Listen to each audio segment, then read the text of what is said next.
Welcome to America's Day at the Races on Fox Sports 1. Great to have you with us here in Elmont, New York. Our program is brought to you by America's Best Racing.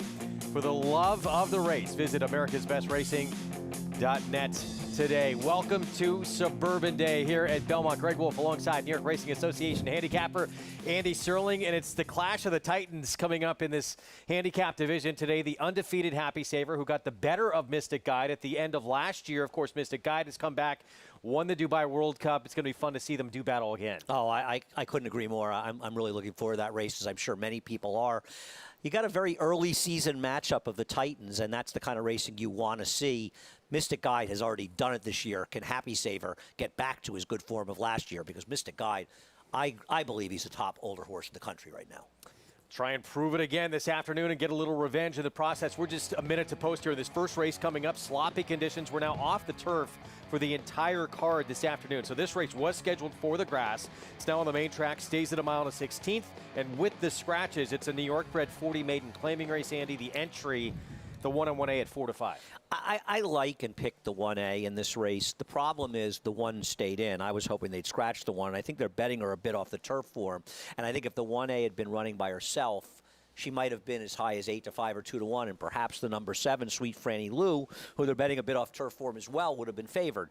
Now you've got an overbet favorite. I don't like the number 1. I like the 1A to the tune, but at 4 to 5, I can't bet this horse, but I would start doubles. And meanwhile, there's Sweet Franny Lou. Irad Ortiz Jr. comes into today tied with his brother Jose Ortiz with 53 wins apiece here at this Belmont meet. Sweet Franny Lou does have that performance on a sloppy racetrack, race taken off the turf at Belmont in April, that makes her a player in here. Oh, no question about it. I don't disagree at all. She can absolutely win this race. I just want to know about Jose Ortiz because I saw he tweeted this morning he got the wrong bus at the airport. He was at Iowa last night and said he was taking a bus to get his car, and he ended up in Jackson Heights. All right, well, we'll keep you posted on if he makes it here or not. Had not heard that. It was on Twitter. I credit Jose for not being too embarrassed to tweet that. Do you think his brother gave him the directions? I'm thinking it's his agent, Jimmy Riccio. First-time starter, by the way, the outside post for the 2B, Tales of Makina. Player as well in this spot, 9-2, and there is the first-timer. We're set to kick off his Saturday card on Suburban Day. Let's go to John Imbrial for the call. And they're off. And that was a hesitant beginning for the 2B. First time started Tales of McKenna, who was at the back of the pack. Up front, it is Sweet Franny Lou going for the lead. And Home for Christmas is running in second. And then the entry, running third and fourth, Bella Principessa. And on the outside is To the Tune, half dozen lengths. Back to Tales of McKenna, who trails the field in fifth. The opening quarter in the slop, 23 and 2/5 seconds. Sweet Franny Lou leads here by 3/4 of a length. And then it is the trio of Home for Christmas, Bella Principessa in between, and on the outside is To the Tune. And about 6 lengths to Tales of McKenna in fifth. Sweet Franny Lou challenged now by Bella Principessa. It's Sweet Franny Lou by a half length. Ran the half in 47 seconds. Bella Principessa on the outside is second. Gap of 2 to Home for Christmas and To the Tune. 4 more to Tales of McKenna. Then midway around the far turn, Sweet Franny Lou is still on top, but the lead is just ahead as Bella Principessa moves a bit closer on the outside. Home for Christmas is third. Then To the Tune. Tales of McKenna at the back. They're at the quarter pole. It's Sweet Franny Lou holding on to the lead. Bella Principessa is being asked for more. 3/4 went in 1:11 and 2, and now they're in the stretch. Sweet Franny Lou trying to take them wire to wire here, and she's got a 3-length lead. Bella Principessa in second, and on the outside is Home for Christmas, followed by To the Tune and Tales of McKenna. And it is wrapped up for Sweet Franny Lou and Irad Ortiz Jr. They won by more than 5. To the Tune completes the exacta. Well, hopefully Jose Ortiz works out those travel plans because his brother's now just pulled ahead 54-53 in the jockey standing. Sweet Franny Lou the win at 8-5. I think that Jose was just seen running down the Cross Island when he heard his brother was in front in the first race. And Sweet Franny Lou took the slop a lot better than the rest of them, and Tom Morley gets the win. She was much the best in here. Obviously not a lot of competition behind her, but she buried the field. under IRAD. And, you know, we briefly mentioned that performance of the slop kind of tipped her hand of what she could do on the surface. With IRAD aboard, did get bet down to 8-5, but I was a little surprised. Were you surprised not the favorite in here? I am very surprised that the entry was an overwhelming favorite. I thought they'd be very close in odds, and I thought the IRAD factor might even make the 7 favorite. So, yes, I am shocked that there was this big a disparity between these two horses in odds. And for those who don't watch this circuit on a day-to-day basis, this is a rider more than anyone we've seen in recent memory that moves the meter on the tote board in terms of hurting your price. IRAD Ortiz Jr. I think he probably moves it as much as any rider I've seen since Ramon Dominguez, and then before that, Jerry Bailey. But, and listen, he's that kind of rider, and he's won, what, 3 straight Eclipse Awards? So we get it. A lot of good riders in the room, but nobody takes money like IRAD does. But in this case, as you say, 8-5 in this 4-horse betting, or 4 betting interests, probably a more than a fair price, and after the race seemed like a very good price. Yeah, it always does, doesn't it? Here's today's races that remain, brought to you by Claiborne Farm. 100 years of doing the usual, unusually well. As we mentioned at the top of the show, sloppy conditions here in New York today. We are off the turf for the entire program. Those were scheduled. We're going to be on Fox Sports 1 today until 3:30 Eastern, and then we shift over to Fox Sports 2 from 3:30 to 5. And I get a rare early appearance with you. Usually you and I are on together late, so this is the treat is really for me. No, it feels different being on the desk this early. You can play all the action, of course. Get signed up, started with Naira Bets. New members take advantage of that promotion with that code there, Match200, and get that 100% deposit match of up to $200 at sign up and bet any track, anywhere, anytime with Naira Bets. Of course, the big one later on today, the Suburban and the rematch between Happy Saver, who comes in undefeated, a perfect 5 for 5, including that win in the Jockey Club Gold Cup over Mystic Guide, who right now Mystic Guide is the #1 horse in the handicap division with that win in the Dubai World Cup. Well, both his races this year have been absolutely sensational. His win down at Oaklawn Park, and a lot of ways it sort of benefits him today because he wanted a wet track that day, so he won't have a problem. And did he really run that much worse than Happy Saver, who came through the rail to beat him last time? Yeah, that Happy Saver down on the fence, as Andy mentioned. It's Mystic Guide and those Godolphin blue silks to the outside. That was a tight squeeze that Happy Saver and IRAD Ortiz Jr. worked through. No question about it. And Happy Saver is a very good horse. And I know people will say, well, he didn't run so well from a speed figure standpoint in return. He got a 99 buyer. I don't think Todd Pletcher thought, let me get him cranked up to run the best race he can run all year in this allowance race return. He's got his eyes on the prize. And as far as the layoff, well, Todd Pletcher said shortly after this win that they were going to send him to the farm and get him ready for a late spring, summer, fall campaign. So he's actually, I wouldn't be concerned he was laid up. Will he take a step forward? Because Mystic Guide has shown that he is a better 4-year-old. No question. He's taking that move forward. IRAD Ortiz Jr., there he is. He said a Happy Saver.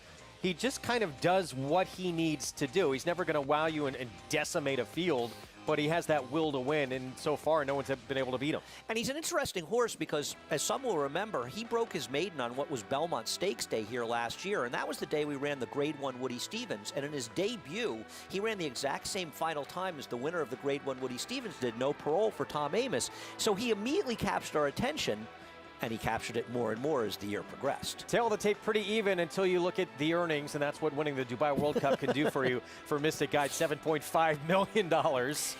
And isn't it nice to see, and this is not a knock on a Todd Pletcher at all, but Todd Pletcher, Chad Brown, a lot of these trainers, you know, that are always in the upper echelon, Mike Stidham is not a household name in the game. So it's nice to see him get a little bit of press with a good horse and show what he can do when he gets one in his barn.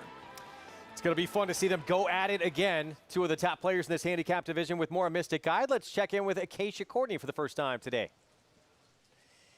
Hey, Greg, and Mystic Guide did school here yesterday afternoon, coming to the paddock, race 3 with the training saddle on, keeping him settled, as he is the type of horse that typically can get really revved up prior to his races. He caused a lot of buzz before the Dubai World Cup when he was really keyed up, and that's kind of a typical thing for Mystic Guide. One thing we did hear from his trainer, Mike Stidham, though, is that he's not concerned at all about the weather today. Mike trained his brother, Gershwin, who won the Penn Mile on a wet track as well. If you look back at his Razorback at Oaklawn. He ran the best Beyer speed figure of his career on a wet track. It is steadily raining here at Belmont Park, but there's plenty of pedigree. The dam as well won the Ballerina on the slop, going 7 furlongs at Saratoga. So I don't have any concerns as far as the conditions do go today for Mystic Guide. And also given the fact that he's the type of horse that can get a little bit warm, a little bit revved up before his races, maybe he is one that will appreciate a bit of a cooler day today like we do have at Belmont. He's also coming back for his first start since that Dubai World Cup victory, and there is always the question of the so-called Dubai bounce. You think of a horse like Arrogate in recent years, who was never really the same after that Dubai race, or maybe a horse like Gunrunner, who flourished after winning the Dubai World Cup. Trainer Mike Stidham saying that he brought Mystic Guide back and just started jogging after a week home, doing things slowly at their base at Fair Hill. Fair Hill's such a great training center, especially for a horse like Mystic Guide, because it's so quiet and you have so many different options to train horses in different ways. So they've taken it slowly, bringing him back, and I think it'll be really fun to see what he has to offer now in his first race back stateside, trying to defend his title, Greg, as the leader of that division currently. And, you know, you alluded to it earlier, Andy, with what he did, Mystic Guide, in that Razorback sloppy racetrack that day at Oaklawn. That's probably the best race he's ever run in his life. So this track condition really plays into his favor today. Yeah, I mean, one wet racetrack at one track is not necessarily always the same as the other one, but I think it gives you extra confidence that he'll run well. In general, very few horses don't really handle wet tracks. Some might get a little better on it, a rare one doesn't, but the truly good horses will run through anything. What a ride it's been this year for the mighty Godolphin. All the success they've had, this is next level even for them. 3 of the top runners in the division that's headed toward the Breeders' Cup Classic. Not only the Belmont winner, Essential Quality, Maxfield as well, who's one of the top horses in the division, and the horse who's on top of it all, Mystic Guide, we'll see later today in the Suburban, of course. We bring in Jonathan Kinchin to talk about the horse that's going to go up against Mighty Godolphin in here, and Happy Saver, who JK is undefeated. We're going to ask you what you thought of that last race for him, and is that going to set him up for a big performance today? Well, Andy kind of alluded to it already. What happened in that last race doesn't really matter. Great. The horse won. He's still undefeated. It was a great comeback race for much bigger and better things down the line, including the Suburban. I would assume the Whitney. You don't want a horse to come back fresh off the break and just absolutely lay it down with the fastest lifetime figure. This is still a 4-year-old horse that will continue to mature, and this is a perfect comeback race. I would imagine if you asked Todd the morning of this allowance race, how do you want him to win? I want him to win by about 2 or 3 lengths, gear down at the end. There's no reason to have to get into a dogfight. I thought this was a perfect comeback race for Happy Saver. He likes it at Belmont Park, winning last year's Jockey Club Gold Cup. And I think this leads right into a perfect setup for him. And to be fair, I don't think this is necessarily the goal either. I think the goal for him would be the Whitney, and I think this will be a great stepping stone.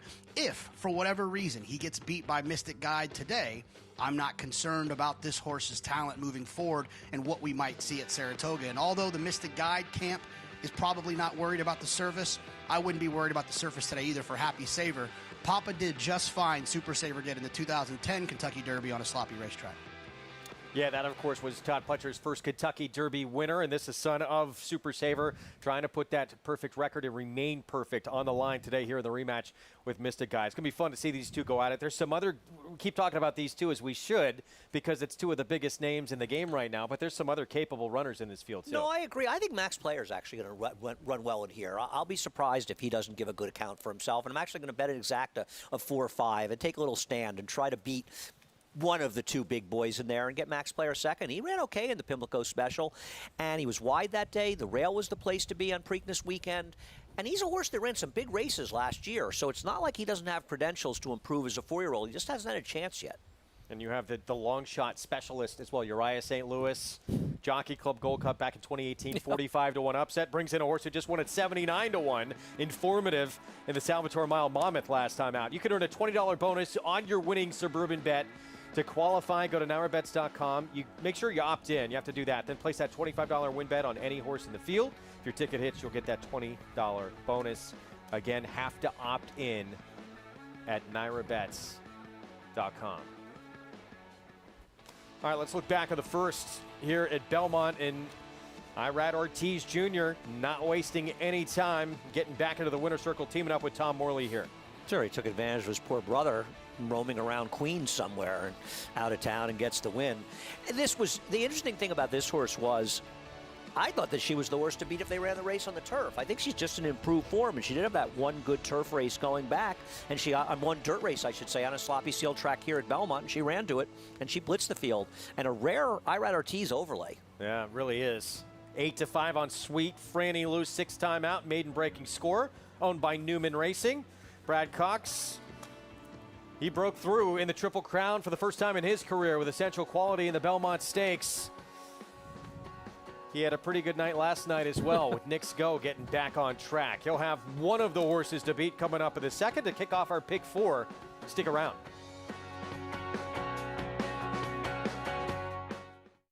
This proven son of A.P. Indy has sired over 50 stakes winners and well over 100 stakes horses. Recent top performers include Search Results, winner of the Grade 1 Acorn Stakes and a hard-fought second in the Kentucky Oaks, Past the Champagne, runner-up in the Grade 1 Ashland Stakes, plus these standout performers. 2-year-olds by Flatter sold up to $625,000. And his yearlings have recently topped Faisy Tipton's July sales twice. Flatter, standing at Claiborne Farm. No sport in the world brings the wins home like racing. It's one-of-a-kind, high-speed, high-stakes action, and Naira Bets takes you there. Place your bets and watch the races live from anywhere. With Naira Bets, make easy, secure deposits and promotions every day to earn reward points or cash. Download the Naira Bets app or visit nairabets.com.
We're back on America's Day at the Races on Fox Sports 1. Good to have you with us on this Saturday afternoon. You can play in all the action we're bringing you today for free, but compete for prizes as well with our Showdown contest. Get involved at naira.com/showdown. Put in your selections and see your name climb that leaderboard. This second race will kick off the early pick 4. New York breds in a $25,000 maiden claiming sprint at 6 furlongs. And there's Brad Cox's Dagger board, who just ran second at this condition back on June 11th. And what he has over his chief rival is recency. I think this is one where you and I agree, Greg, that if we felt confident that both the 5 and 6 would run their best races, that the 6 is a better horse than the 5 and the 6 is quick return. But he's coming off that long layoff, and Daggerboard ran the best race last time of his career coming off of a layoff. He got a perfect trip in this race. I don't know how strong the field was, and he makes a lot of sense, but I think that it's a little surprising there's such a disparity in odds between Daggerboard and quick return. He was that gray with the black blinkers. 6-5 favorite right now. Part of that, as Andy mentioned, the recency, the running second, beat a half length, and of course Brad Cox in your corner doesn't hurt as well. As mentioned, it kicks off the pick 4. little strategy to put a ticket together. Let's check in with our moneymaker, Jonathan Kinchin. Yeah, guys, look, a little early pick 4 action, a couple of races taken off the turf. I'm going to get started here with the single with the 5 dagger board. This horse just feels faster than these horses, and that's the horse that I want to lean on here to get started.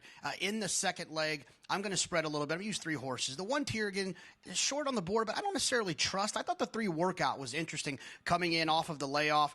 In the third leg, I'm going to go 2, 7, and 9. Macho Boy, Apex Predator, and Tyno. I thought that Apex Predator was very interesting in there. Macho Boy, another one that I just couldn't leave off the ticket.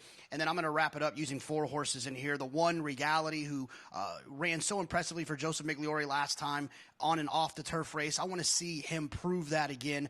Made me want to use the 6, 7, and 8 as well. The 6 True Palace, I think, is interesting at a price. The 7 Good Culture ran pretty poorly last time, but has a back number that made me too nervous to leave off. And then the 8 Moonlight Now. That'll be the early pick 4 to get started here today. All right, Jonathan, good luck in that pick 4. We're 10 minutes away from a start. We'll have the post parade coming up in a moment here. You can follow along, get all the stats on the horses, trainers, and jockeys in today's races we're bringing you with free Equibase past performances. Go to NYRA.com/TV schedule, as you see right there, and download your free past performances on all the races that we're airing on today's program. Quick return somewhere there in the background through the rain, making his 4-year-old return to the races. His last time we saw him, he faced a good one at Saratoga Powell, who'd go on to win 2 of his next 3. He's 5-2 on the board currently.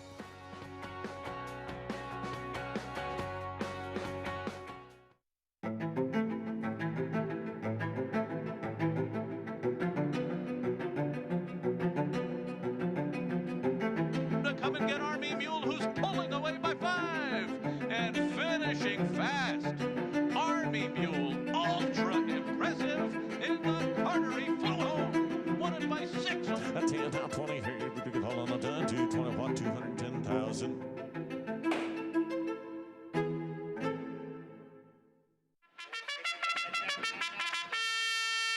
Monmouth Park's summer season continues with live action Friday to Sunday. Home to full competitive fields and big paydays, Monmouth Park has returned as a place to profit. Average win payout up 44% in 2020 versus 2019. Average favorite price up 26%. Races won at odds on down 22%. Looking to make money this summer? Bet Monmouth Park.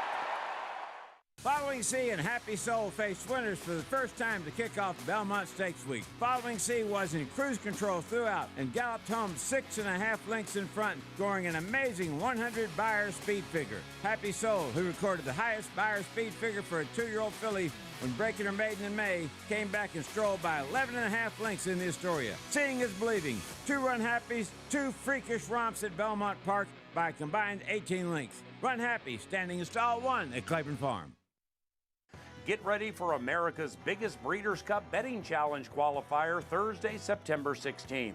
The Canterbury Park BCBC Big Ten Tournament is a live money handicapping contest offering $120,000 in prizes, including 10 BCBC entries and 2 National Horse Players Championship entries. This zero takeout contest can be played on track at Canterbury Park or online. Visit CanterburyPark.com.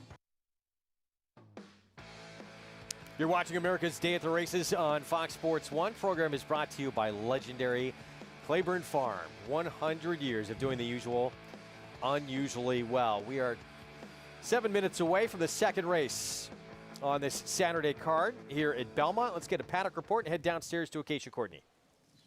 And Greg, we'll start with your favorite, looking at Daggerboard, that pretty gray here, as this is one who in the past he's really come a long way as far as his mentality pre-race is keeping it together, and he's acted perfectly here in the paddock given the rain and given the weather that we are dealing with here, as Manny Franco will climb aboard once again. He's certainly energetic, he's forward, that's what you like to see, but he's got a lot of good substance to him, and I really don't mind him running on the wet track. In fact, the Dam was very good on the wet track. She only won once, but did have 7 in the money finishes on a wet track too. Looking at the number 4, Perfect Symphony, I think he's a little bit of a wild card as Irad Ortiz looks to sweep the early double. Gets a lot of changes today He's gelded, he gets Lasix, blinkers do go on, and he came in wearing, as pretty much all of Dave Donk's horses do, a full hood, and he had a full hood which covered the ears that was attached to a set of blinkers. They've switched that out for a regular shortcut blinker set here.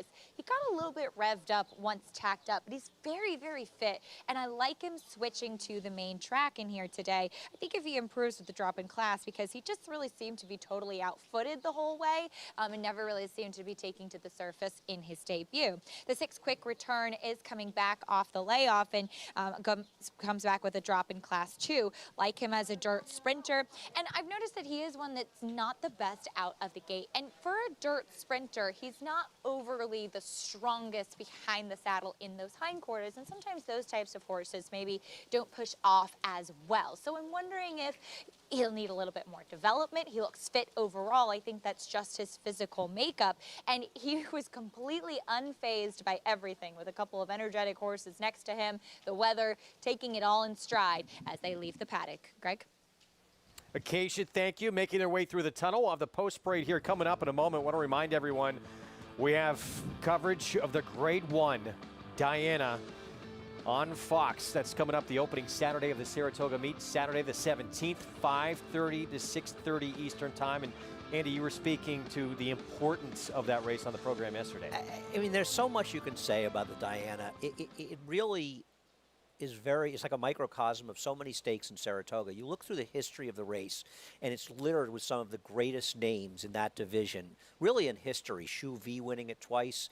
Glowing Tribute won it. She was the dam of 3 wins in Diana, 2 different horses. Chad Brown has won it 5 straight times, including 2 wins by Sister Charlie. The Great Waya won it.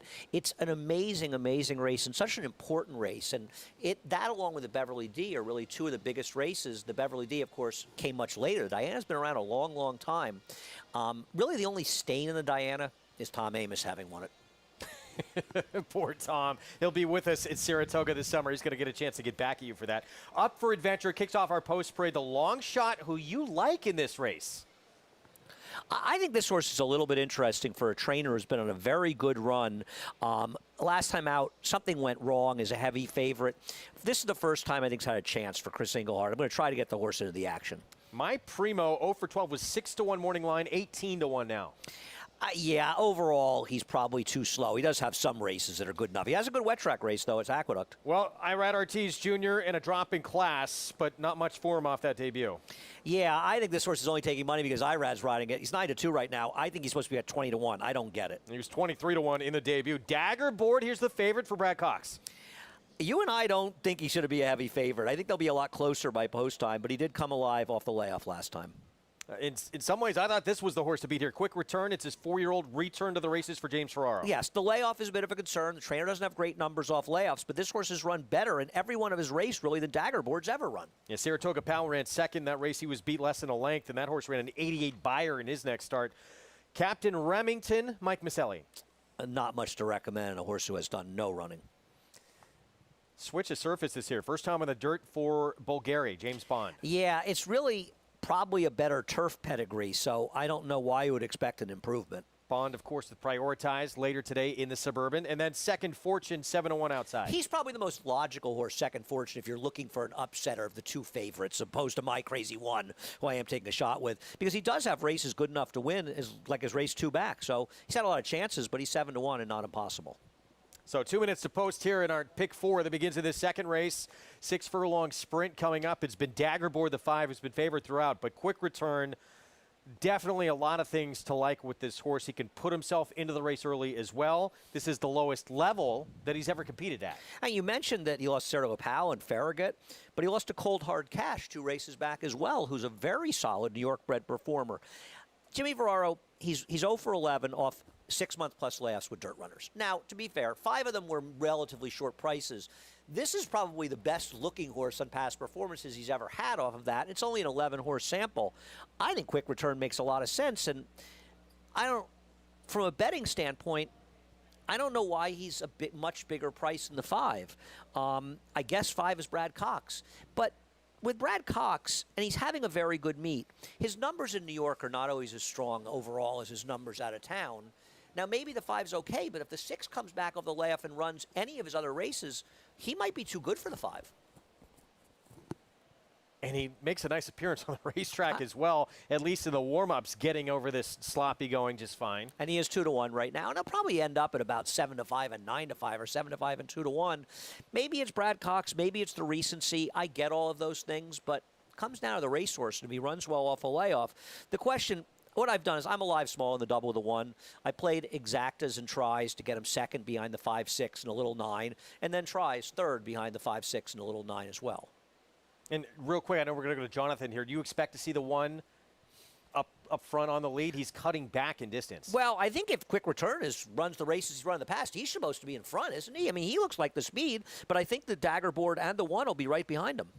All right, let's go to Jonathan.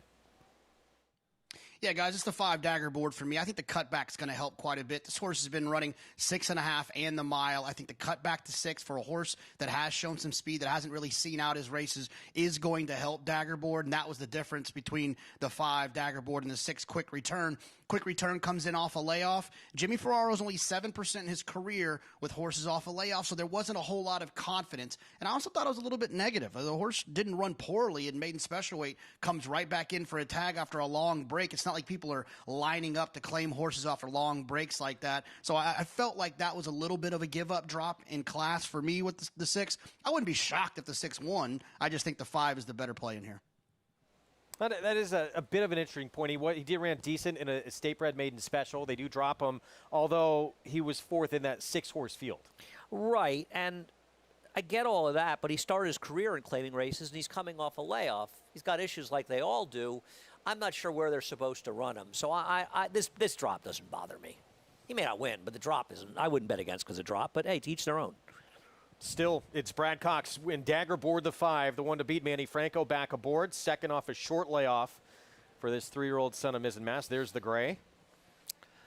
And the thing about Dagger Board, and we talk about this frequently on the show, younger horses, and this last race was just his second start as a 3-year-old, they'll improve 1 to 2 buyer points sometimes each month they're off a layoff. Well, he came off a layoff last time, off a 5-month layoff, and he improved 8 points. So that's 1.6 points a month effectively. So it's not a surprising improvement for him. The question is, does he have a little more improvement in him? Because he may need it if the 6 runs his race. We're set for the start of this early pick 4. Race 2 from Belmont.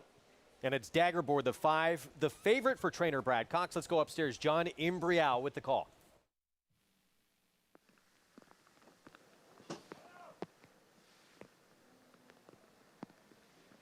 All in line.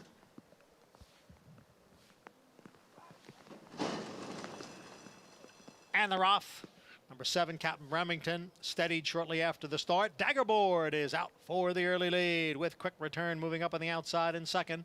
My Primo is in third, up for Adventure down on the inside in fourth. And then it is Perfect Symphony running in fifth. Far outside, second Fortune, then Bulgari, and 7 lengths. Back to Captain Remington, who trails the field in eighth.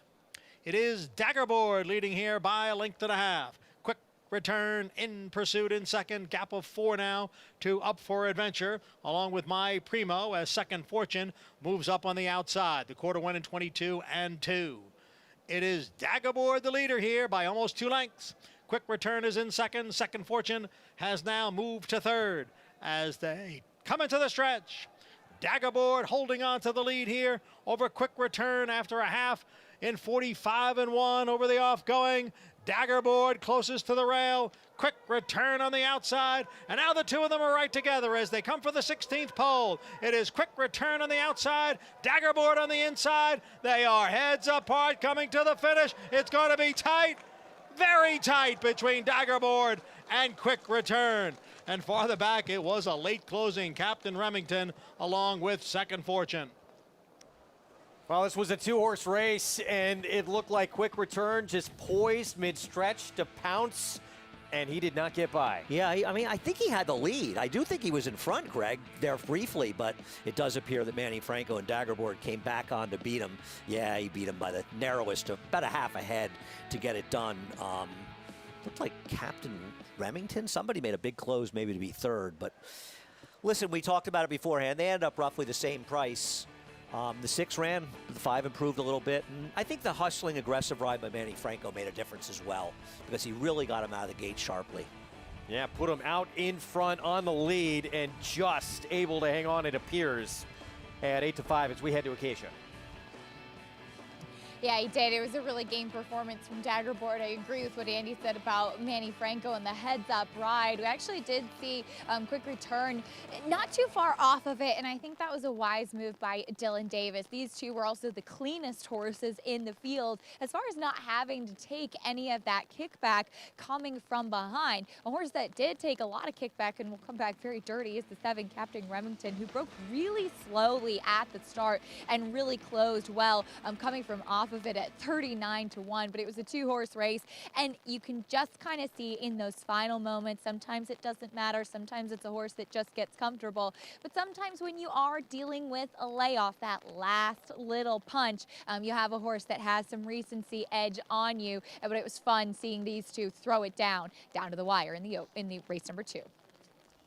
It is Daggerboard put up as your winner, 5, 6, 7, and 9. You're right, that's 7. Captain Remington, Andy, 39-1, helping this trifecta. Making that big run down the center of the track to get 3rd. My 1 was trying to get, was 5th. He beat about a half length or so for 3rd. Favorite kicks off this early pick for Brad Cox, his 10th winner of the Meet Manny Franco with another one as well. Still to come later this afternoon on the Saturday card. Mystic Guide, the Dubai World Cup winner, trying to avenge a loss from late last year to the undefeated Happy Saver in the Grade 2 Suburban. We'll be back.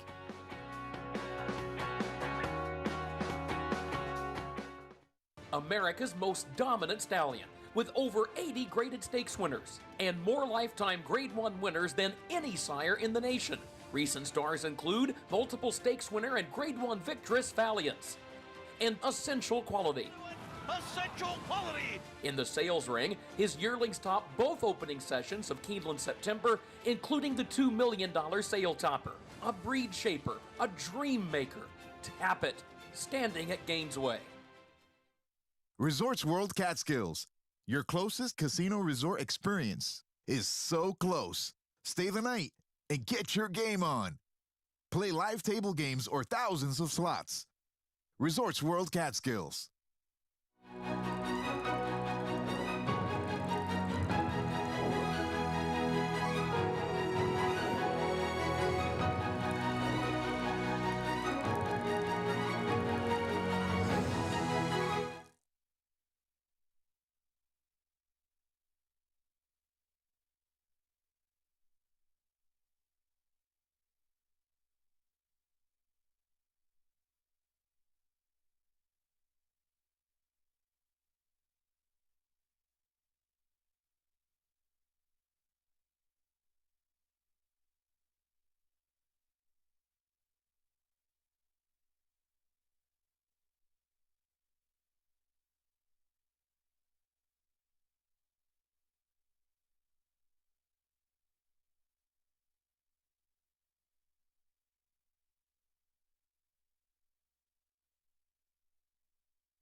Back on America's Day at the Races here on Fox Sports 1. Program is brought to you by Naira Bets, where you can play all the action. Go to nairabets.com, download the app, and that promo code to use at sign up, match 200. Manny Franco, he's having a tremendous meet. He gets a win here to start off this early pick 4 on the favorite Daggerboard. Let's head downstairs to Acacia.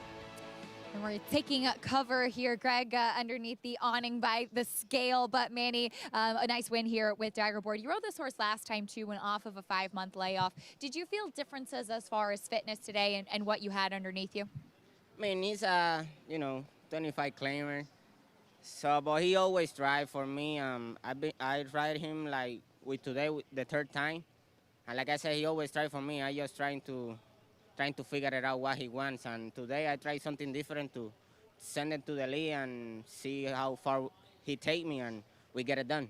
He really dug in. When you're that close and you have Dylan in quick return kind of breathing down your neck, what's that stretch battle like, even if it is, a lower level race? And he's so energetic, when someone come to you, you wanna ride hard to beat him. But today, that was my day, and I beat Dylan. So we see all the goggles on your helmet, and we talk about it a lot with the weather. You didn't need them so much with this race as you were on the front end, but tell me a little bit about that preparation with a wet track like this.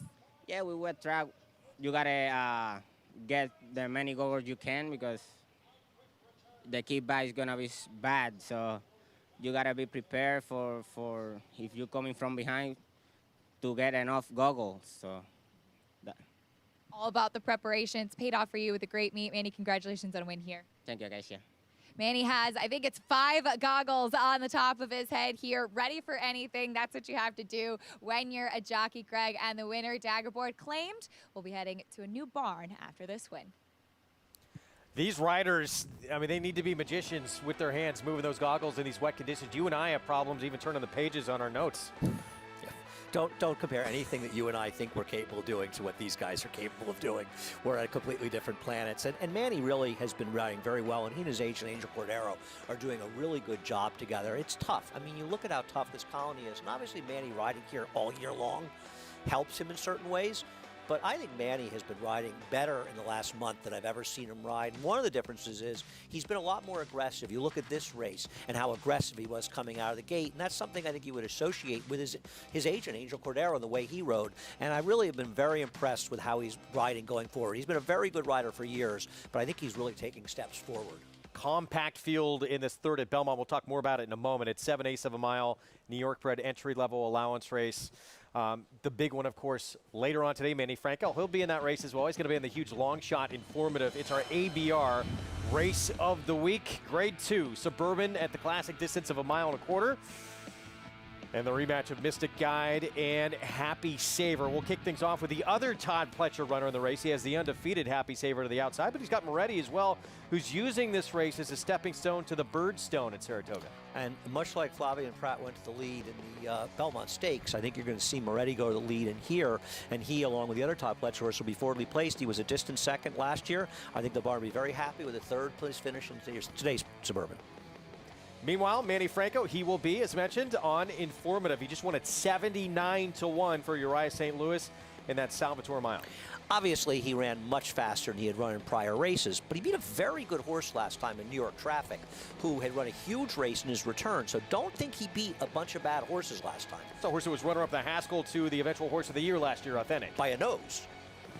Prioritize for James Bond. This is a horse he purchased for $45,000 back in 2016. He's won over $320,000 now. And I think they're asking themselves why they spent so much of his career in the turf, because he clearly started to blossom. He went to the dirt. His return in the Pimlico Special was hampered by a pace that held together, but he did ride the rail the whole way, which was very much the place to be. The top horse in the division right now, off that victory in the Dubai World Cup and that win in the slop in the Razorback, Mystic Guide for Godolphin.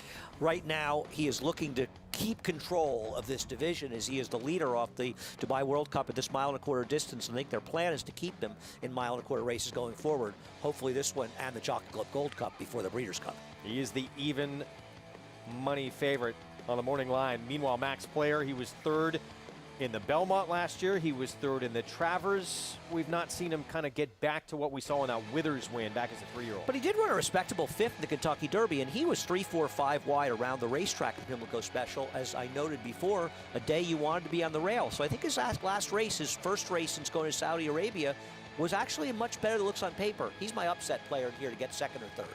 And the horse who beat Mystic Guide in that Jockey Club Gold Cup, he is undefeated, 5 for 5, the son of Super Saver, for Todd Pletcher, Happy Saver? Obviously, he's going to have to improve off his return race, but he has shown that he's up to the task every single time he runs. The rematch between Happy Saver, Mystic Guide, coming up later today in the Grade 2 Suburban at 1.25 miles, where they tangled on this very same track back in October in that Jockey Club Gold Cup. What's at stake in this race? Automatic entry into that $6 million Longines Breeders' Cup Classic, November the 6th at Del Mar this year out on the West Coast. $150,000 entry fee paid by the Breeders' Cup, the $10,000 Nominator Award, and travel allowance if stabled outside of California. So Todd Pletcher, he's got the long shot Moretti, and he's got the horse putting that perfect record on the line in Happy Saver. Came out of the last race really well. He's had three good breezes since then, and I felt like we had him ready for that race, but could have used maybe another work or two to really be spot on. I think we're getting there, and I think with the race under his belt, he should come forward, but I think there's still room for improvement. A little more forward in his training than he was as a 3-year-old. He's a little more aggressive in his daily gallops. He's matured into a fully grown, filled out. He looks great. Very pleased with his overall condition and the way he's been training. We're hoping to get to the Breeders' Cup Classic, and we'll see how he runs in the Suburban, how he comes back. I think the obvious options would be either the Whitney or the Jockey Club Gold Cup, or possibly even both. But we'll take this one first and see how he does. Moretti could potentially be the speed of this race. I don't see a whole lot of speed on paper, so from the inside post, we might try to get him to come away from there enthusiastically and see if he could possibly make the lead. We know he's steady, one pace, he'll keep going. He's probably better a little further. I thought he ran a good race considering that we had to run him 1.5 miles off a long layoff. That was a lot to ask. I thought he did pretty well in there. So we're using this as a segue to the Birdstone again. Hopefully, he can run well here and then take another move forward for the Birdstone. So Todd Pletcher with 2 chances coming up today in the Grade 2 Suburban. Here's what he has the rest of the weekend as well tomorrow. Mind Control in that Grade 2, John Nehrude, where he's going to have to go against Firenze Fire. And then he'll have on Monday, Shamrocking. It'll be interesting to see what Mind Control can do. It's the first start that he's making for Todd. Now, as great as Todd is a trainer, his numbers off of trainer switches aren't really that strong. I think something that takes a little while to move these horses forward. But Mind Control won a Grade 1 as a 2-year-old and a 3-year-old, and he's been competitive. He was second in our Carter. It's going to be hard to beat the favorite in there, Firenze Fire, but Mind Control's an interesting horse off this trainer change. Big weekend ahead for Todd Pletcher. It's got to be a very good feeling to have a horse like a Happy Saver where you know you're pointing to a lot of the major targets the rest of the year. Well, sure. I mean, that's one thing. You look down your barn and you have bullets to fire, but you need to have some good horses as well. But one thing about Todd Pletcher, he is getting ready for the challenge of that Saratoga Trainers title against Chad Brown. And he's been able to beat him a couple of times, and he's really, really clever at getting the right horses for the right races, and it'll be interesting to see those two square off in less than 2 weeks. We're going to step aside for a timeout. Also battling, and it usually is a battle between these two brothers, Irad Ortiz Jr. and younger brother Jose. Irad didn't waste much time. He won the opener. Jose has his first chance coming up in our next race.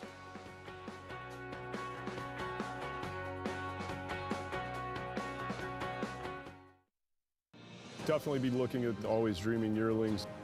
Florida Derby's always been a key stallion-making race. Constitution, Scat Daddy, Quality Road. The 2017 Florida Derby to Always Dreaming. I see a lot of similarities in Constitution and Always Dreaming. They're a little more angular, aerodynamic, and athletic than some of the other stallions by those sire lines. Always Dreaming offers that athleticism, and I think he can reproduce that into his babies. Blood Horse Plus, available through bloodhorse.com, provides exclusive, timely, and unmatched content to subscribers, including Fox Sports, Blood Horse branded weekly programs, a detailed stakes winners section, behind-the-scenes videos from Blood Horse staff, on-demand access to deeper horse statistics, and a $5 monthly credit to equineline.com. Upgrade to Blood Horse Plus today.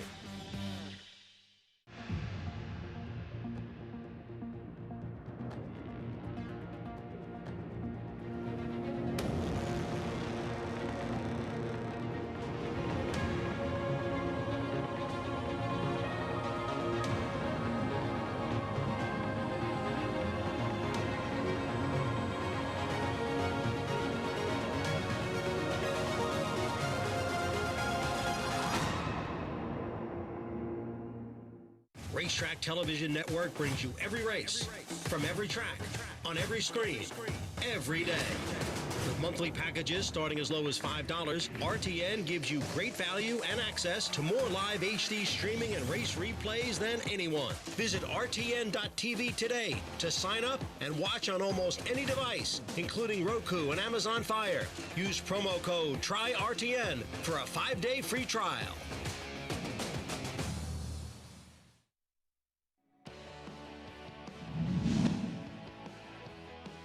Solar Flare shares the lead with Frost Giant as they come to the top of the stretch. Rising Moon is third. Merchant Marine far outside fourth. Harlington, Naughty New Yorker has dropped back to sixth. AP Arrow struggling off the turn into the stretch. And Solar Flare has come away with the lead. It is Solar Flare in front. Frost Giant fighting him hard for every step of the way. They're coming down to the finish. Solar Flare, a determined Frost Giant, comes running right back at him, and here's the wire, and Frost Giant, a huge upset, 40-1. Well, I was back in the 2008 Suburban, and it was just 3 weeks after Big Brown had been eased in the Belmont for IEAH Stables and Rick Dutrow, and then they pull off this massive upset. But this race, better known as, for historians of the sport, what? The only Grade 1 winner that Rudy Rodriguez ever rode. And Rudy, of course, a rider for many, many years around here, but this was his lone Grade 1 win, and he worked a lot of horses for Rick Dutrow, and I think Bobby Frankel as well. And this gave him a shot in the horse. He was obviously a huge price. You heard Tom Durkin say he was 40-1, and it paid off for Rudy, and this was a huge win for Rudy, who retired fairly shortly after this, I think.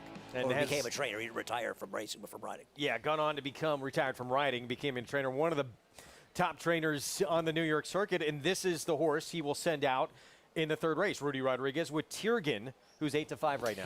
And one of the things about Rudy, this is long before I knew him at all when I worked here, he was always at the track. Even he wasn't riding, you saw him around the paddock, you saw him in the area. Rudy loves the game. And Tiergan, I guess the knock on him is he's got just 2 wins in 7 seconds and 18 starts. He's clearly improved, though, for Rudy Rodriguez. And while we haven't seen him since the beginning of May, he's consistently run races that are too fast for these horses. And I don't think losing in this race to Too Early is any kind of embarrassment. Too Early would be a heavy favorite in this race. I think he's supposed to be a strong favorite. Now, he will be favored by post time, but not a huge favorite over Workout, who apparently is a big buzz on this horse, because I'm not sure why Workout's even a shorter price than Quick Flash. But Tiergan has to be considered the horse to beat, at least in my opinion. He's a multiple winner. You did mention all those seconds, and in fact, 4 seconds his last 5 starts. But he did face a good one, as you talked about, Too Early last out, who ran a 94 buyer in his next start when he ran second to Control Group. With more on Tiergan for Rudy Rod, let's go to Acacia. And funny enough, as Andy mentioned, usually Rudy is always at the track, and haven't seen him here today. So I was hoping to catch up with him about reminiscing on Frost Giant, but I think that he has a very big chance with Tiergan here, who is absolutely just marching around the paddock, especially even more so once they put the tack on him. And he's got a lot of size and substance to him, this horse. I can see why they tried him a bit longer last time, but I've always felt he's a little bit more effective going the 7 furlongs or a 1-turn mile type. Now, he does have a lot of seconds, 2 starts back behind 3 jokers. He really had a great trip, just couldn't get by, and last time took the lead and was dueling and just outgained by Too Early in the stretch there. Maybe that distance race will help sharpen it up a little bit more as he cuts back in distance, and I love the energy I'm seeing from him here in the paddock and how forward he is, given the fact that he is turning back to the 7 furlongs. The number 3 Workout, I'm guessing that big 8 3/4 length score on the slop, going a mile back in November, one of the reasons for all the money that he is taking. He also has a big pedigree to suggest that a wet track is exactly what he wants. He's the half-2 multiple graded stakes place associate, who was 3 for 7 on a wet track, and also the brother to multiple stakes winner Amberjack, who was 3 for 4 on a wet track. He's got those smaller, cuppier type of feet, exactly what you look for a horse that looks like one that would favor a wet track. He's also a much lighter, angular type of individual.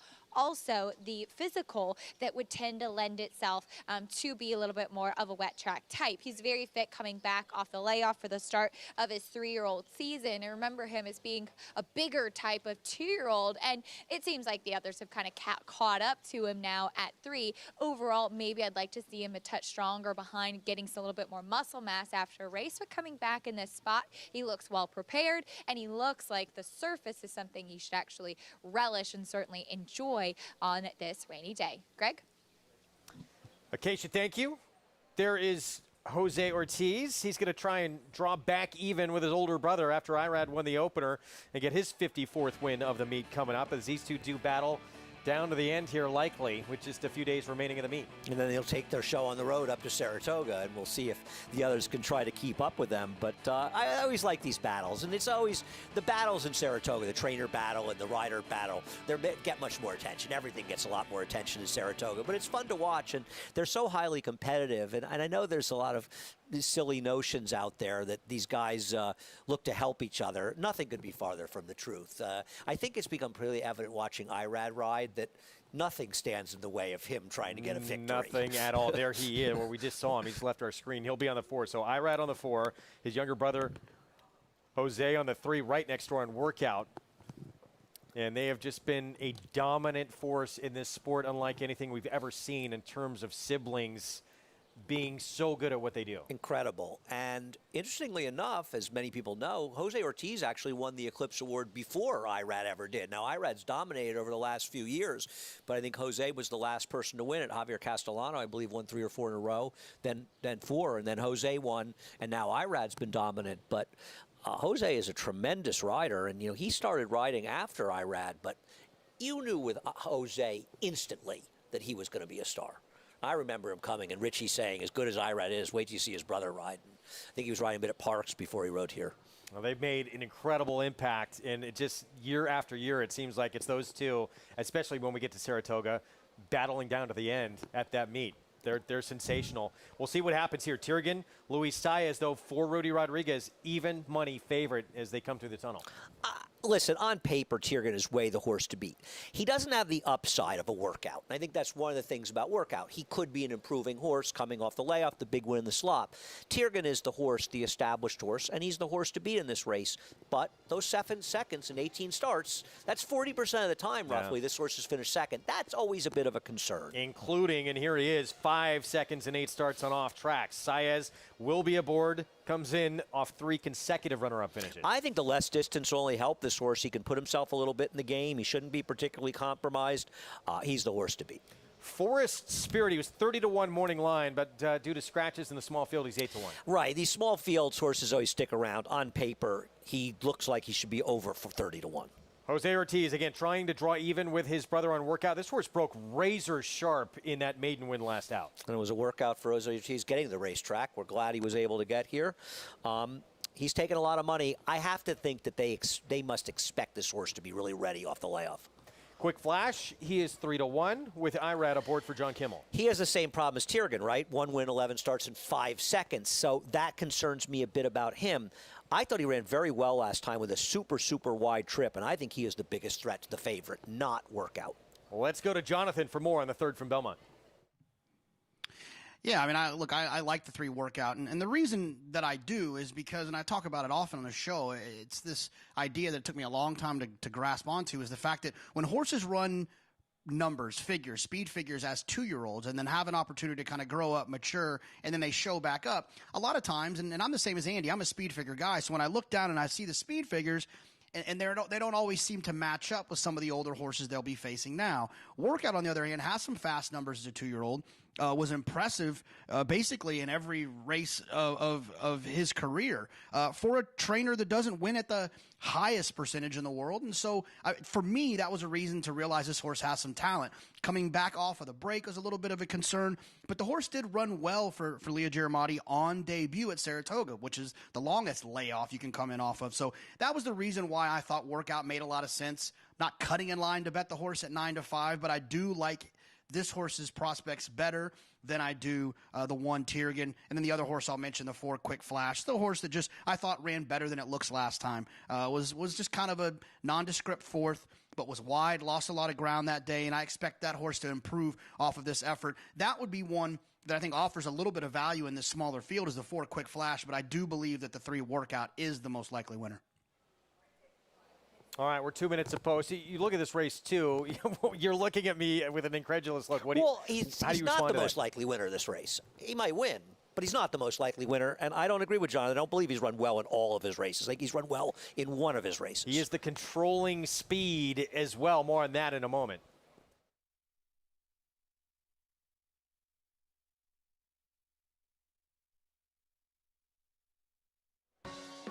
Welcome to those just joining us on Bally Sports Southern California. Those with us on FS1 as well. Good to have you with us on Suburban Day and the rematch between Mystic Guide and Happy Saver coming up in the main event later today. Greg Wolf, Andy Serling with you. We have Acacia Courtney, Jonathan Kinchin as well. We're getting set for this third at Belmont coming up on a bit of a rainy day here in Elmont, New York. It's a sloppy racetrack, and in this upcoming race, you, Jonathan Kinchin, disagree a little bit here. You believe the even money favorite, Tiergan, as the public does, is the horse to beat. I think he's the horse to beat. Now listen, I bet against and pick against horses I think are the horse to beat quite frequently. I didn't pick against Tiergan, and I am concerned that he has the 7 seconds in just 2 wins and 18 starts. I think he's the horse to beat. I think there's an argument to be made for Workout, which is he ran the best race he's ever run in his last start. It was before a layoff. As Jonathan pointed out, and I agree with him, could improve a lot from 2 to 3. That race was on a sloppy track, so those are all positive for him. He has the speed on paper along with the 4 Quick Flash, so he could be in front in this race. I think they're all reasonable arguments for him, but I think based on the resumes of Tiergan and Workout, that Workout is supposed to be a much shorter price. Now he's even money, and the 3 Workout is 6 to 5. I don't believe that Workout is the horse to beat. I think you can make an argument that he may win the race, but I think the horse to beat is Tiergan. He's the horse to catch, though, right? Well, he might be. I mean, isn't Irad supposed to be aggressive with Quick Flash? It's not like it's. Where is Workout shown that he has blazing speed? Those 6.5 furlong race, you see where he went 21-4 and 44-4.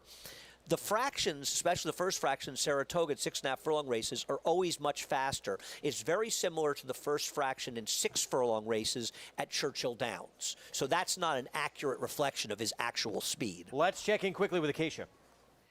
And just wanted to wrap up kind of thoughts on what the pace might be and piggybacking off of what Andy was saying. As far as Workout off of the layoff, he got a big warm-up out there under Jose Ortiz. And this is a horse that I did land on, A, because I think that he looks like the type of horse that will relish the off-going, and B, he looks like he's going to be one that's going to be forwardly placed. He was the sharpest out there on track, circling, moving well, and coming back as he just reared up behind the starting gate. Jose Ortiz jumped off of him. I think I might have just put a little bit of a jinx on him, but it looks like Jose Ortiz landed on his feet, and the assistant starters, who are so great, were able to hold on to Workout, Greg, but looked like a slight delay, just making sure that everybody is okay, as Workout did rear up behind the gate, but able to hold on to him and keep his feet on the ground. Well, here's the outrider doing his best to try and catch up with Workout, who's putting in some work right now. This horse is going to be scratched with as much as running he's doing now. Luckily, we saw Jose Ortiz smiling, and he's okay. Right. I mean, we don't know for certain he would be scratched, but history has horses that run off like this be scratched. And obviously, if you bet on him, I would assume that you would like him to be scratched as well. And I'm glad he's okay, and it looks like the outriders caught him. I'm a little disappointed that we won't get to settle the argument that Jonathan and I were having about him on the racetrack, where we want these handicapping arguments to be settled. And that just shows you, again, how tough it is to win a riding title when things like this happen, when Jose Ortiz has a great opportunity to get another win, draw even with his brother again, and then he gets tossed at the gate. Exactly. In horse racing, there's a million things that can go wrong and so very few that can go right. And it's the nature of the game. There's just so many moving parts. And sometimes you're sort of amazed, and you can see they're moving them. They are going to scratch the number 3 Workout. Sometimes you're amazed that we're able to get things to go smoothly. And I know that there's unfair criticism labeled on everybody in the moving parts in racing, but usually by people that have never had to work in those situations. All right, so with Workout out of this race, who, regardless if you thought he was the quickest in the race, he was going to be forwardly placed. What does that do to this pace scenario now? I think Quick Flash is going to be absolutely loose, and I think it makes Quick Flash a real rival to Tiergun in this race. But it's going to, I would say if you're Irad Ortiz, open up a little on Tiergun. Make him run to catch you. Don't just let him sit outside because he'll just out game you. He'll just 3-horse field, an even money shot on the rail on Tiergun, who has an affinity for running second. We have that 17-1 shot for his Spirit, and then Quick Flash at 2-1 on the board. Have they announced officially? I don't know if they've announced. Maybe they took the 3 off, and now they just put it back on. Well, so maybe he won't be. That was bizarre. I guess maybe did the starting gate crew assume? I don't know. That this horse was going to be a scratch because as far as he ran off, and I think that's maybe what happened, and now they put the 3 back on the starting gate. I've not seen that clearly before. The odds have drifted, and he's now 2-1 because people who bet him are canceling their bets, and understandably so. In my history of working here, I've seen horses run off about a furlong and run. On a rare occasion, we saw one at Aqueduct. That horse ran last and came back to win its next start, as a matter of fact.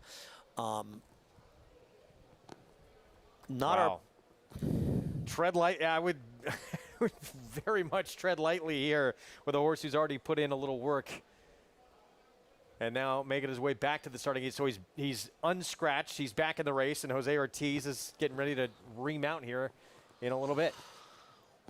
Wow. Interesting. This is something that I'm going to say I haven't seen this, a horse that ran off as far as he ran off, because I'm going to say he ran off a good half a mile, 3/8 to a half mile. I thought it was a no-brainer he'd come out. Unusual. Starting gate crew did as well, taking his number off the board. Right, we saw them doing that. So, but, I mean, perhaps now, keep in mind, the vet will take a look at him.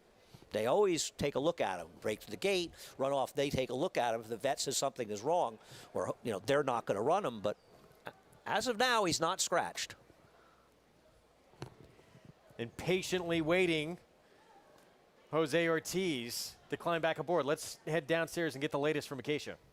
And workout was caught about the clubhouse turn here. So he did travel a significant stretch here. I have seen in the past at other tracks where horses have run off further away and been brought back to the starting gate. And as Andy mentioned, the attending veterinarian will check out the horse to make sure that he's okay, and make sure with Jose Ortiz that he's okay as well. But the rule at NYRA, the horse that tries to rear up behind the gate, it's if their hocks touch the ground. He kind of reared up a little bit and was able to shake loose of the assistant starter, but comes back. He's been fine.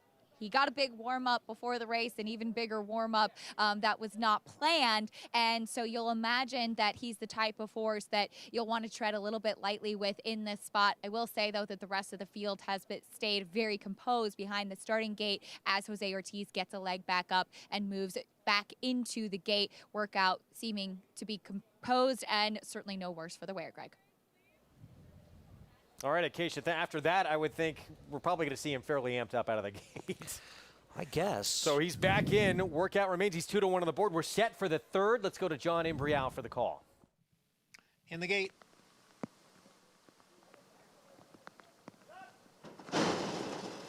And the rough. And it was a quick start for Quick Flash, who is out for the early lead. And Forest Spirit came away racing in second. Down on the inside is Tiergun in third. Workout trails the field in fourth as they move up the backstretch. Quick Flash leads here by almost 2. Tiergun at the rail gains in second. Forest Spirit is third. It's another 2 lengths to Workout, who trails the field. It is Quick Flash through a quarter in 23 3/5 seconds. Quick Flash is the leader here by a length and a half, with Forest Spirit in second by a half length.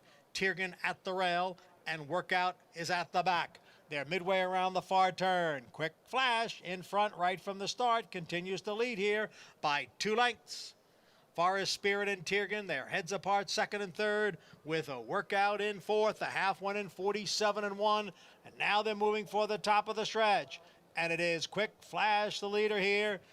Tiergun, Forest Spirit, second and third, big break back now to Workout. The field is in the stretch, and Quick Flash is the leader, with Tiergun now taking up the chase in second on the outside. Forest Spirit is third. It is Quick Flash all out to hold off Tiergan. The two of them are right together with 100 yards to the finish. It's Tiergan on the outside who takes a narrow lead. Quick Flash battles on. Tiergan won it. Tiergan over Quick Flash, then Forest Spirit, and farther back workout. Tiergan up in the final jumps under Luis Saez for Rudy Rodriguez to get the third win of his career. Yeah, he sat behind and just was able to get out. Quick Flash and Irad were able to get the front, as Workout clearly didn't run at all in this race, but Tiergan gets the job done as the favorite. Winds up going off at 4-5 in the end. It was Quick Flash out to the front, as you anticipated here under Irad Ortiz Jr., and just unable to hang on late. Is Tiergan getting over that second-itis, Acacia? Yeah, he did, and I do think that sometimes you'll see a change in distance or a surface change. You know, sometimes trainers will run a horse on a turf and then bring them back to the dirt, and it kind of tricks them almost a little bit. Those horses that have the tendency to finish second or just not seal the deal. And Tiergan was very sharp off of that 1 1/8 effort, obviously very fit on the turn back in distance, and when he came up alongside Quick Flash, I was wondering if he was going to be kind of up to his old tricks and where he might try to just linger alongside Quick Flash, but he dug in gamely. Luis Saez kept after him too, and Luis riding him last time out, and just wanted to say Workout cross the wire fine. Jose Ortiz protecting him. Tiergan at 4-5 takes the third here at Belmont. 1-4-2 finish. Prices when we come back. We'll set the stage for the fourth right after this here on America's Day at the Races.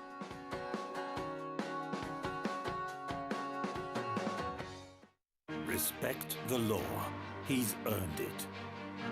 A Grade 1 winning juvenile. 'Tis the law, pops the cork in the champagne. A classic winning 3-year-old. Tis the law is going to win the first leg of the Triple Crown. 5 triple-digit buyers. Respect the law, 'tis the law. The best son of Red Hot Sire Constitution. He's left the others behind. He's going to win the Run Happy Travers. 'Tis the law, new to Coolmore, America.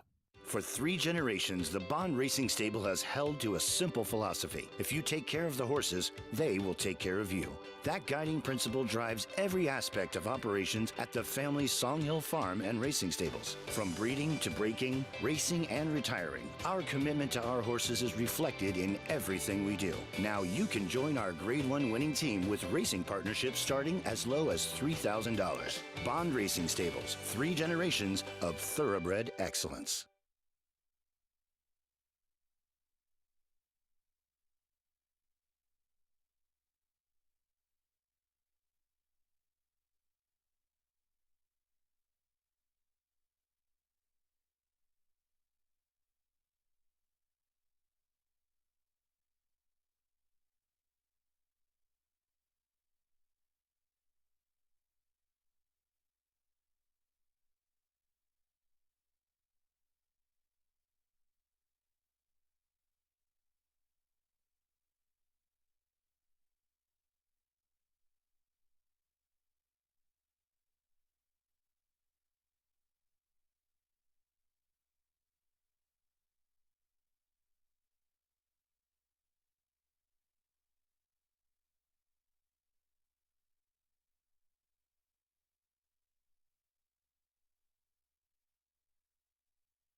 We're back on America's Day at the Races here on Fox Sports 1 and Valley Sports Southern California. Good to have you with us. Program brought to you by America's Best Racing. For the love of the race, visit americasbestracing.net today. Belmont Stakes winning rider Luis Saez on Essential Quality. He gets the win here on Tiergan for Rudy Rodriguez. Third win in 19 starts after a lot of seconds on the resume for this 5-year-old. Let's head downstairs for more.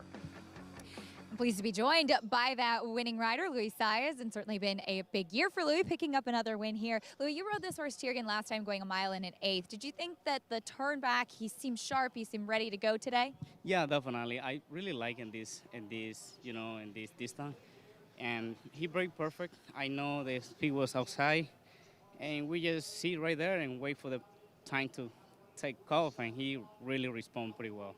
You had Quick Flash actually setting the pace as workout had gotten loose beforehand. Did that kind of change your game plan as far as where you placed him? A little bit, yes, definitely. But I got lucky that the number 4 keep going in the top of the stretch, and we had that spot in the middle, and he gave me the last kick, and he did it pretty well. So it was a good race. Have to be able to adapt to anything. Now coming up later in the Suburban, you'll be riding Mystic Guide, who rode to victory in the Dubai World Cup.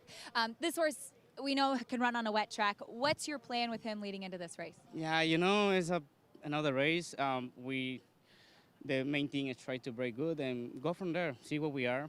I think they're gonna have a little speed inside, but it's perfect. So we're gonna try to sit a little bit, and when we're ready, let it run. And what did that horse mean to you, winning that Dubai World Cup like that? Oh wow, what an amazing horse. He's a super horse, and he's ready. He like it. He like the wet track, and I think that's perfect for him. Louis, thank you. Best of luck later today. Thank you so much. Gets a win here, and getting ready for that big run on Mystic Guide later. Luis Saez knows this horse quite well and knows how he should be able to handle a wet track. As I have to give an assist to our cameraman Matt, who's been holding the umbrella for me throughout this interview, Craig. Well done, Matt, making his first appearance on the show. Luis Saez, one of the top riders in the country, he has been for a few years, but this is a career-changing year for him. Belmont Stakes victory and a Dubai World Cup. Oh, no question about it. I mean, he's run 2 of the biggest races in the world already this year, and it's nice to see him get the recognition because he did finish first in the Kentucky Derby, would be disqualified, and I thought it was a justifiable DQ, but I thought the manner in which Luis Saez conducted himself after the disqualification, he handled it so well and so professionally, so you like to see him get rewarded going forward, and he is getting rewarded, but he's getting rewarded because he's a heck of a rider. Everybody in this sport knew when he did get DQ'd from that race, there was another Triple Crown win in his career in the not-too-distant future. And probably more than that. Yeah. And he'll win his Derby one of these days as well. I think we're fully confident in that. And nice to see him doing well. And like so many of the other riders in the room, he's a very pleasurable guy to be around as well. Yeah, he is indeed. Let's take a look at our weekend stakes schedule. What's ahead? Of course, the Suburban, that's the big one where Saez will be on Mystic Guide, the Dubai World Cup winner. And later today, the Perfect Sting. Now, she was the queen of the lawn during a stellar campaign 21 years ago, reeling off 4 consecutive graded stakes wins, all here in the state of New York. It was a near-perfect season. She would cap it off with a victory in the Breeders' Cup Filly and Mare Turf. We caught up with Perfect Sting in her new career as a broodmare. Perfect Sting right alongside. License fee is very game. Perfect Sting is there, and now she's in front. It is Perfect Sting in front. License fee, and hello, so-so.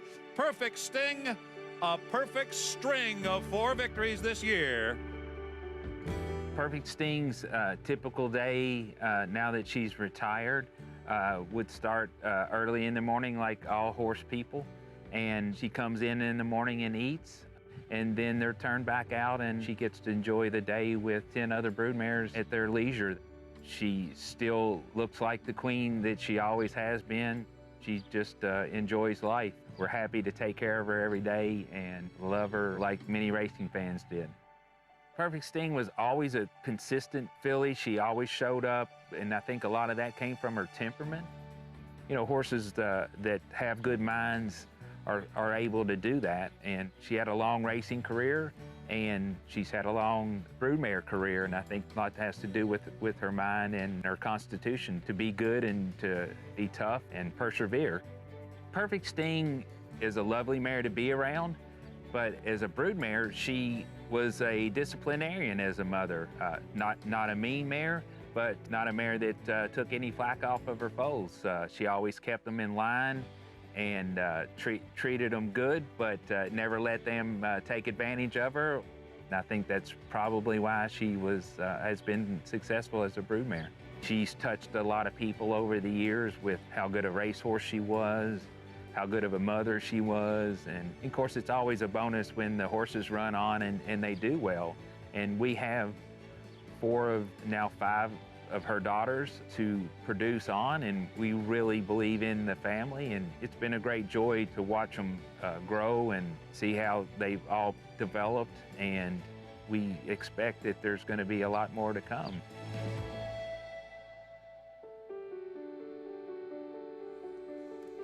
Oh, that campaign that Perfect Sting put together for Stronach Stables and Joe Orsino back in 2000 was really something special. 5 wins from 6 starts, all graded stakes victories. The only defeat was a runner-up finish, and including a win in the Breeders' Cup Filly Mare Turf. She was a tremendous racehorse, and when I was saying before how that Diana has such a storied history, she belongs in that list. An amazing, amazing racehorse. I mean, you look at her record, 14 for 21, 3 seconds. When she showed up, she won, and $2 million is never anything to sneeze at. These days, horses sometimes win that in one race. She won it the hard way. Yes, she did 21 years ago, back in 2000. The Perfect Sting, unfortunately, because of the weather, taken off the turf, has kind of decimated this race a little bit. So with who remains in this group, Piedi Bianchi looks like she's going to be really tough here. I prefer Chad Brown's horses in Velvet Crush, who I thought ran very well on a wet track, but I'm not going to argue with you. Piedi Bianchi has the good dirt races as well. They figured to be the only 2. And, you know, one thing to be fair, even if this race had stayed on the turf, it was only going to be a 4-horse field, and you were going to have Villadero at about 1 to 9 in there. So I actually would argue, even as a 4-horse betting race now on the dirt, it's actually a better betting race. Because you and I have already disagreed right now on who we necessarily like, and I don't think there was going to be any disagreement, especially with Princess Grace coming out, that Villadero was going to be an overwhelming favorite. And I had spoken to Chad Brown about it earlier, and even when we were talking about running the turf, he had concerns because he said there's a lot of rain here. It's a very valuable racehorse to bring her back in a race like that. So as it turns out, who knows if she would have even run had we kept it on the turf, given the conditions. Yeah, so that's going to be interesting with her, with Villadero. Where does she come back now in her 5-year-old return? I wonder if she's eligible for the Della Rose, because it's Ferdinand was a sweepstakes, but it might be sweepstakes that year. Is that the same conditions that the Perfect Sting was? I'll have to take a look. I'm not sure if it is, but that would be a race you would be pointing to, I imagine. If Cross Country Pick 5, it is back today, and it involves 3 racetracks, Woodbine, Belmont, and Delaware, that Grade 3 Delaware Oaks, where Kenny McPeak holds a strong hand with Crazy Beautiful. Let's talk to Jonathan Kinchin and his thoughts on how to play the sequence today. JK. Yeah, it's a tough sequence. There's obviously some of the scratches at Belmont. But let's talk about kind of the centerpiece, and that's the Delaware Oaks with Crazy Beautiful, and whether or not it's the type of horse you can single or not. I'm a big believer in singling whenever you can and your opinion takes you there in sequences. I'm not a believer in the idea that you have to find a single to play a sequence. Do I believe that Crazy Beautiful is a single? And I don't think that she is. I don't necessarily trust her. 2 of her biggest wins and 2 of her biggest performances, the Summertime Oaks, which we're seeing now, and then the Gulfstream Park Oaks, look, she got the job done. You can never knock a horse for getting into the gate and beating who they line up against. But who was behind her in those 2 races is a little bit of an issue for me. No superstars, and in fact, not even too many horses that have come back and run good performances out of those races. Now, the problem is that this is not the toughest group that she's going to face. Although her speed figures are better than a majority of everyone else in this race, there is an opportunity here for me to try to beat a horse I don't necessarily trust. The only other horse that I could see myself leaning on in here is the horse right to her inside, and that's the 6 leader of the band. This horse seems to be progressing in the right direction and has a speed figure that's at least competitive to what Crazy Beautiful has run. Can she win? Sure. I just don't trust her. Multiple graded stakes winner. She is going to take a lot of money, and many will likely lean on her. We'll see if she can get it done in that 8th from Delaware today, part of that cross-country Pick 5. You can also earn a $20 bonus on your Delaware Oaks winning wager today. To qualify, go to Naira Bets. You got to opt in. Don't forget to do that. Then place a $25 win bet on any horse in the Delaware Oaks. If your ticket hits, you'll earn a $20 bonus through Naira Bets. 4th race is coming up next here in Elmont, New York. 6.5 furlong sprint. Claiming race for non-winners of 2 lifetime. And this is Tano, who was just claimed out of his last race. He's now in the Pat Reynolds barn. He was in for 16 non-winners at 2 in that last out effort. and he just didn't show up in that performance. No, that race concerns me. I did put him on top because I had reservation about putting the 1 for 25 Macho Boy on top, even though he's the speed and the horse to beat, but he's 1 for 25. And so I picked Tano, but I don't disagree. His last race was troubling. Well, despite that, it has not scared away the betting public. He is right at his 7 to 5 morning line. And oh, guess who's aboard? Big part of the reason he's taking all that money, Irad Ortiz Jr., who is the market mover on that tote board, as we've talked about. Dano, the one to beat. We'll have a Paddock report post-parade coming up for the 4th at Belmont next. The ultimate accolade for a racehorse is to be named Horse of the Year. To be enshrined to the Hall of Fame is to achieve immortality. As a stallion, genetic immortality is defined in 2 words: breed shaper, plain and simple. 2-time Horse of the Year and Hall of Fame inductee, Curlin, is just that. Breed shaper, Curlin, the classic sire. No sport in the world brings the wins home like racing. It's one-of-a-kind, high-speed, high-stakes action, and Naira Bets takes you there. Place your bets and watch the races live from anywhere. With Naira Bets, make easy, secure deposits and promotions every day to earn reward points or cash. Download the Naira Bets app or visit nairabets.com.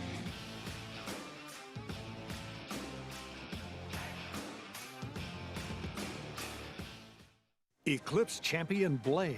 Among sires with less than 10 crops, he has more Grade 1 winners than any stallion standing under $100,000, including Grade 1 winners Nadal, Marley's Freedom, Fault, Abscon, and French Classic winner Singa, plus these recent standout performers.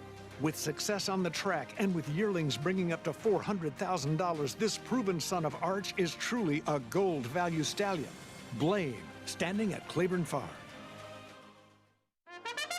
Now more than ever, it's time to get with the program because New York breds start with an advantage. New York breds run for serious green. At Belmont and Saratoga, New York bred maidens run for up to $75,000 and allowance horses for up to $85,000. And serious New York bred owners can collect awards of up to $20,000 per horse per race in open company. So get back with the program. Seriously.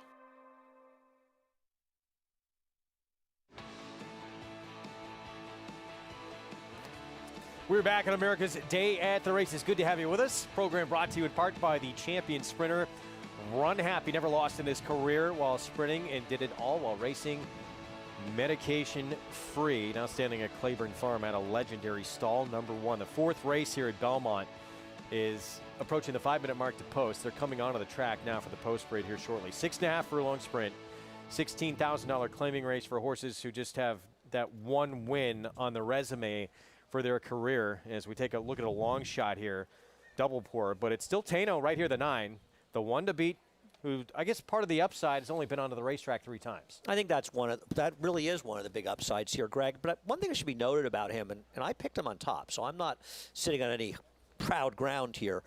His debut win, he would have finished second. The favorite lost the rider. The favorite ducked in mid-stretch and dumped Manny Franco. Otherwise, he would not have won. Now, he might have won a maiden race since then, but he wouldn't have won that race. And the next time he ran a big speed track and Dr. K kind of ran off from him in that race, didn't run that badly. His last race is troubling. We'll see. The problem is, where else do you go? And I think, as you said, Greg, it's the minimal number of starts that is one of his biggest appeals. Yeah, well, here's an example of that. Here's a horse who's 1 for 25 lifetime, Macho Boy. And people will see the rider switch to Manny Franco, and I'm Manny's biggest fan. I don't know what Mike Luzzi has done wrong on this horse. He does look like the controlling speed, which isn't going to hurt his chances. Not at all. He'll be in front. Have a heart, long shot at 16-1. Yeah, he's a little tough to make. He did, though, finish second at a huge price, 3 back. Well, you and I talked about this horse yesterday. We pointed it out. 1 for 48 lifetime. He's 6-1. Well, the reality is he's got races that are fast enough to be competitive here. It's tough to get past 1 for 48. And all gets back to what you had said about the 3 starts. General on a mission. He is 17-1 for Greg Matisse. He's so bad in his 1 dirt start that even with just 4 starts and 1 in the dirt, he's still not taking any money. Combat Ribbon, he is at 12-1, 4-year-old by Golden Sense. 6 month plus laughs in the dirt. This barn is 0 for 17 over the last 5 years. Won his debut, and it's been just dark since. But maybe that'll give you a little bit of confidence they can win off a layoff. Apex Predator, 6-1 with Heeman Harkey. He's only won for 27. He is coming off a pretty good effort when he did finish second. He's got to try and throw down with Macho Boy early. I don't know if he's fast enough. Double pour, 14-1. I could use a double pour about right now. I wanted to find an excuse for this horse. That bump braked really wasn't really that much of a big deal. I was hoping he had a tougher trip than he did. We'll see. And Tano won the debut. That was at Aqueduct, but coming off that 5th-place finish, last out at this condition. I'm hoping he can improve for Pat Reynolds off the claim, period. I think that's the best you can offer. It really does feel on paper to be mostly between the 2 and 9, but this is not a race. If Jonathan wants to come up with some goofy idea and tell us about some long shot he likes, I'm all ears.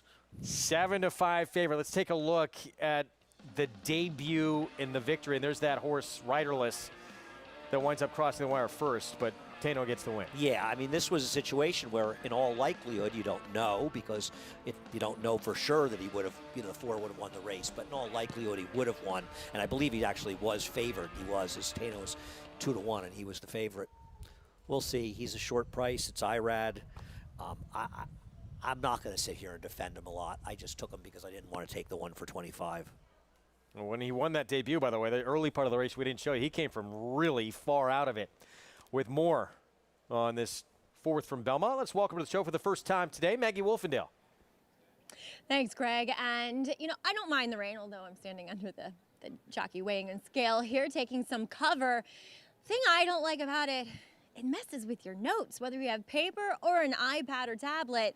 Man, you got to keep these things dry. That's the hardest part about working in the rain. But obviously, hats off to all those out there, the jocks, the horses, the outriders, the pony people, and the assistant starters. As we'll take a look at your current favorite, number 9, Tano, in here for Pat Reynolds. He was coming in off of a layoff last time.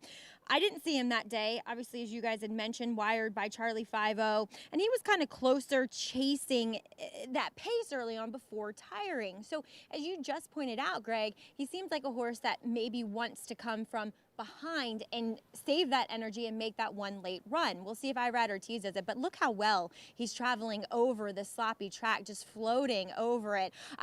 He's not a great price, but I don't see anywhere else to go because he looks fit heading in here. He looks like the horse to beat. And although this is his first try over a wet track, what you saw there in the warm-up, with addition to the fact that I think physically he looks very adept to handling it, it just makes him very tough to beat. As number 6, Combat Ribbon, kind of took my interest a little bit here. Came in very much on his toes. He looks like a horse that should appreciate the wet going because he's a little bit taller, leaner, kind of that more narrow frame with that narrow hoof to him. Just one that stood out to me, at least in the paddock, that had that off-track type of look. And he does come back here looking very fit. He's going to have to run better. I get it. But he's a big long shot to possibly use underneath. As you do see, he has that mud tail, but a guy that doesn't need a mud tail, he's letting the mane flow. Jonathan Kinchin. I think the next time it rains in Saratoga, I'm going to do a mud tail with my hair and just see what happens. It's not quite long enough, but I'll do my best. I'll see if somebody can help me. I maybe get the Asmussen barn to braid it for me. Look, I like the 2 Macho Boy in this spot. This is a horse that didn't run well in the last 2 starts, and that kind of helps with the price. Regardless of the reason why, people look at the past performances, they see those poor performances, and they look elsewhere. I think Macho Boy could run better in here. And the other thing I like about it, and Andy mentioned earlier, and Manny did it earlier, is he's been aggressive. And being aggressive with Macho Boy on this racetrack against these horses, I think is going to play into the hands of Manny Franco and Macho Boy. Sorry, Andy, I couldn't come up with anything creative in here. I'm giving you the second choice. It's a tough race to find anything creative. And, you look at Macho Boy, who's going to be likely the controlling speed in this race. He's got better buyer speed figures than Tano has ever run, even though there's upside certainly there with Tano. As we mentioned, has only started 3 times. I'm not going to argue against any of that. And you know, Manny Franco's got one thought in his mind. I got to get out of the gate, and I'm going to send this guy to the front. Nobody's going to have a lead early for me at late. They may get him in the stretch, but they're not getting him early. And create a wind and sea of mud behind you for everyone else and make it uncomfortable for him. We'll see if he's able to do that with Macho Boy, the 2 from the inside post. Favorite, though, Tano, the 9. He'll be the last to load under Irad Ortiz Jr. Let's send it upstairs. Here's the 4th from Belmont, John Imbrial with the call. Taino.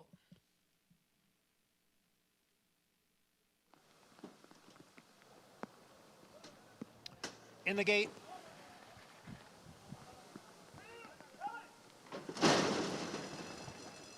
And the rough. From the inside, it's Macho Boy who is going out for the early lead, and Combat Ribbon is running in second with Quintarelli in third. In between horses, General on a Mission runs in fourth.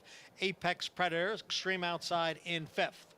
Have a Heart is down at the rail in sixth. Taino is seventh at this point, and Double Pour is the trailer in eighth as they head for the far turn.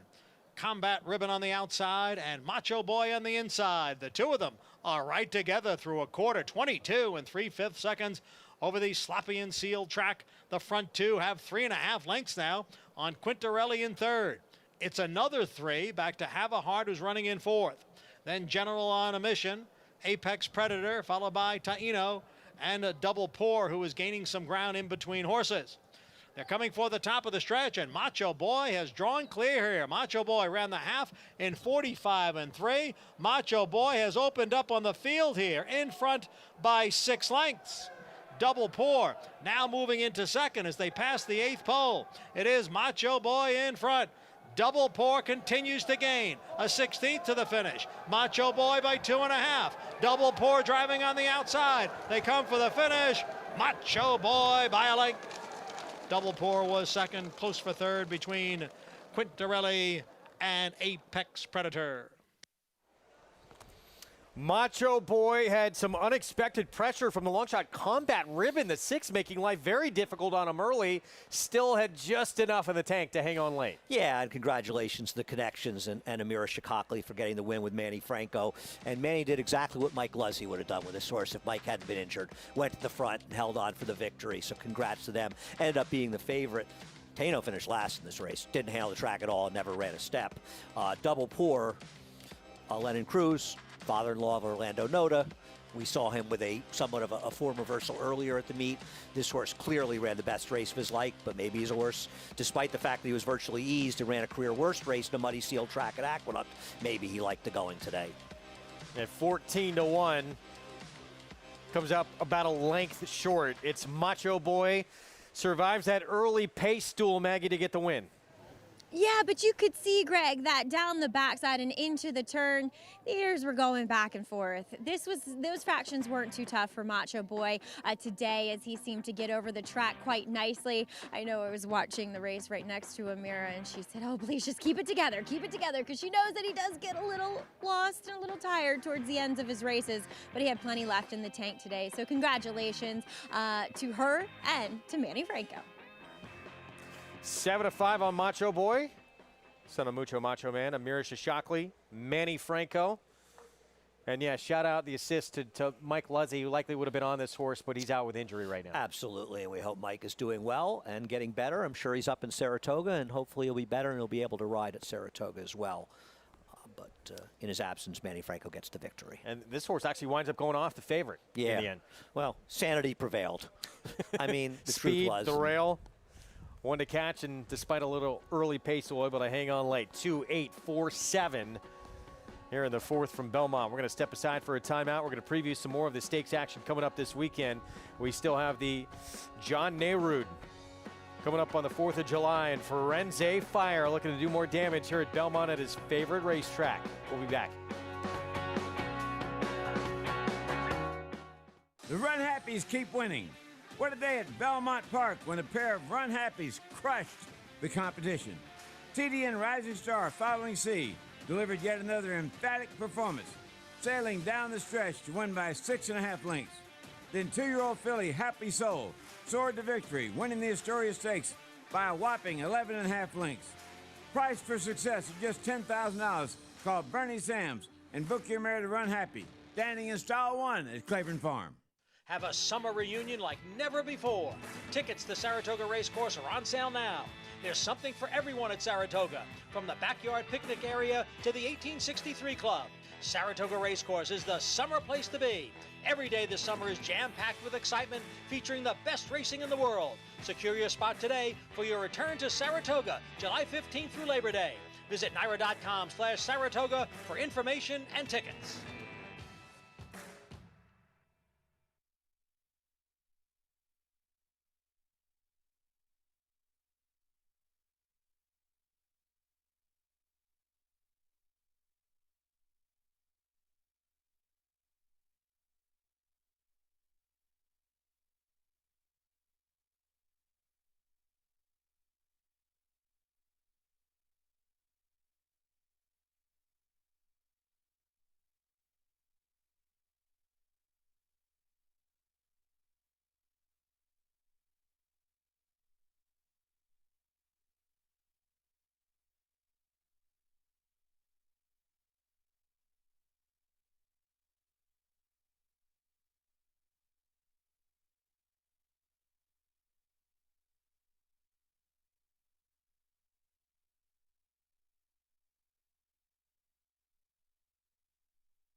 Back on America's Day at the Races here on Fox Sports 1 and regional networks out in Southern California. Programs brought to you where you can play all the races at NYRA Bets. Go to NYRABets.com. You can download the app as well, and the code to use for new signups, Match 200.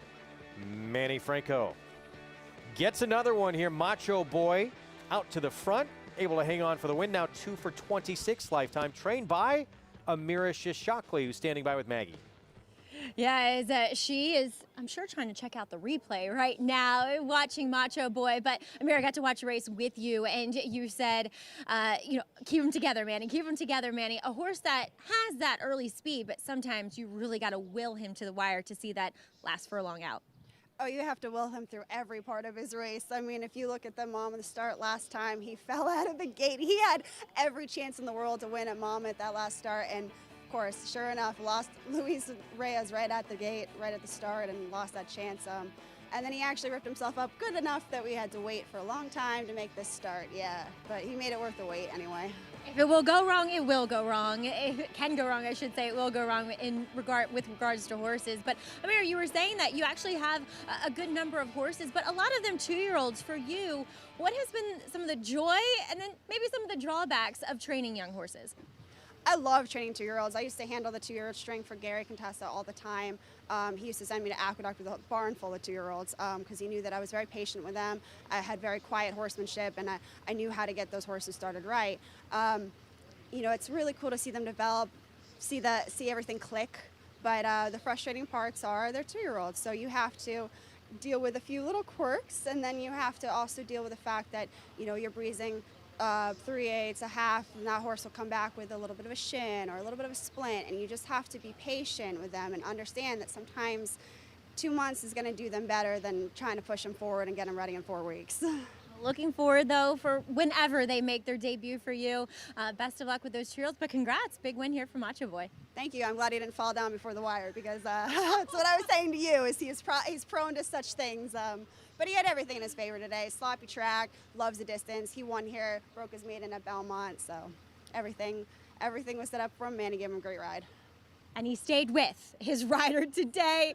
Amir, great job as always. But Greg, yes, Macho Boy, sometimes you just have to be patient with these types of horses, and he picks up that second win of his career finally. He does indeed, as the favorite. So Macho Boy gives Manny Franco another victory, and well done by Amira Shishakli. And here it's never easy to win on this circuit. Yeah, her horses, she started off very slowly. I feel like they've been running a lot better in the last few weeks. $4.90 the return on Macho Boy here. That's 2.8 exacta for $1, 20 bucks. Yeah, and double pour improved markedly.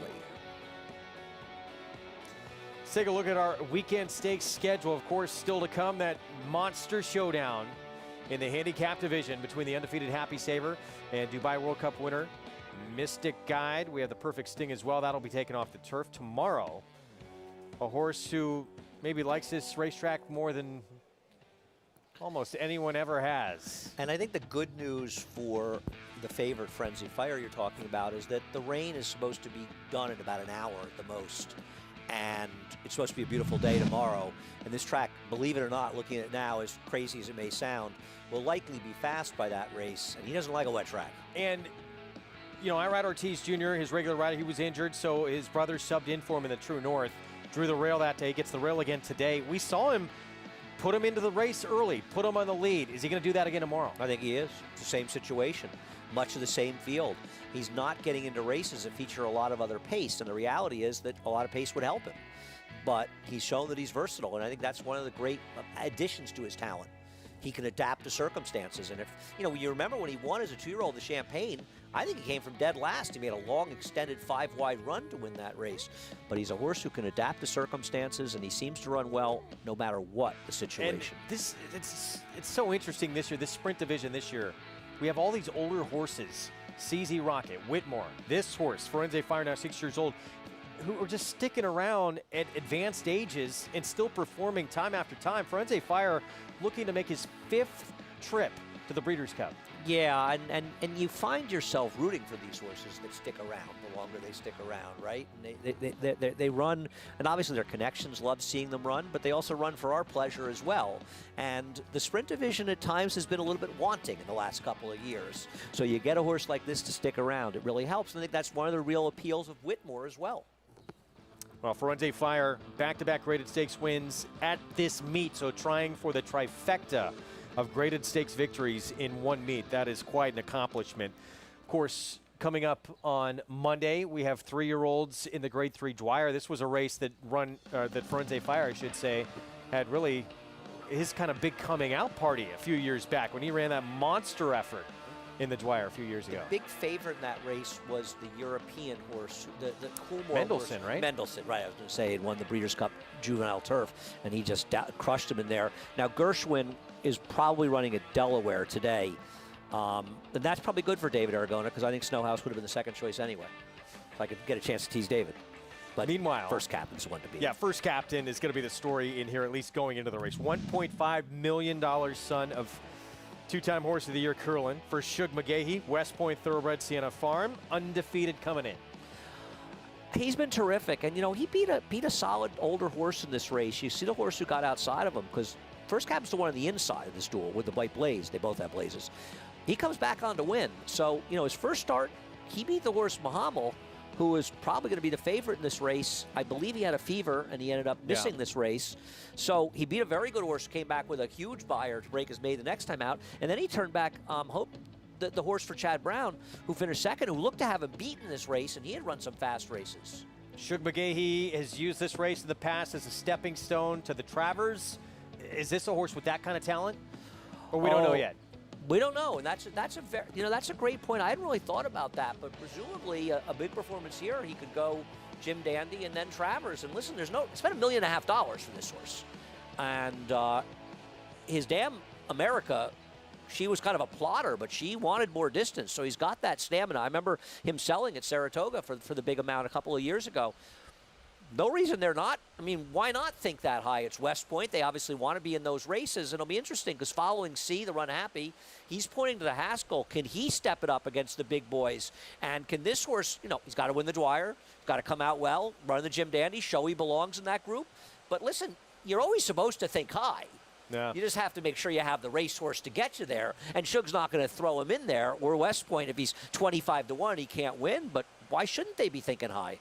Well, to this point, he's been perfect in a brief career. We'll see if he can keep it going on Monday. We hope you join us. We're going to be with you all weekend long on July 4th weekend here on America's Day at the Races. Coming up next, start of the Saturday Pick 6.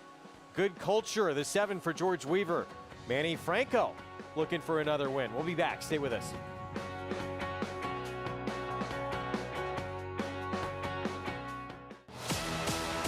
Coming up alongside of Ticonderoga, Good Samaritan won it.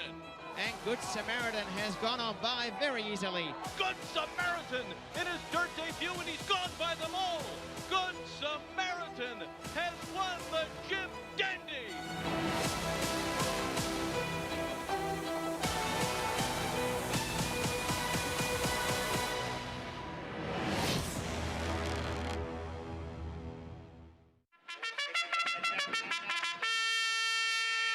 Monmouth Park's 50-cent win early pick 5 is the best way to get your wagering day started. With a 12:15 post every Saturday and Sunday, the win early pick 5 is home to 6-figure pools and a low 15% takeout. Start your day winning early. Play Monmouth Park's win early pick 5. Win early, win often.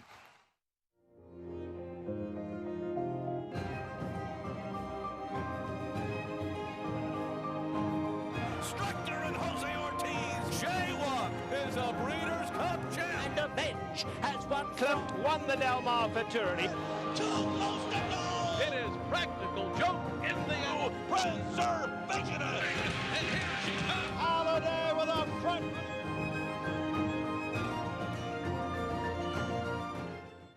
Racetrack Television Network brings you every race, from every track, on every screen, every day.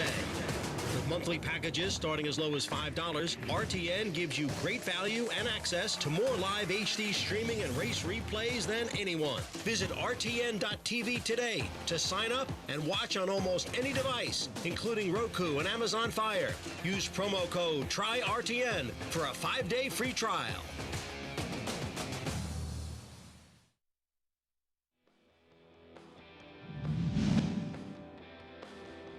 As the field turns for home, Haynesfield in front. Now Joe Talamo says go with I Want Revenge, but Haynesfield still holding him off as they come into the final furlong. It is Haynesfield clear by 3.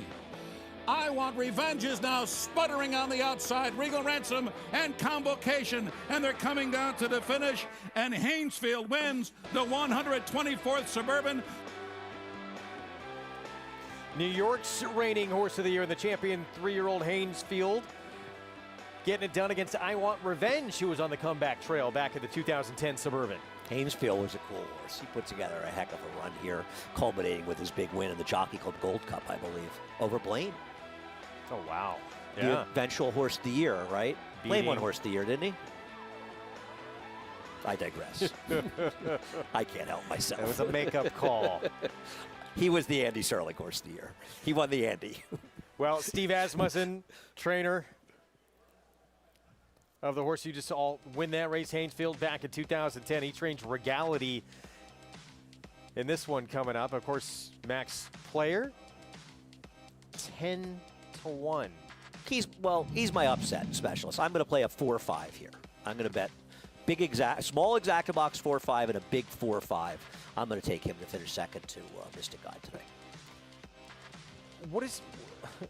He showed a lot of potential, obviously, in his 3-year-old campaign. He won that Withers. He was 3rd in the Belmont at Travers. What does he need to do to get back to being that horse? Well, I think he needs to, get back to his better races. The concern in this race is he doesn't have a lot of speed. And there's no speed in this race, so he may be compromised. He also may not be as good as Happy Saver. That's another big concern, as well as Mystic Guide. The biggest concern for him, what's he going to have to do? He's going to have to get better. Faster. He's going to have to get faster, right? The age-old argument. I think he ran a lot better than Pimlico Special, it looks. It was a race that was dominating the front end, and he was 5 wide pretty much the whole way around the racetrack, and that was the day you wanted to be inside. So I think he was compromised. I believe he'll run well today. Can he run well enough to beat even one of the favorites? That remains to be seen. Task against two of the best in the older horse division. Meanwhile, Steve Asmussen sending out Regality for Joseph Migliore, who may just be starting out on his own. He actually earned his first career win as an owner at this meet with this horse. But growing up the son of one of the most successful jockeys ever seen in New York racing, Richard Migliore, he's been in the sport really his entire life, and the future looks very bright. I think it was pretty ingrained from day one that, this was the place I wanted to be, especially the racetrack. I rarely had a day where I thought of anything else. And it was special because you're so invested in an athlete's career and one specific athlete's kind of performance, and it's your father. It's obviously someone you idolize, and it kind of heightened everything where each race, each high, each low was a little bit more amplified, specifically because it was your dad out there. Coming down to the finish, brilliantly ridden on the front end by Richard Migliore. Flashing has won here. Flashing has won the Gazelle in front-running style. I learned a tremendous amount, about horses, from him, but not only him, also my mother, Carmela. She was an assistant trainer, for 2 decades. So, having two parents that were both, racetrackers, I think that definitely accelerated the learning process and it really helped me get to where I am today. As a young child, wanted to follow Dad's footsteps and be a jockey, but obviously that was never going to happen, at over 6 feet tall. So, and for me, there was always a big draw to the electricity of buying horses or finding the next very talented horse. At the end of the day, we all have a certain taste or a certain opinion of what a horse may or may not be. And to me, that's one of the most exciting parts of our industry is that it's not solved. It's not a game that can be solved. And the sales are kind of where everybody lets their chips fall, and we find out years down the line who made the right decisions.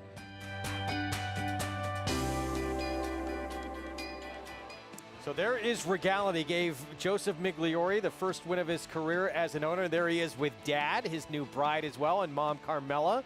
And right now, that's the 3-2 favorite, Regality, trying to bring him his second win as an owner. So good luck to the entire Migliore family. As we get set for the Pick Six coming up, let's head downstairs to Maggie Wolfendale.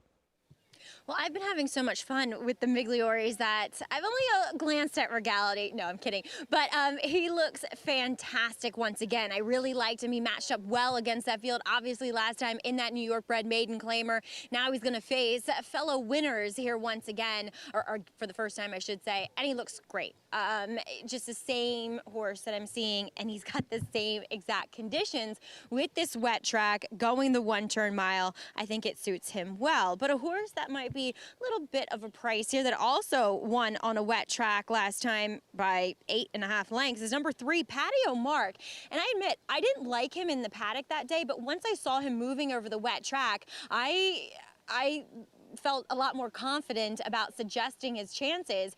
And I know he is coming off a bit of a break, and maybe you could take that as a negative, but the time away from the races, this horse has really filled out. He looked fairly weak behind the saddle last time out, and he is really rounded out. He's put on more muscle mass, his shoulders more developed. I think this horse could run better and improve upon that number that he ran in his last effort. And then there's number 5, Talage, who stopped going a mile and a 16th in an off the turf race. I don't know, maybe Wesley Ward knows something I don't know, and he knows a lot more than I know.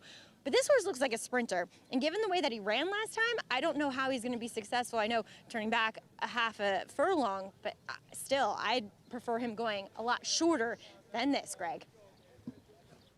All right, Maggie, thanks. Coming through that tunnel. We have the post parade here coming up in a moment. Regality for young Joseph Migliore. Now the pressure's on with Mom and Dad here. 6-5 favorite, I should say. Well, I'll get him the winner's circle. I have absolutely no idea why this horse is an overwhelming favorite. I mean, I understand he's not meeting any Tigers in here, but he was 3-5 for a reason last time. The horse who finished second to him came back to win his next start. He ran 9 buyer points worse. This seems to me to be one that they're looking at Irad Ortiz, they're looking at a big win, a slop, and they're not judging the actual race he ran. I don't think he's the likeliest winner of this race, and I think he's way overbet. Well, we'll start with him. Trying to help Joey get in the winner's circle. There you go. There is Irad Ortiz Jr. aboard, looking for his second win of the day. I wish him the best of luck. We'll see how he does. I guess he can win this race. On paper, he doesn't look like he should be favored, much less this shorter price. Patio Mark, Linda Rice, Dylan Davis team up. comes off another blowout win in a sloppy track, but this one's even slower than Regality's.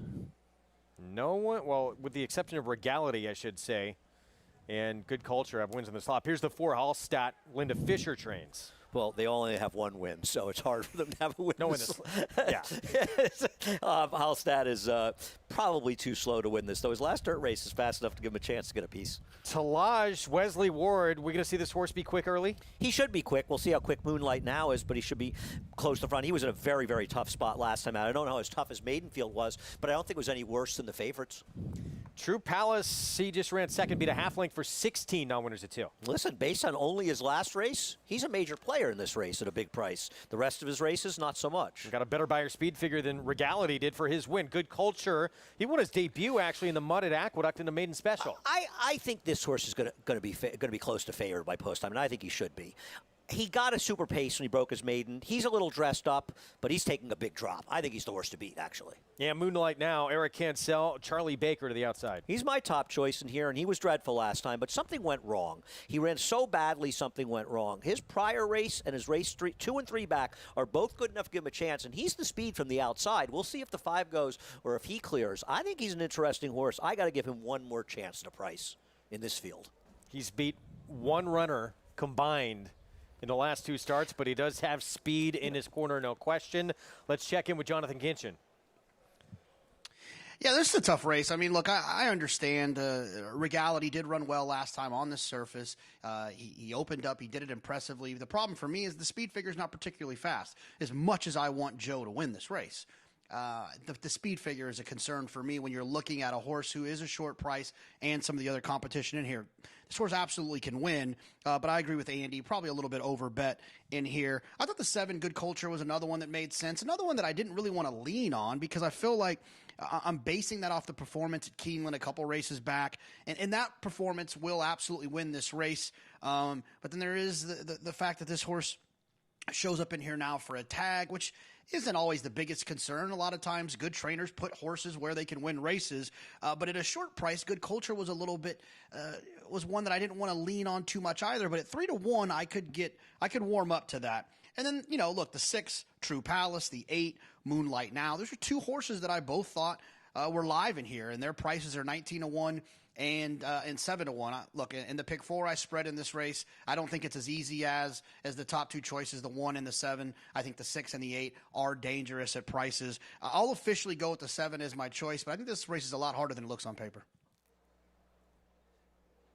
All right, JK, thanks. Despite that, right now, Regality still the 6-5 favorite. Yeah, I do want to say that by post time, the 1 and the 7 are going to be very, very close in odds. They're 7-5 and 5-2 now. We just saw a flash. Looking at doubles for $1, the double is $9.40 with the 1, and it's $9.90 with the 7. So it suggests these horses are going to be very, very similar prices by post time. And well, I think the 7 should be favored. I think the 7 falls apart when you start dissecting his races. His debut was a supersonic pace that just completely fell apart, and he still ran a 68 buyer.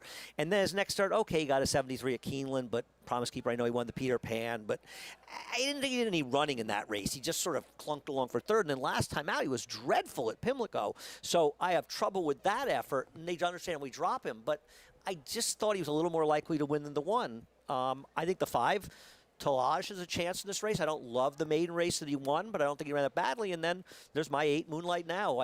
Moonlight Now, Greg, is one of those horses, and I know you've been there, that I really liked last time. And obviously it was a terrible pick and a terrible bet.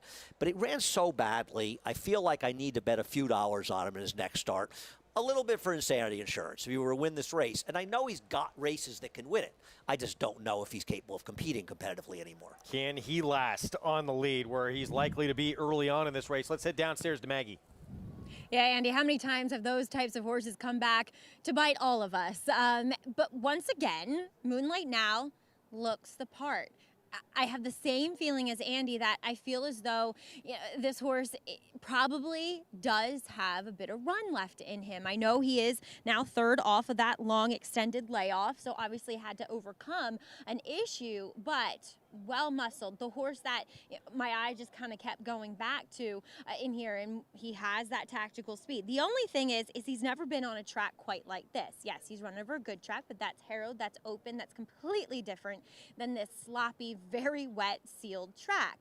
Now, he doesn't strike me physically as one that will love it, that will relish it, because he is a little bit on the heavier side. But pedigree says that he should be able to handle it, so we'll see which way that goes. As we'll take a look at number 7, Good Culture. Again, not a horse that has been on a sealed track before, but a horse that definitely looks like one that should like any kind of moisture in it. Love the warm-up that he got with Manny Franco. He's going to be my pick in here. I just feel as though he's kind of the class of this field, and last time out at Pimlico, he was bad. It was a slow pace he was well off of, and it looked as though he wanted to try to get out a bit in the stretch. But other than that, I couldn't make up too much of an excuse. He's going to have his running shoes back on today as he drops in class, Greg. All right, Maggie, thanks. 7-5 favorite, Regality. Joseph Migliore looking to get his second win as a sole owner for the Steve Asmussen barn here in the Son of Alpha. We are set for the pick 6. Let's go to John Imbrial for the call.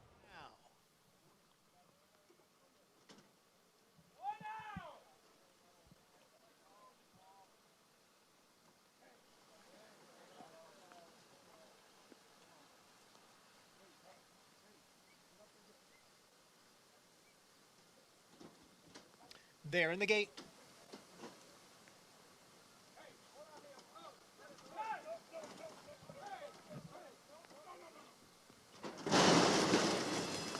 And they're off.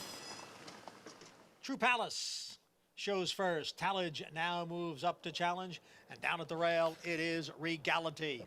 Far outside, Moonlight Now, so it's 4 of them right together in the early going. Good Culture sits just off them in 5th. Hallstatt is in 6th, then Petty O'Mark trails the field in 7th as they move up the sloppy Belmont backstretch. Regality has come away with the lead now. It's Regality by a half length. True Palace is in between horses, and Moonlight Now is on the outside in 3rd. Now a break of 2 to Tallage and Good Culture. And then we come back to Hallstatt and Patty O'Mark at the back. The quarter went in 23 4, and it is the favorite Regality in front here by a half length. True Palace, long shot in 2nd, with Moonlight Now on the outside in 3rd. A break of 2, back to Good Culture in 4th. Tallage is now dropping back at the rail. He's followed by Hallstatt, and way out of it is Patty O'Mark. It's Regality on the inside and True Palace on the outside. True Palace and Regality come to the top of the stretch together. Moonlight Now being asked for more in 3rd. 3/4 went in 1:12 2, 3/16 to the finish. And it is True Palace who has come away with the lead from Regality. Moonlight Now is in 3rd and Good Culture is 4th. It is True Palace who is wandering here through the stretch, holding on to the lead as they come down for the finish. True Palace in front, then Regality and Good Culture. True Palace with the upset victory. And it will be a photo for second. True Palace and Heman Harkey at 17:01. Well, Andy, you had mentioned that last race from True Palace. Was it too good to believe? 1 for 32 lifetime coming in, wins at 17:01.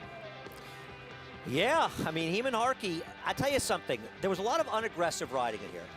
The 8 who had speed was rated. The number 5 who had speed was rated. So I read Ortiz on the 1. He took advantage of it, and he was aggressive, but Heman Harkey was the one guy that said, I'm not letting this guy go. I'm going to go. And it paid off. He was the best horse, and we said it before the race. I mean, it was hard to justify him over his overall past performances, but he had run the fastest buyer figure of any of these in his last start. And he was 17-1, and he got the money. Big number from a rider whose opportunities are few and far between, but had the best buyer speed figure, not just last time out, of anybody in this field in their careers. Jonathan Kitchen hits the pick 4, by the way, with a 17-1 shot to close it out. JK, well done.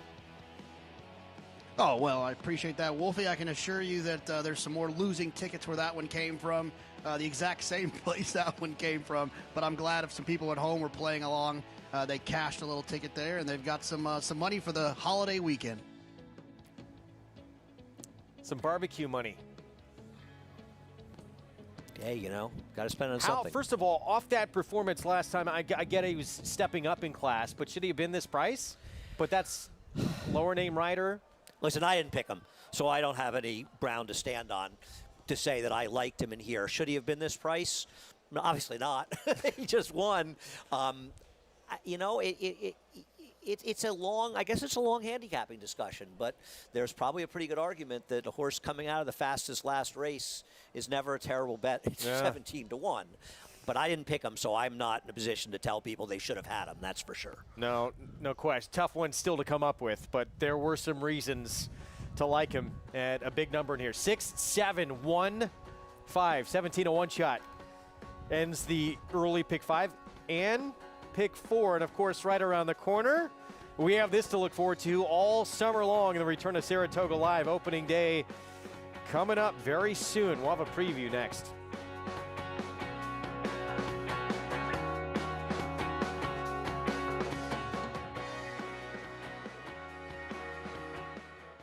A Grade 1 winner on both dirt and turf, War of Will became a classic winner with this victory in the Preakness Stakes.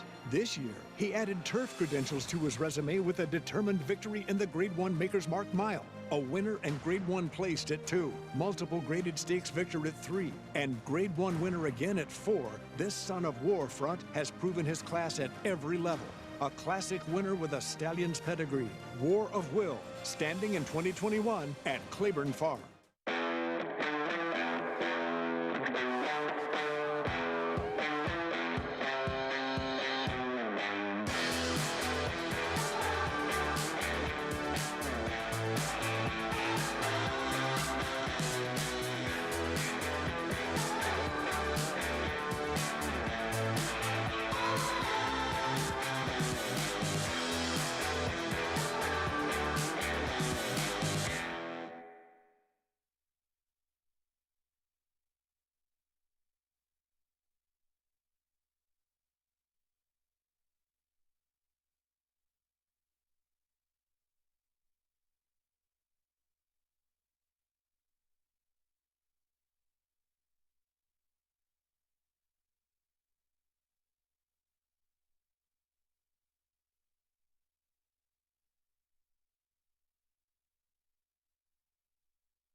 Welcome back to America's Day at the Races, brought to you in part, as always, by America's Best Racing. For the love of the race, check out americasbestracing.net today.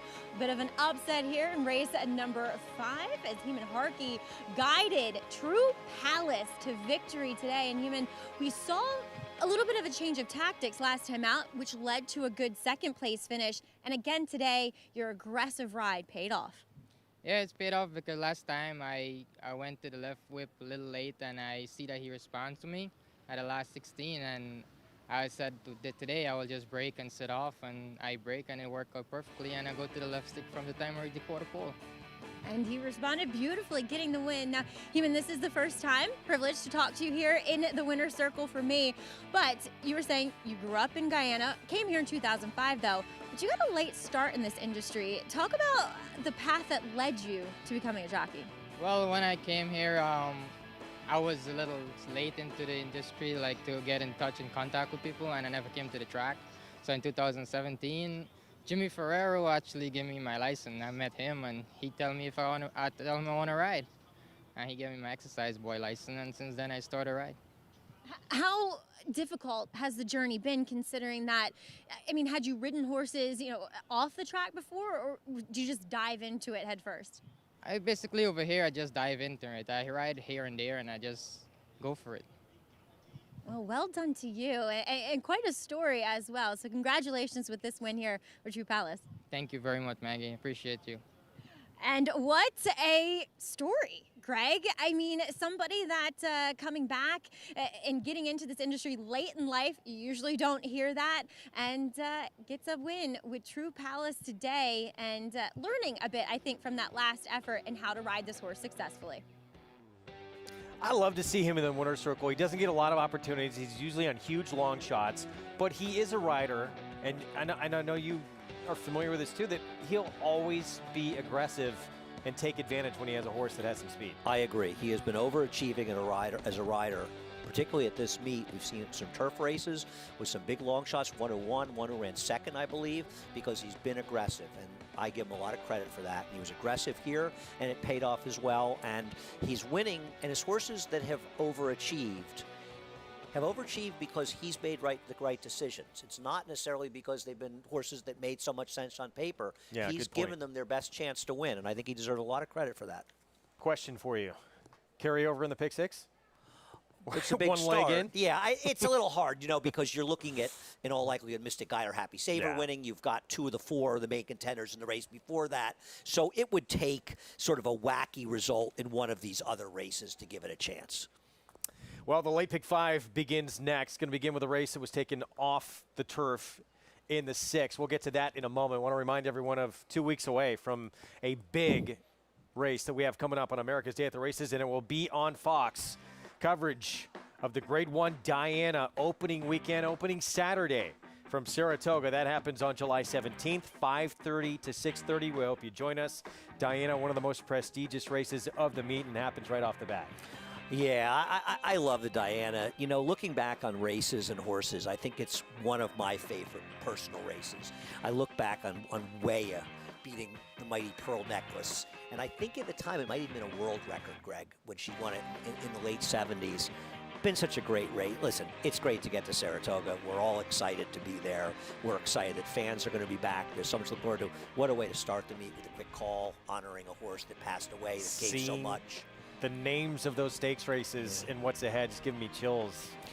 Getting excited for it. And single day tickets, by the way, available for Saratoga for opening day, for Travers Day, for all of it. Yeah, and get them. Come on out. Come out and see us. It's going to be an exciting season. And if you want to educate yourself on the history of the game, a good place to start, take a look at the winners of some of the Grade 1 races at Saratoga, and none more so than the Diana. It's a who's who of some of the greatest horses to ever race. Well, with opening day right around the corner, it's the 15th of July. Get your tickets now. Single day tickets on sale today. You can go to Ticketmaster.com to get your tickets for Summer at the Spa. Of course, we're going to be there each and every day with live coverage on Saratoga Live. What a year it's been for Godolphin. Maxfield, 7 wins, 8 career starts. He is pointing to the Whitney on August the 7th at Saratoga. I'm excited, and think of Maxfield's coming. And obviously, he's starting to develop, and he's finally getting a chance for Brendan Walsh, who's coming off a sensational meet at Churchill Downs, by the way, getting a chance to develop. I think that's one of the things that has hindered him. He hasn't had a chance, and now he's starting to show the kind of racehorse he could have been. And after the performance we saw from Nick's Go in the Cornhusker last night, excited to see him potentially in the Whitney as well. 113 buyer. What about Country Grammar, who is coming off that win in the Grade 1 Gold Cup out west? He's a horse that won our Peter Pan at Saratoga, and he sold very inexpensively the Paul Pompa Dispersal, and he really blossomed out there. Can he bring that form to New York now with trainer Todd Pletcher? 106 buyer in that performance in his second race back as a 4-year-old. Interesting to see him back in the mix and see what Pletcher can do with him. For sure. Whitney's going to be a great race. Let's hear from Todd Pletcher on Country Grammar and what's next. We just felt like we needed a little more time. He was coming off a big race. He shipped West Coast to East Coast. We had to kind of squeeze a couple works together and just felt like a little more time would suit him well. And of course, with the Whitney being a prestigious Grade 1, it seemed to make more sense to give him a little more time. He's a pretty straightforward horse. He's easy to train. He's seems very professional, and we like what we've seen so far. August 7th, Country Grammar. Looks like he is going to be there. Give us your wish list. 5 horses you'd like to see in the Whitney. Well, I want to start by saying I wish Mystic Guide could be there, but I'm not going to include him because he's not going to run there. He's not going to run against his stablemate, Maxfield. So I'm going to stick to realistic horses, at least in my opinion.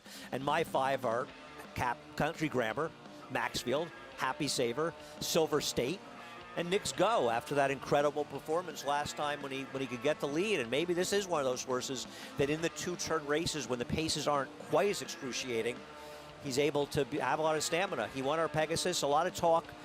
No Lasix in the Met, ran poorly. Lasix last night in the Cornhusker, but he did win the Pegasus without Lasix as well.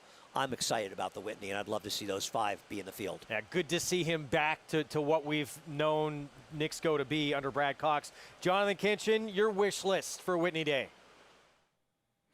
Yeah, it's very similar to Andy's. I want to see Happy Saver regardless of what happens today in the Suburban, whether he wins or he loses. I still want to see him in that spot going the mile and 1/8 in the Whitney. Nick's Go. And this is one that I said I wanted to see him in the Whitney after he ran so poorly in the Met Mile. I don't think it's the Lasix. I don't think it's the 1-turn 2.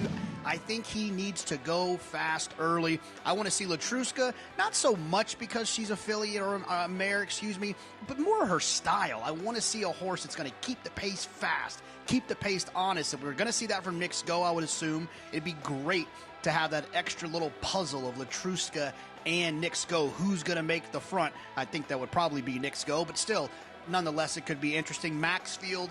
And then, look, I don't disagree with Andy about the fact that maybe Godolphin won't bang heads with their 2 top horses, but they've done that in certain places across the world. They show up with 2 good horses, and they run them in those 2 spots, 2 different trainers, and both of them deserve to be in the Whitney, in my opinion, the most prestigious race for older horses in this country outside of the Breeders' Cup Classic. I would hope that they both show up, but I think we'll know a little bit more after we see the Suburban today.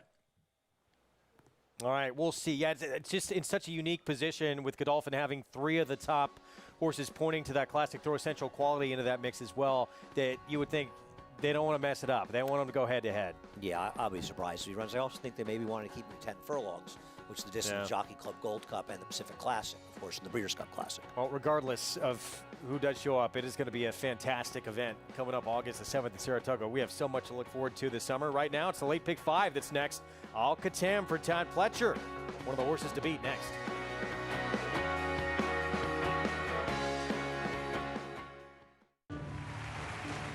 Reach the starting gate. It's post time. Home front, the favorite comes forward. And they're into the stretch. Cold Front put to the test. Old Cash on the outside trying to go with it, but Cold Front kicks away. Cold Front 2.5. Cold Front does it again, firing the field in the Amsterdam. Red. Gonna go for a ride, buddy? I'm gonna miss you, Red.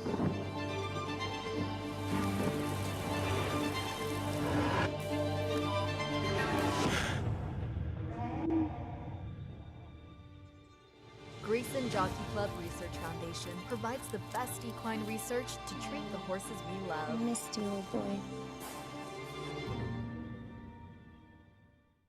Respect the law. He's earned it. A Grade 1 winning juvenile. 'Tis the law, pops the cork in the champagne. A classic winning 3-year-old. Tis the law is gonna win the first leg of the Triple Crown. 5 triple-digit buyers. Respect the law. Tis the law. The best son of Red Hot Sire Constitution. He's left the others behind. He's gonna win the Run Happy Travers. Tis the law. New to Coolmore, America. No sport in the world brings the wins home like racing. It's one-of-a-kind, high-speed, high-stakes action, and Naira Bets takes you there. Place your bets and watch the races live from anywhere. With Naira Bets, make easy, secure deposits and promotions every day to earn reward points or cash. Download the Naira Bets app or visit nairabets.com.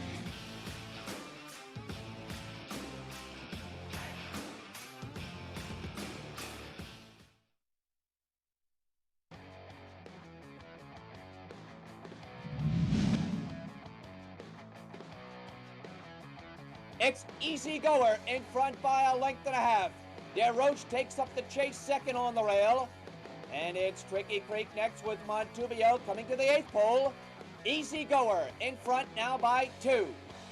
It's DeRoche in second, followed by Montubio, Tricky Creek, and Rampart Road coming to the wire. Easy Goer in front, then DeRoche. Easy Goer in front. That was New York's Easy Goer in the 1990 Suburban Handicap, carrying 12 to 18 pounds more than the rest of his rivals. That was his final career start. I was saying to Greg off camera that I was sitting right about where we are right now, right over here on the 3rd floor watching him win. And for so many of us that loved Easy Goer, and he'll always be one of my favorite horses of all time. So sorry that he got injured. Now, he had always had tough ankles, and Sugar did an incredible job getting so much out of him, keeping him together, given his ankle. His ankle was so big even I could see it. But he was an amazing, amazing racehorse. He went 201 and change, I think 201 and 1 mile and a quarter that day to win in his last career start. And a lot of great history in the Suburban, and I think the Easy Goer's final career victory belongs in there. Huge favorite in that race, but Sugar McGee was actually a little concerned, said it was a little dull in the pre-race in the paddock, but he certainly woke up, and when he got on the racetrack, he usually did. Listen, he was coming off one of his few losses in his career. He finished 3rd behind the mighty Criminal Type and the tremendous Housebuster in the Met Mile. I remember watching that race. I was on the 1st floor. I almost burst into tears when Easy Goer wasn't going to get up. I loved him so much, but he came back and he bounced back. And that was a big race, but unfortunately, he never ran again. Many expecting a big showdown as well in today's edition of the Suburban with the undefeated Happy Saver and Mystic Guide in that rematch when Happy Saver beat him in the Jockey Club Gold Cup. It's great to get these rivalries. It's going to be the second time they've met, but we don't get to see that a lot with two big horses in a division going at each other multiple times. I couldn't agree more, Greg. I mean, you want to see good horses, you want to see good horses race, but nothing beats a rivalry. You know, you look back in history, Easy Goer and Sunday Silence. People are still fighting about Easy Goer and Sunday Silence, right? Affirmed and Alydar, obviously. I mean, the rivalries, they're the best thing in the game to me. Well, this kicks off the late pick 5. It was scheduled for the grass. It's main track now. We're off the turf all day today. An allowance optional claiming field. And here is Chris and Dave. That's the 14 in this spot. Main track only runner. Mert Cantermasi. We've talked about this the last few days on the show. First off a claim in dirt routes over the last few years. Not great numbers. He's got better numbers, I believe, with sprinters overall. Not great numbers. But, you know, Chris and Dave, who's vying for favoritism and likely will continue to vie for favoritism with Alcatam, who I prefer in here. He did run well last time for the Steve Asmussen barn coming in from Oaklawn. 15-time winner, including this most recent performance on June the 11th here at Belmont. This was for $50,000. Yeah, I mean, I don't think there's anything wrong with this race. I thought he ran a better race, and then he got back to some of his better performances, and a duplicate of that race makes him a main player in here. I happen to prefer Alcatam to 3 a great deal in here, and I think Alcatam, who was entered to run the turf, but this was one where Todd Pletcher probably looked at the race and thought, I kind of hope for Alcatam it rains and the race comes off, because he was going to be up against it on the turf. But I think he's the worst to beat on the dirt in the second start off a layoff, and ran behind Happy Saver last time. Let's send it downstairs to Maggie Wolfendale for more. Alcatam is much the horse to beat. He looks like the favorite. He should be the favorite, and he will ultimately be my choice in here. But I want to take a look at some other horses, and one of the MTOs is number 5, as Twisted Tom, as he comes back here for trainer Bruce Levine. And I know that he's a horse that has talent, but he's also had his fair share of issues along the way. And I know it's been reported he has had some tough feet to deal with, and he does. He has white. 3 out of his 4 feet are white. And they always say white feet, they're a little bit more difficult because they're softer, they're a bit shellier, they don't grow quite as well. So hopefully that's been rectified. I will say, with that layoff in mind, I wish he just looked a bit stronger across his top line. He's carrying good weight, which sometimes is my biggest complaint about him, but just with the race, it looks as though it'll strengthen him across that top line. Now, number 9 is Chocolate Bar. He'll be trying the main track for the first time, and he's by Cairo Prince, the dam one on the fast and wet, and same with one of his half siblings. And he doesn't look, at least hoof-wise, like a out-and-out turf horse. So I'm actually on the positive end of things with Chocolate Bar possibly being able to handle this track today. He looks superb as well in the flesh. Now, number 11, he is a long shot Forever Poe. I remember him at the Fasig-Tipton sale as a 2-year-old, and he was all the rage, though not quite as much the rage as Gamine, who sold in the same year. I did not like him when he made his first start at Belmont. He has filled out tenfold now as a 4-year-old. And yes, he is more of a turf horse, but I just thought I'd mention him, Greg, because he just looks so good here off of that trainer change and private purchase, Jerry Hollendorfer. All right, Maggie, thank you. The post parade coming up shortly. You're going to be able to see it over on Fox Sports 2. Coverage is going to switch to Fox Sports 2 here at the bottom of the hour. Of course, the big one later today. We've alluded to it a lot. You brought up that Lasix question with Nick's Go. Happy Saver, he's going to be without Lasix for the first time today as well. No, I mean, I think it's important to bring up. It hasn't proven to me to have been a big factor. I know some people were talking about it, but I do think it's an interesting discussion point, and I'm glad you pointed that out, that Happy Saver has never run off of Lasix, and you can't run in them in the graded stakes. The stake races in New York now. His last race, an allowance race, he could run on it, but not in the stakes. You brought up on the show yesterday, two horses kind of, it's been different directions since they last met. Happy Saver sort of just on the comeback, but Mystic Guide is gone to the next level. You expect him to stay there? I do. I'm a big fan of Mystic Guide. I've always liked Mystic Guide, so maybe I'm a little biased. I hope, though, that Happy Saver takes a step forward, too, and I hope it's a great race. Looking forward to it. Suburban, the feature later this afternoon. Again, coverage continues over on Fox Sports 2. Right after the break, Mystic Guide, Dubai World Cup winner, trying to turn the tables on that defeat to the undefeated Happy Saver for Todd Pletcher, putting that 5-for-5 mark on the line in the Suburban later today on this Saturday card. Suburban Day from Elmont, New York. 3:30 start time, just moments away, coming up over on Fox Sports 2 with more America's Day at the Races.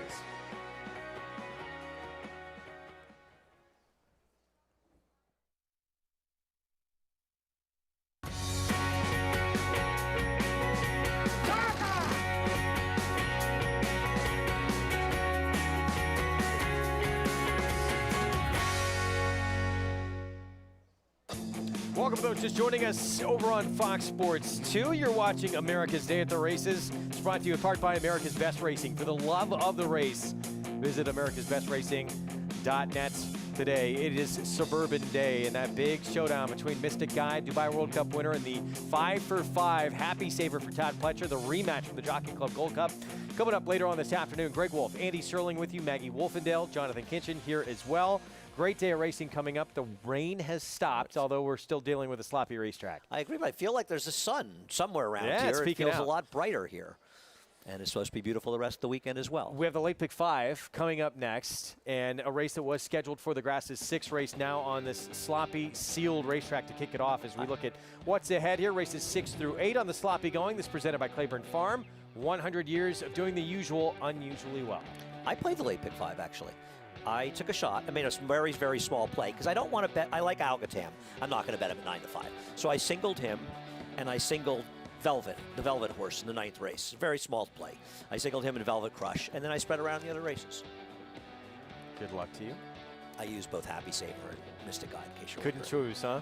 I used them both. No, I pressed Mystic Guide actually, but I also used my long shot horse Max Play. You can play it as well. Get down to this Late Pick 5. All the action we're bringing you today with Naira Bets. Promo code to use for new members. There it is. Match 200. Punch that in, and you'll get that 100% deposit match of up to $200 at sign up. Again, go to nairabets.com, or you can download the app as well to get involved. This race, a one-turn mile. Now on this sloppy sealed main track, we start off our post-parade with Alcatam, Todd Pletcher, Flavian Pratt.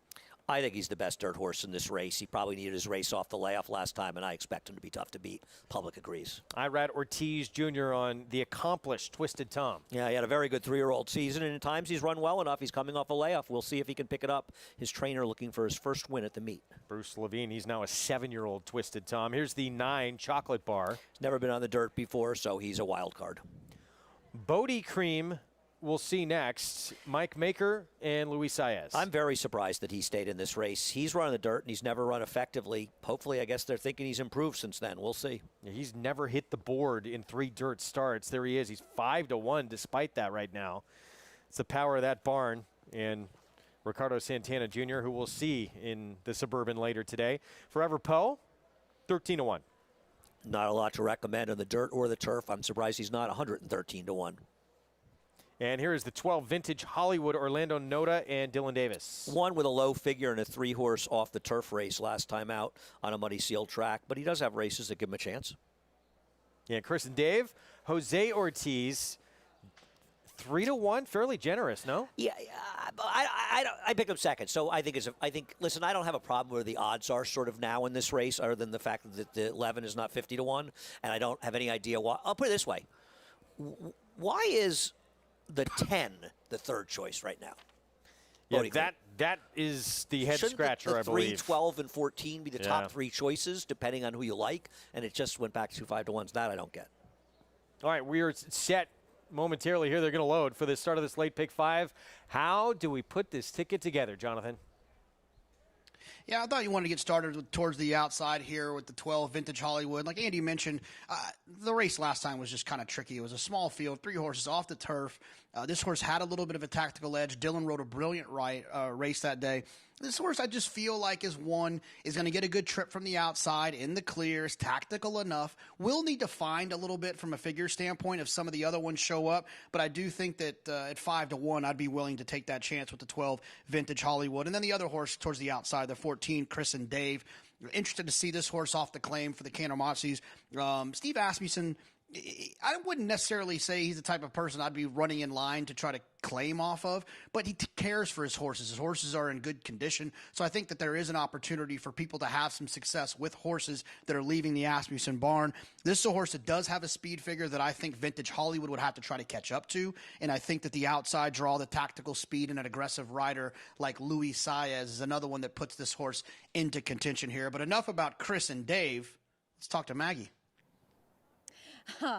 I like Chris and Dave. We can keep talking about him, as I will take a look at him. As what I saw in the paddock was not exactly what I had seen last time when he made his first start in a long time at a NYRA racetrack for trainer Steve Asmussen, as he was very sharp that day, and we saw him on the lead and being aggressively handled. But Jose Ortiz actually picks up the ride on him. Not quite as aggressive as Luis Saez, but, and two, the one thing I will say is that he's a lot more quiet today heading towards the gate. Overall, he physically looks the same. Great, big, bulky, good-looking horse. I'm just wondering how he's going to be handled if we're going to see the same amount of speed, because he's just not quite giving me that same impression. Greg? Loading up here for the start of this late pick 5, 3-2 Al-Katam. Todd Pletcher, and a horse who's only trying an off track was a win. That was in the slop at Oaklawn in April last year.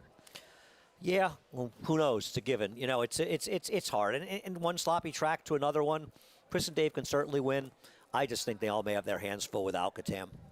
He is the 3-2 favorite. He has the inside post. Meanwhile, Chris and Dave on the outside, 3-1 with Jose Ortiz. We're set for the start of the late pick 5. John Imbrial will get things started.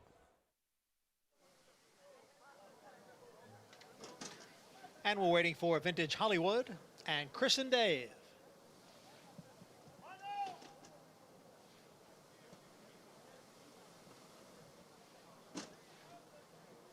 They're in the gate.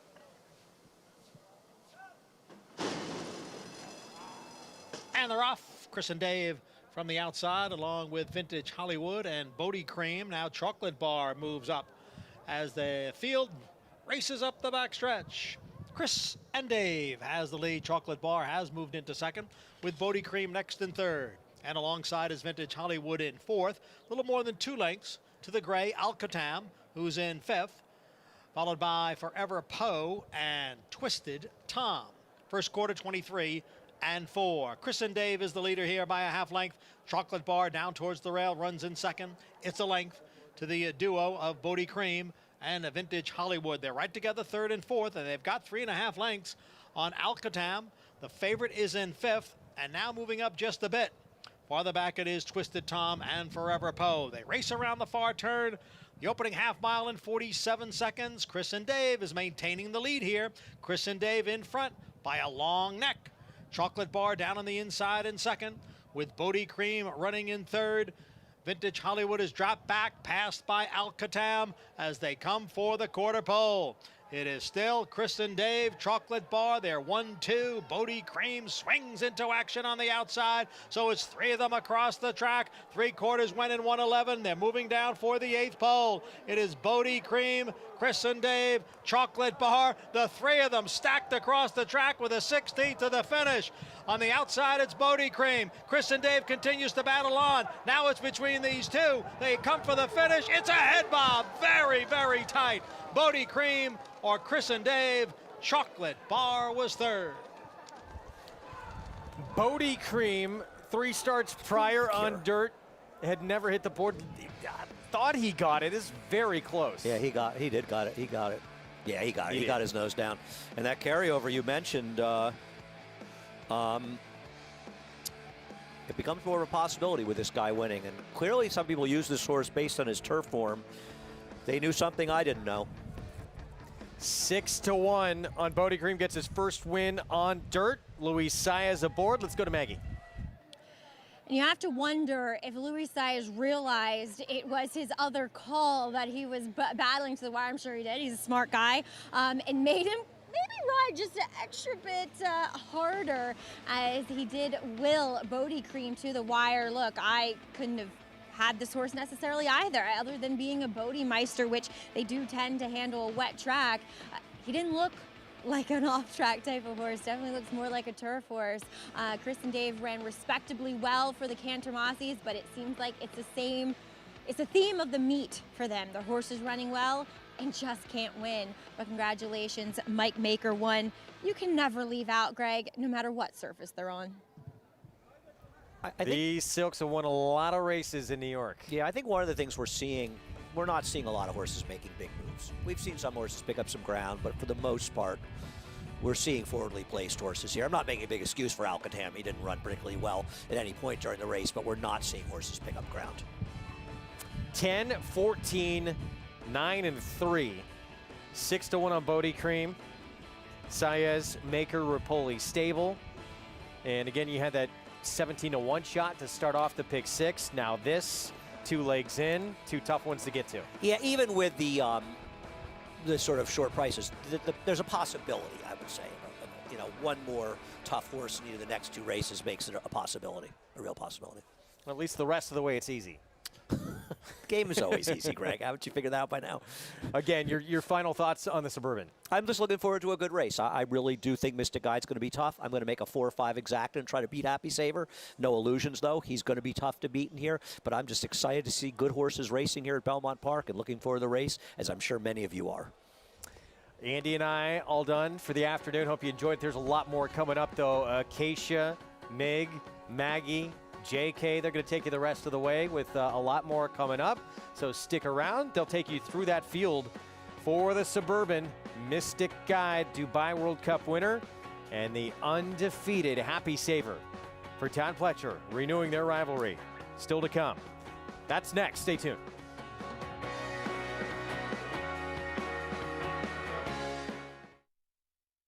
Following C and Happy Soul faced winners for the first time to kick off Belmont Stakes Week. Following C was in cruise control throughout and galloped home 6.5 lengths in front, scoring an amazing 100 Beyer speed figure. Happy Soul, who recorded the highest Beyer speed figure for a 2-year-old filly when breaking her maiden in May, came back and strolled by 11.5 lengths in the Astoria. Seeing is believing. 2 Run Happies, 2 freakish romps at Belmont Park by a combined 18 lengths. Run Happy, standing in stall 1 at Claiborne Farm. My dad loves the lottery. Growing up, he was always playing, so I had the idea to create an app that lets you play the lottery on your phone. I think that was my idea.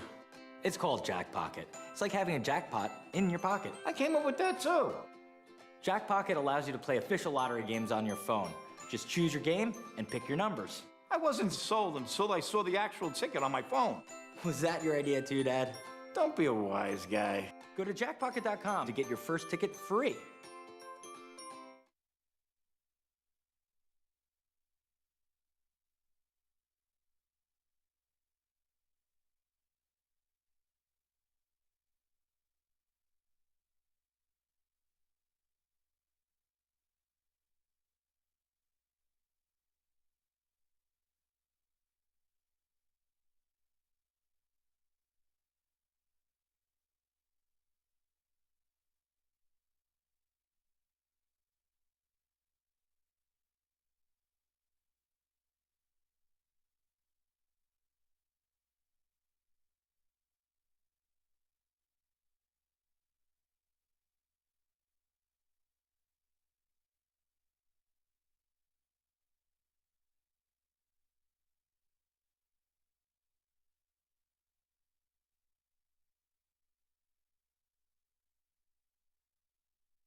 Thanks for joining us here on FS2 on America's Day at the Races, brought to you by legendary Claiborne Farm. 100 years of doing the usual unusually well.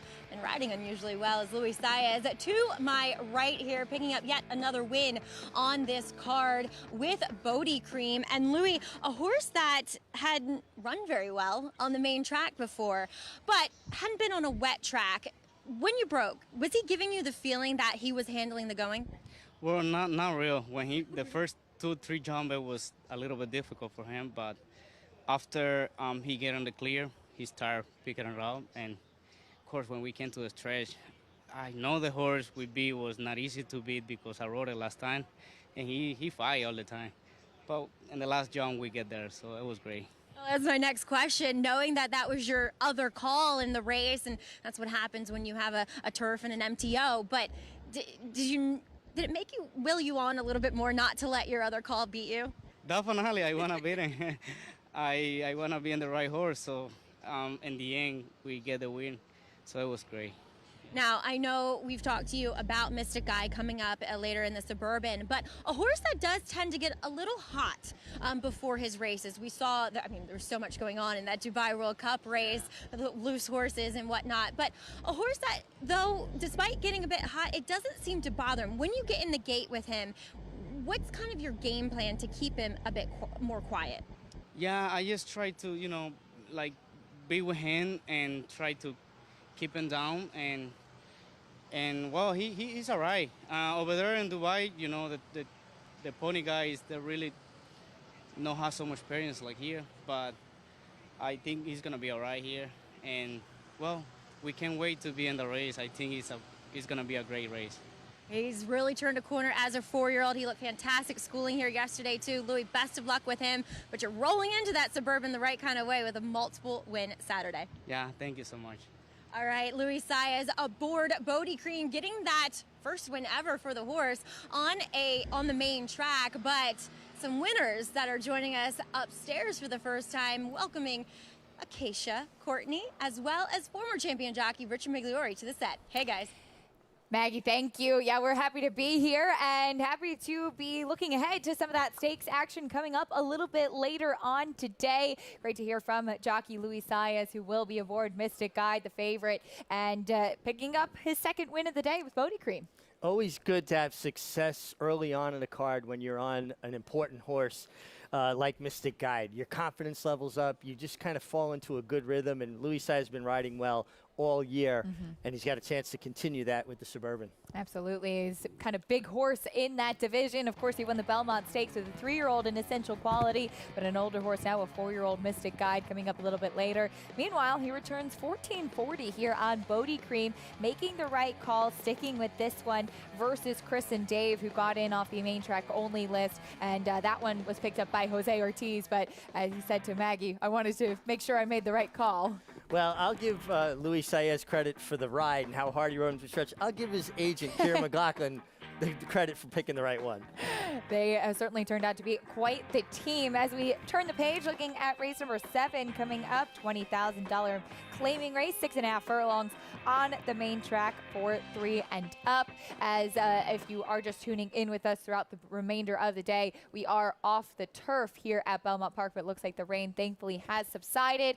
Mystic Guide, we know he doesn't mind a wet track, though, as he won the Razorback, in fact, his fastest race of his career.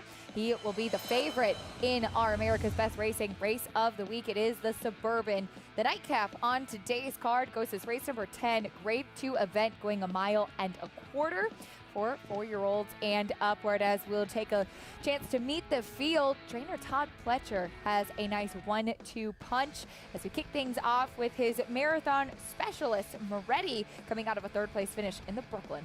Yeah, Moretti certainly doesn't mind going long. He gets a good inside post. They break basically right on the turn going 1.25 miles here. Inside post always an advantage, but honestly, he's going to need every advantage to handle the top 2. Moretti second in last year's Suburban, looking to turn the tables this year. We'll have to deal with his very talented stablemate. Informative, meanwhile, 79-1 he was last time out in the Salvatore Mile, where he pulled the big upset.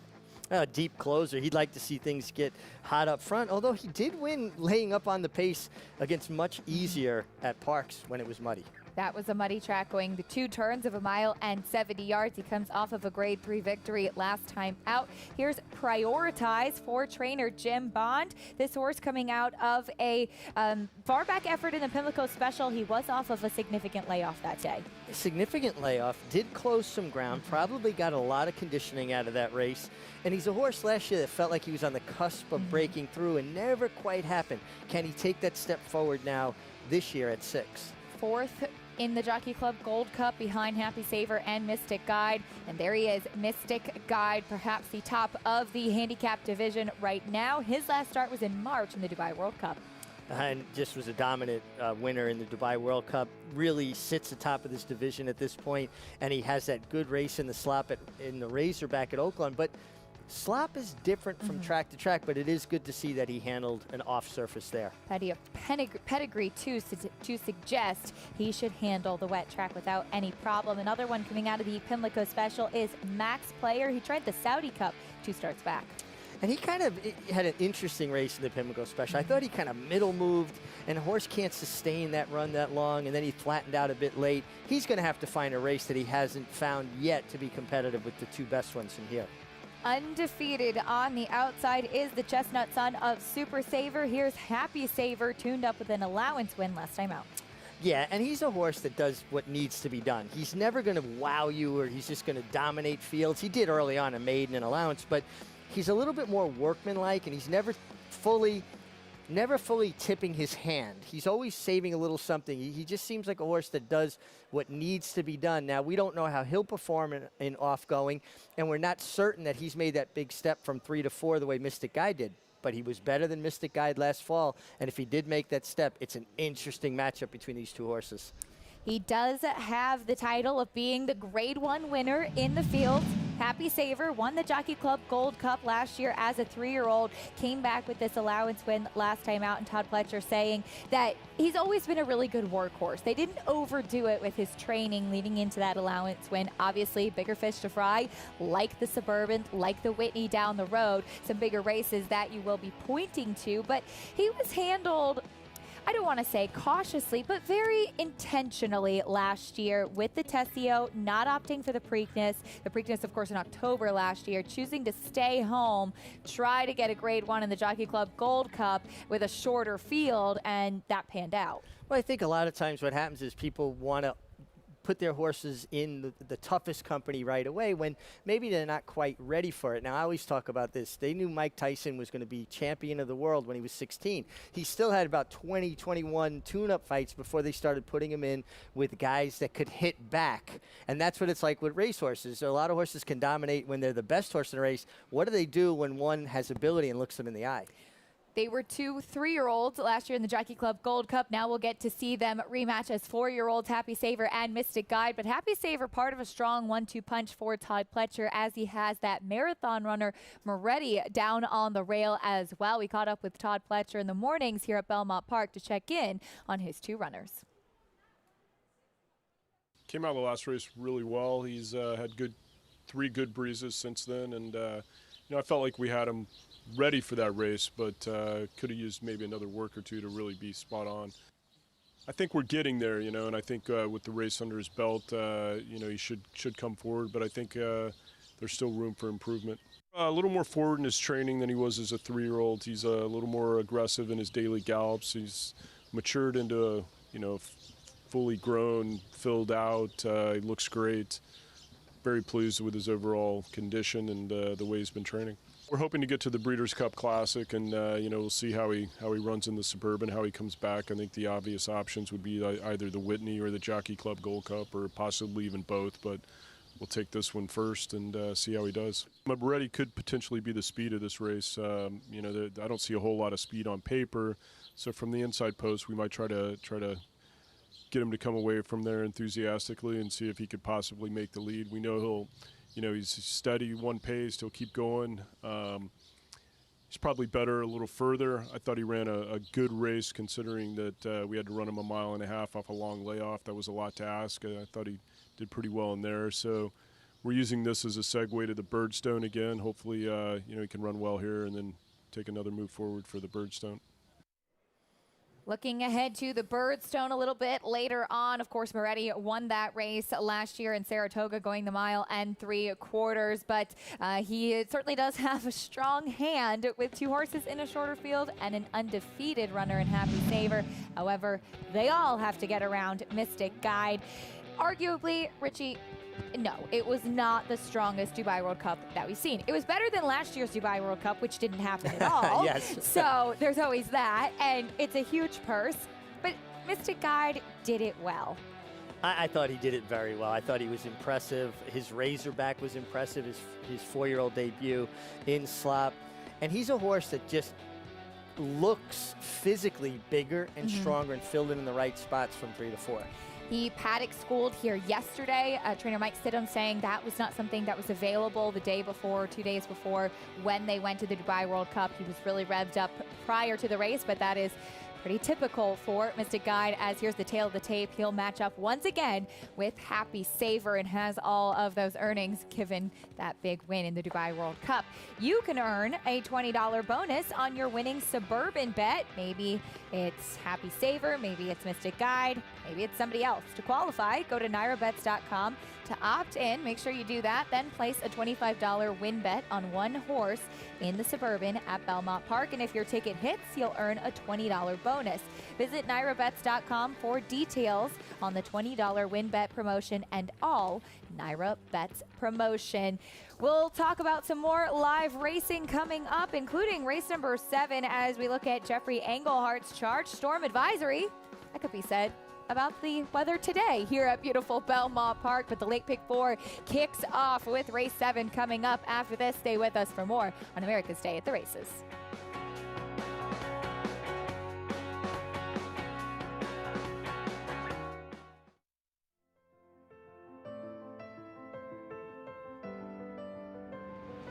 It's a domineering display by the ultra-talented McKinsey. McKinsey Preservationist Vino Rosso and Yoshida. McKinsey's in front.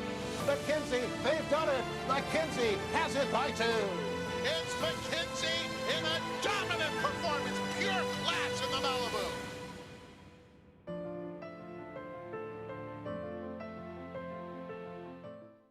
It's America's original sport, and no one covers it better than americasbestracing.net.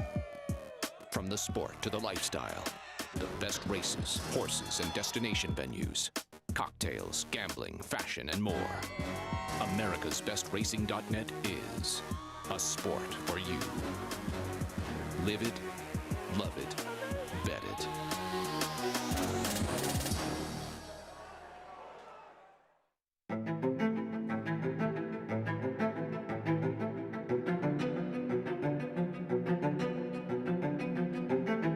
Come and get Army Mule, who's pulling away by 5 and finishing fast. Army Mule, ultra impressive in the artery flew home. Won it by 6. A 10 top 20 here. We can hold on a done. 221, 210,000. Racetrack Television Network brings you every race, from every track, on every screen, every day. With monthly packages starting as low as $5, RTN gives you great value and access to more live HD streaming and race replays than anyone. Visit RTN.tv today to sign up and watch on almost any device, including Roku and Amazon Fire. Use promo code TRYRTN for a 5-day free trial.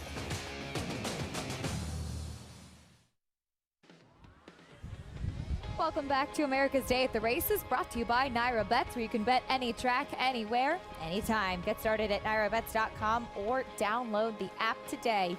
7th race is our next order of business here at beautiful Belmont Park. Main track, 6.5 furlongs for this $20,000 claiming race as we take a look at that number 8 Storm Advisory. First off the claim for Jeffrey Englehart, and a nice win last time out as Jose Ortiz climbs aboard. We head down to the paddock and welcome in once again Maggie Wolfendale, taking a good look at this field. Maggie, what are you seeing here? The Storm Advisory, he is a fine choice for as a favorite, but taking a look at a horse from the inside, and as we've said, horses that are forwardly placed seem to be performing best here on this sloppy main track. And looking at Vineyard Sound, Dylan Davis has one job, and that is to get this guy out of the gate from the inside and go. Now, I will say he is a horse that got in particularly good form for trainer Rob Atras, and we have not seen that in anybody else's barn. Linda does have him looking good, and it's been a while since I've seen him as he is second off of a layout, but I did notice that she closed in his blinkers a little bit more, that he's wearing a bigger cup this time around, so I couldn't really make out what he was wearing last time out. So we'll see if that has any bearing on how he runs today, but very, very fit, second off the bench. Moving on to number 4, All Cools, a turn back. I like the turn back for him, and I like him trying a wet track for the first time. Gemologists, they seem to handle it well. He looks like a wet track horse, and while I thought he could be successful going longer, his best form has been when he is running shorter. I hope that he's forwardly placed here once again, and I think you might like the going, Acacia. All right, Maggie, thank you. All Cools coming in off of a mile and a 16th try last time out for Peter Miller. Flavian Pratt going to be aboard, and he actually won on this horse out in California at Santa Anita back in April. Yeah, and now he comes east, and he's reintroduced to an old friend. And when the riders had success with a horse, they don't forget. And it's probably Flavian Pratt's thinking, this is kind of kismet that we're reunited at Belmont Park. When you have ridden a horse before, sometimes you're able to pick up on some of those quirks, maybe some things that you realize you could do better next time out. Dylan Davis, meanwhile, has also won on his charge, Vineyard Sound. They teamed up for a victory together last fall at Saratoga. Yeah, and showing a lot of speed that day. And I agree with Maggie. Dylan has one job. Get him out of the gate and go and make them work to stay with you. Closing weekend that was, in fact, as we take a look at the 3 strolling. First off, the claim for the new barn. And stepping up in company, but coming off a very good effort. Had a win last time for 12-5. Bit of a tougher spot today, presumably as we look at Flavian Pratt's Mount All Cools. And getting back to a distance he prefers. He's a half to Hog Creek Hustle, Majestic Dunhill, who is not only good sprinting, but good in off-going.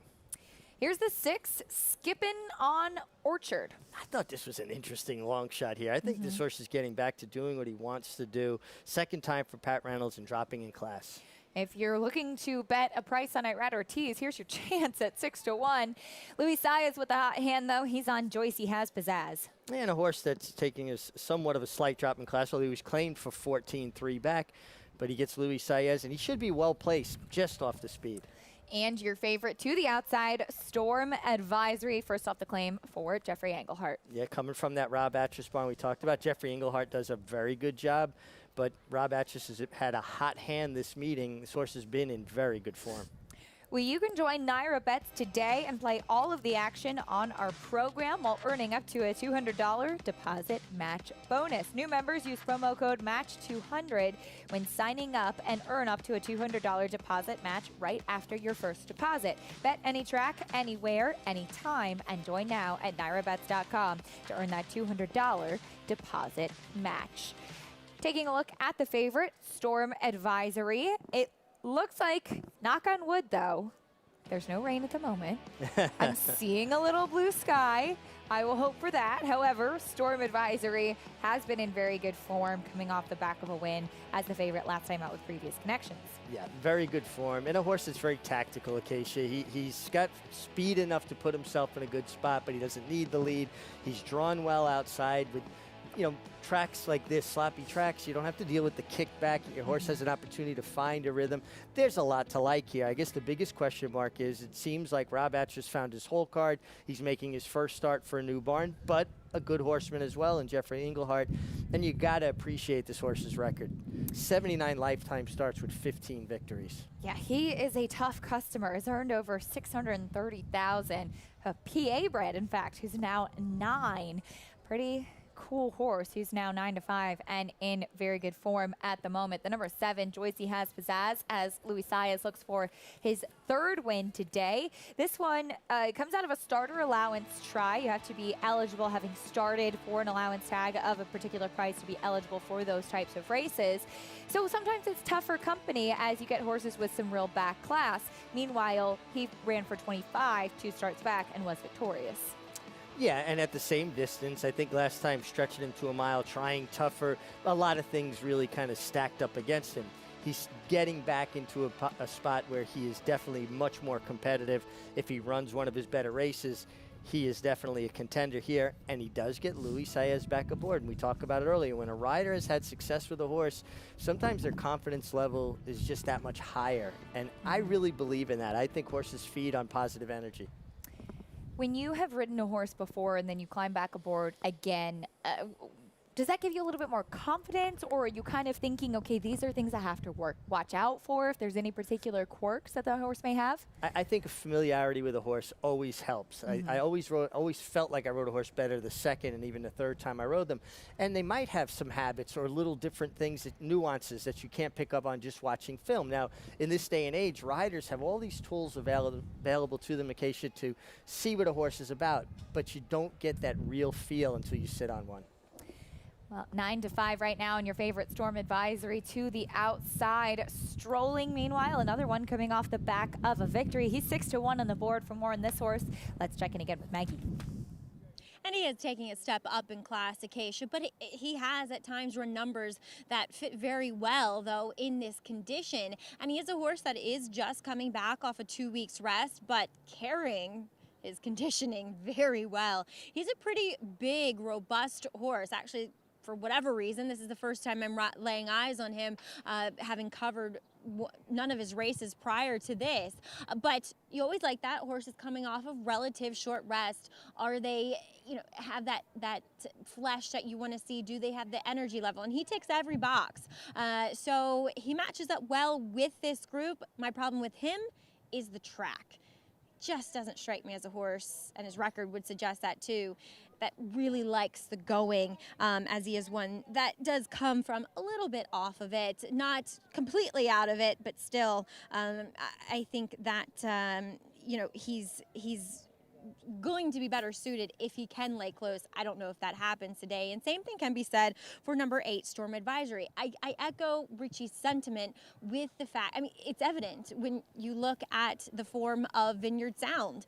Once in the Rob Atras barn, form very good. We'll see if Storm Advisory is that same kind of case study. And that Storm Advisory is one that Rob actually had when he was the assistant for Robertino Diodoro out in Oaklawn, in which he actually won a stake, I believe the King Cotton. So is Jeffrey Englehart, who, albeit, and I respect the job he does, is having a little bit of a tough meet here at Belmont.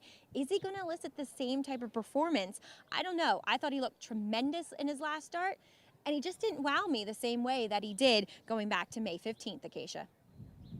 Fair enough, Maggie. Thank you. Coming off of a victory last time out, now going out for the new connections. Can they keep that momentum going? We take a look at the 6 skipping on Orchard. This is who you like, Richie, and you're getting a nice price, 7-1 right now.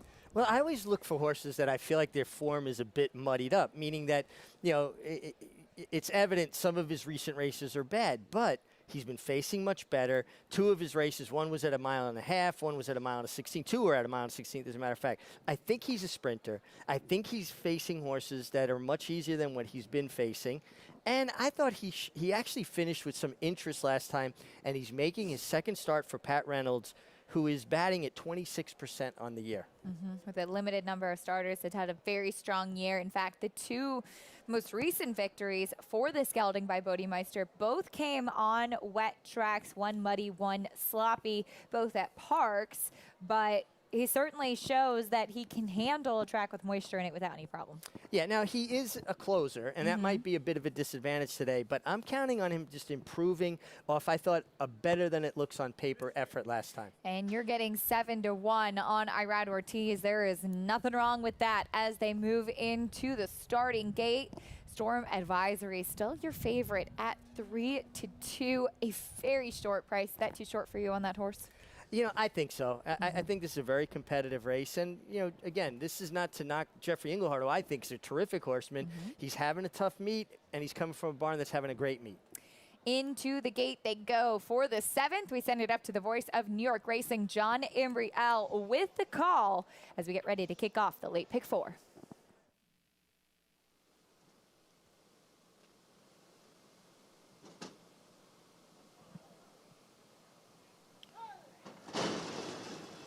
And they're off. Vineyard Sound sent out for the early lead with Al Cools racing in second and Storm Advisory. The favorite is on the outside. Joycey Has Pizzazz is next in 4th, followed by Strolling in 5th, gap of 3. Back to Skippin' on Orchard, who trails the field in 6th. Vineyard Sound by 3/4 of a length. Al Cools on the outside in second by a little more than a length, with Storm Advisory racing in 3rd in the opening quarter mile over the off track in 22 and 3/5 seconds. Strolling is down towards the rail and in 4th. 2 lengths. Back to Joycey Has Pizzazz, and Skippin' on Orchard continues to trail. Vineyard Sound narrowly. Al Cools is running in second. Storm Advisory's on the outside in 3rd. In behind the front runners is Strolling. The half mile went in 45 and 3. They're at the top of the stretch. Here is Al Cools now up to challenge Vineyard Sound for the lead. Al Cools has taken over. Vineyard Sound runs in second. Strolling is next, followed by Storm Advisory as they pass the furlong marker. It is Al Cools with the lead. Al Cools is now clear by almost 3. Strolling has moved into second, but will not threaten Al Cools, who takes it here under Flavien Prat. The time was 1:16 and 3.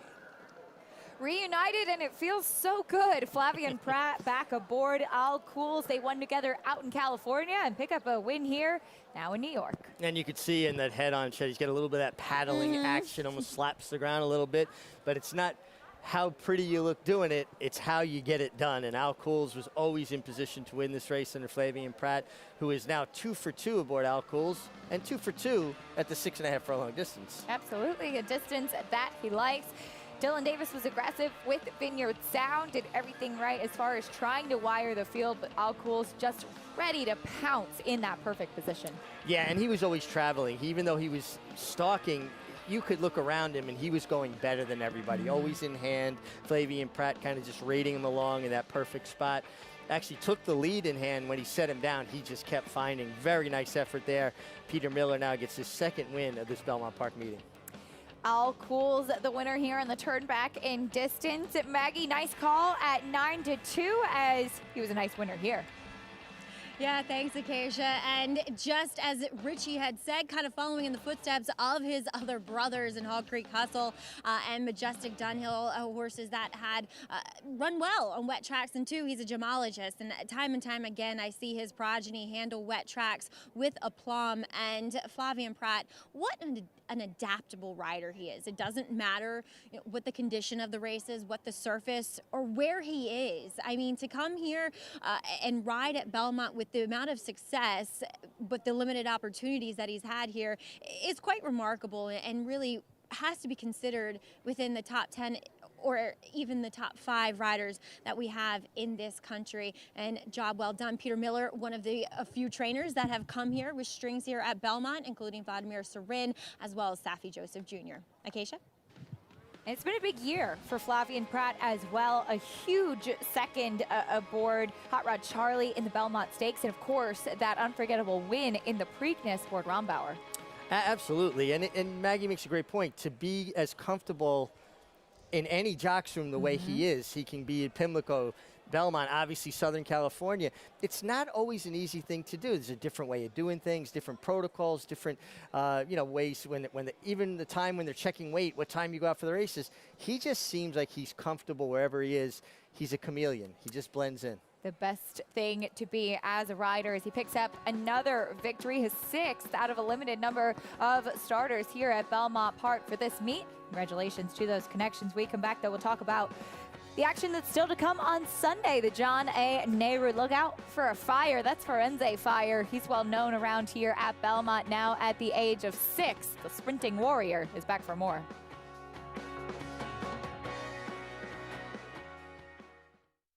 This son of Danzig ranks among the world's elite sires, with Grade 1 winners on dirt and turf, and star performers both at home and abroad.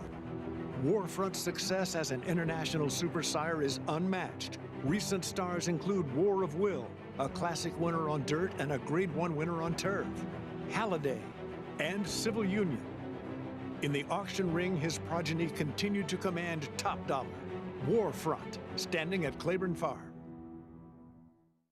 No sport in the world brings the wins home like racing. It's one-of-a-kind, high-speed, high-stakes action, and Naira Bets takes you there. Place your bets and watch the races live from anywhere. With Naira Bets, make easy, secure deposits and promotions every day to earn reward points or cash. Download the Naira Bets app or visit nairabets.com.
You're watching America's Day at the Races, our program brought to you in part by Hillendale at Alapa. The 7th race that kicked off at the late pick 4 is in the books. It went to Peter Miller's All Cools, ridden to victory by that man, Flavien Prat, who has certainly made his mark in picking up mounts coming here to New York. Just always in the right position. Horse, big, strong horse, handled the mud well. I think it was a generous price, 9-2. Good call by Maggie. And it does seem like you want to be forwardly placed today. Big pick 3 there, 1,100 plus for the dollar pick 3 as All Cools wraps up that sequence. As Flavien Prat, we talked about him being a chameleon. He's standing by with Maggie. Yeah, but always wearing a smile here in the winner's circle. And Flavien, it doesn't matter where you're riding. You have success, and you made quite a splash in the few days that you've ridden here. But with regards to Al Cools, a horse that you actually rode back at Santa Anita, so how much of an advantage for you knowing this horse and winning on him did you have coming into this race? And two, the wet track. He had never run over a wet track before. I mean, how were you feeling heading into this race? Yeah, it was a question mark, the wet track, but as you said, I knew him, you know, I've been on him, so it's a huge factor. I thought he was on the right distance and on the right, you know, with the right group, and Peter gave me the opportunity to ride him, and we did well. And you've been riding very well for Chad Brown, someone that has supported you quite a bit this year. How did that kind of relationship form? Well, it started, I think it was last year or 2 years ago when he brought some horse to Del Mar, and you know that's how it started. And really grateful that he used me. And you know when you ride for the right outfit, it's a lot better. And you will be one of his favorites tomorrow in the co-feature, the Manila in public sector. Hopefully weather corroborates. We'll see how that plays out, but let's pretend it's on the turf. And a horse that you rode to victory last time out, and he seems to obviously handle a course with Given It and the distance. What do you think about his chances facing Stakes Company again? Yeah, it's a step up compared to the other day, but I thought the other day ran a good race. As you say, it might be soft, but it's gonna be a question mark a little bit. But I don't think it's gonna bother him. Well, wishing you the best of luck and congratulations here with Al Cools. Thank you. All right, Al Cools ridden to victory by Flavien Prat as he is wearing those also very familiar colors of Gary Barber, a guy that is very present out in California and all across the country, just like the rider, Acacia. And he's very clean, too. As you mentioned, Richie, Al Cools, he had him in the clear, had him in the right spot. As we often talk about, you see the riders coming back, the horses on their chests, the clean faces win races. Absolutely. And you can see he had multiple pairs of goggles, which you wear today because you will get them covered and run out of them. He didn't even pull down his top pair. They were all pristine as his face. He was always sitting in the right spot. And I think that's something you really have to look into today. Who's going to get those cleaner trips? Because it seems like horses are struggling a little bit with that kickback. Why add another layer to something that's already difficult in winning a race? Off the turf for race number 8. Off the turf, of course, for the balance of the card. This one was scheduled for the grass to be run at 1 mile and a 16th on the main track. It is this allowance optional claiming for the 3-year-olds. We still have a solid size field, a couple of main track onlys, and a couple of interesting runners as well. The one part of the entry is the 1A Ghazali for Todd Pletcher, called by Curlin. Yeah, and again, when we look at races like this, we want to look at horses that have dirt form. You know, this race is off the turf. Who's going to handle the dirt? And for that matter, who's going to handle off-going, the sloppy surface? Now, at Belmont, they do a great job. Glenn Kozak and his crew, they kind of seal the track. It gets tight. They don't get as deep down into it. It appears to me that maybe being just a bit off the rail, the last few races, it's kind of trending that way, that maybe some of that moisture, they're squeezing it. It's heading down towards the inside. Something to keep an eye on as we go forward. Absolutely is. Hopefully, Mother Nature's on our side tomorrow because we have some more stakes action to come. That includes the Grade 2 John A. Nehrude, 7 furlongs on the main track on Sunday's card for our special 4th of July program. Always fun, and there will be some fireworks to look forward to, that's for sure. As it used to be the Belmont Sprint Championship, now named for John A. Nehrude, of course, trainer of the likes of Dr. Fager, among many others. As Firenze Fire, 2 for 2 in 2021, including this True North victory. Yeah, he's in very good form. As a 6-year-old horse, he continues to just ramble along. 7 of his 14 career victories have been here at Belmont Park. 10 starts here, 7 wins. Now, he's good wherever he goes, but he certainly has shown an affinity for Belmont, and he also sports 2 wins in off-going. We'll see how the track is tomorrow. Now 6. Great to see him come back at the age of 6 for a 2021 campaign. The goal to get him back to the Breeders' Cup. This will be his 5th time at the Breeders' Cup. And how cool is it that we've been able to follow him throughout his career as well? Owned and bred by Ron Lombardi's Mr. Amore Stables. Well, he's the kind of horse that creates a fan base. Yeah. People look forward to him, and the fact that he's continued to run into his 6-year-old year, people look forward. I know as a kid, I would always be looking for Forgo to show up in the entries in the spring. I hope some little kid out there is looking for Firenze Fire to show up in the spring. The highest earner for his sire, Poseidon's Warrior, a Florida bred who ironically has only raced once in Florida in his career, but he loves it at Belmont Park, though he was bred in Florida. 2 for 2 in 2021, 9 graded stakes victories. And like you said, it's just great to see him, Whitmore, who's now 8, staying in training. And I think that's one thing I love a lot about sprinters, turf and dirt. They really take care of themselves, and they have longer careers. It takes them a while to build up a resume to go to the breeding shed versus a distance dirt horse, but they're horses that are durable. You know, the interesting thing is that all stallions, or people looking at stallions, particularly first crop sires, they want speed. Everybody's looking for speed. Here you have sprinters, you know they possess speed, and with Firenze Fire, the versatility. He has the ability to show speed if they need it, and he also can come from off the pace if they need to. I love those kind of horses. Those are a jockey's dream. Don't need a particular trip. Of course, this John A. Nehrude is a win and you're in for the Breeders' Cup Sprint. That's the year-end goal for Firenze Fire, part of the Breeders' Cup Challenge Series presented by America's Best Racing. See who will punch their ticket to early November out at Del Mar. John A. Nehru taking a look at the field, 7 furlongs, field of 7, 3 to 5 on Firenze Fire. Mind Control making his first start for Todd Pletcher, a Grade 1 winner. You also have American Power, who's been in good form for the Red Hot Rob Atras. Good competitive field. It's going to be a lot of fun, but Firenze Fire, he's certainly the main cast and character here. His name in lights. Let's see if he can make it 3 for 3 in 2021. We are, meanwhile, under 2 weeks away from the start of Saratoga. In fact, it's 2 weeks until the opening Saturday that will include that Diana coverage. The countdown to the spa continues. We cannot wait to be at full capacity and have you all back there with us.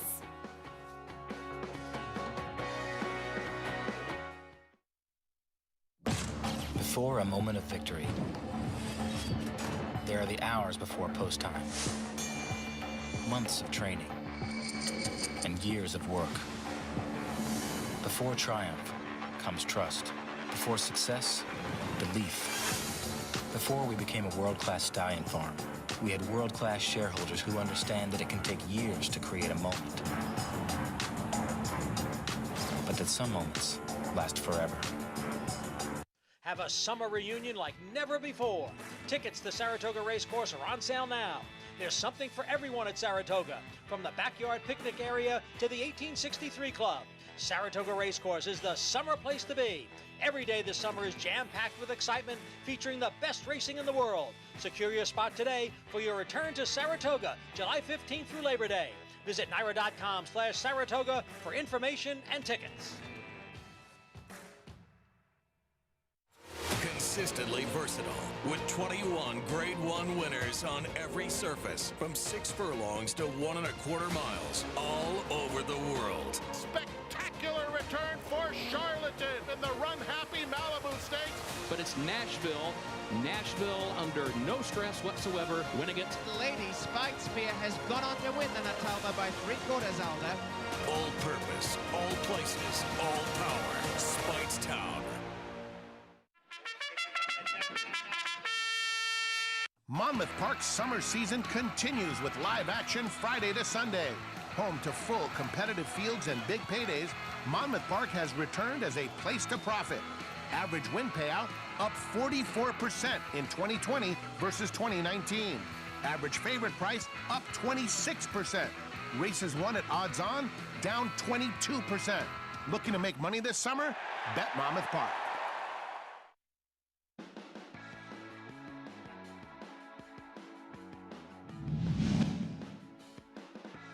Zagora with a sweeping move there on the far outside, and farthest out into the track it's Aviate, and they're coming into the final furlong, and it is Zagora who strikes the lead. Zagora and Beta Bay fighting her every step of the way down to the line. Here's Aruna, who's on the scene late. They're down to the line, and it goes to Zagora. The 2011 Diana, won by Zagora. That was the first of 5 wins in this prestigious race for trainer Chad Brown, who of course won it last year with a the first of 6. Last year was his 6th for Eclipse Award champion mare Rushing Fall, who threw it down in a huge performance. Zagora was the one that kicks things off for the Brown Barn in the Diana. Yeah, under Javier Castellano here, Marty Schwartz, the owner, and this was just a kind of a sneak peek into what was to become with Chad Brown's career. He's just marched on ever since. Won the last 5 editions of the Diana. 2 weeks from today, we'll see who will line up in the field and if Chad Brown can keep that record going in the Diana. We'll have a 1-hour show on Fox, on main Fox, which will be really fun to get a chance to do that. Of course, we appreciate all of that opportunity to show such great racing and such a historic race opening day, July 15th, and that Diana and the Sanford for the 2-year-old boys on opening Saturday. So excited for those races. Of course, Chad Brown with the chance in this 8th race coming up with Founder. Yeah, good chance here. Horse has some decent dirt races. And it's about who's going to handle the off-going here. But look at that gaudy record in this race, and to win it 5 consecutive years. It's not quite Woody Stevens winning 5 consecutive Belmonts, but if he wins another one this year, he's starting to get into that lofty, very lofty air. Twice with champion sister Charlie, champion Russian Fall, the win last time out. 2 weeks from today, we'll see that Diana field, but July 15th, opening day, we cannot wait to welcome you all back to the track. That's going to be such a welcome sight. Single day tickets are available. Go to Ticketmaster, check out the NYRA website for all the details. Protocols have not changed in the backyard. You can still come out, bring your cooler, hang out with your friends, and it'll be so much fun to see the crowd at Saratoga this summer. That's one of the beauties of Saratoga, everybody gathering, meeting, talking about the races, the horses, gambling together, and enjoying themselves. Of course, make sure you book ahead for the Run Happy Travers, August 28th, always a jam-packed day, and it'll be a sensational day of racing. Every day will be sensational, largely because you will be there with us. General admission, just $7. So make sure you check out those single-day tickets available. 8th race, Chad Brown has Founder, who's currently co-favored at 5-2. Off the turf, once again, we are a mile and 16th in this allowance optional, claiming Ghazali still continuing to be a favorite as well for Todd Pletcher. As we welcome in once again Maggie Wolfendale with us in the paddock. And Maggie, this race carded for turf, but you do have some horses that already have some dirt form. Yeah, almost a more interesting race now that it is off the turf, and most of them staying in here, kind of trainers possibly, hoping entering turf, but watching the forecast and knowing that this race was likely to come off. But we'll take a look at the horse who was entered MTO. That is taking a lot of money. Breaking from the outside is the 1A in here, Ghazali, for Todd Pletcher. And obviously he has not run in New York yet, so this is the first time I'm seeing him in the flesh. But he is a horse that in his last start was beaten by Mask Parade, who is a very nice and talented runner for trainer Al Stahl, who came back and won the Ohio Derby with a 98 by her speed figure. So a horse that seems to be on that upward trajectory. Yes, he was beaten by him by 11 3/4 lengths. So Mask Parade was in a different area code as compared to Ghazali, but he's a horse that I noticed that Luis Saez was having to niggle at the entire way, kind of around there, and a horse that was kind of running in spots. And when he kind of got out in the clear, he ran on a little bit more truer. But I think the blinkers on really is trying to get this horse focused and to make that sustained run and not have to be niggled at the entire time and reminded of his job. He comes in here off a bit of a break dating back to Derby Day and looks incredibly fit here for Todd Pletcher. And I like a little less ground for him. Ultimately, I know the pedigree says longer, but a little bit more of a smaller, typier horse. So just a touch less ground, I think, plays well into his hands. Moving on to number 4, Shoddy, who ran okay in the grade 3 Pennine Ridge, taken off the turf, and he'll return here with Lasix this time around. And I just couldn't get over, going back to that effort on May 29th, how much this horse has changed from 2 to 3. He's 10 times stronger looking than what he was last year, has really grown and filled out and grown into himself. So I think it's a promising number that he ran in that off the turf event over the same kind of track that we have here. Once again, I like Shoddy. As number 6 is Johnny Sack. He'll have to run a bit faster as Dylan Davis climbs aboard for Jeremiah Engelhart, but a horse I saw 2 back, and my notes say may eventually want to run longer. So we're getting it here. Improved figure, going long for the first time at Pimlico last time, around 2 turns. But what I love is the fact that 6 furlong race in which he ran second in New York, he was really keyed up. I mean, really on the muscle. And now he's much more laid back. He looks like a horse that should handle the conditions. He's dappled head to toe. And maybe he is one that offers a little bit of value on the board. Like I said, he'll have to get faster, but he makes every impression here in the paddock today that he could do so. And then number 8, Founder. Remember that time when he beat Highly Motivated, the other Chad Brown runner, when he also looked as though he wasn't going to run at all. Then Jose Ortiz circles the entire field, goes to get a hot dog, and then comes back in and wins the race over Highly Motivated. So a horse that maybe isn't the truest. And the blinkers go on today. And I say that because maybe he doesn't go out there and just kind of focus. But I like the fact he gets a wet track here once again, something he hasn't had since he broke his maiden that day. And he fits the billing. I mean, he's second off a layoff with that turf tune-up, really fit in here, really focused nicely on the bridle. I think Founder gets back to gets back to what we saw first time out from him. But everybody else thinks that too, Acacia, as he's 5-2. He is co-favorite right now. Maggie, thank you. We'll see what Founder, that son of Upstart, has to offer. You, meanwhile, can earn a $20 bonus on your winning Delaware Oaks bet. To qualify, go to NyraBets.com to opt in, then place a $25 win bet on one horse in the Delaware Oaks at Delaware Park. And if your ticket hits, you'll earn a $20 bonus. That could be good if you like Crazy Beautiful. She will likely be a short price in there for Ken McPeak. Visit NyraBets.com for the details on the $20 win bet bonus and all NyraBets promotions. Ghazali, meanwhile, will kick off our post parade, ridden by Luis Saez. And just been very consistent, never been worse than third in 4 starts. Adds blinkers. Luis Saez from the outside, you believe he will be forwardly placed, which is an advantage today. Out of a mare who is the sister to Alternation. Here's the 3. Wolfie's Dynagos, the brother to Sadler's Joy. Yeah, half the Sadler's Joy. This one by Ghost Sapper, who gets 20% winners from off-track runners. But this horse did break his maiden first time out. Tommy Albatrani, a trainer's horses get better with racing.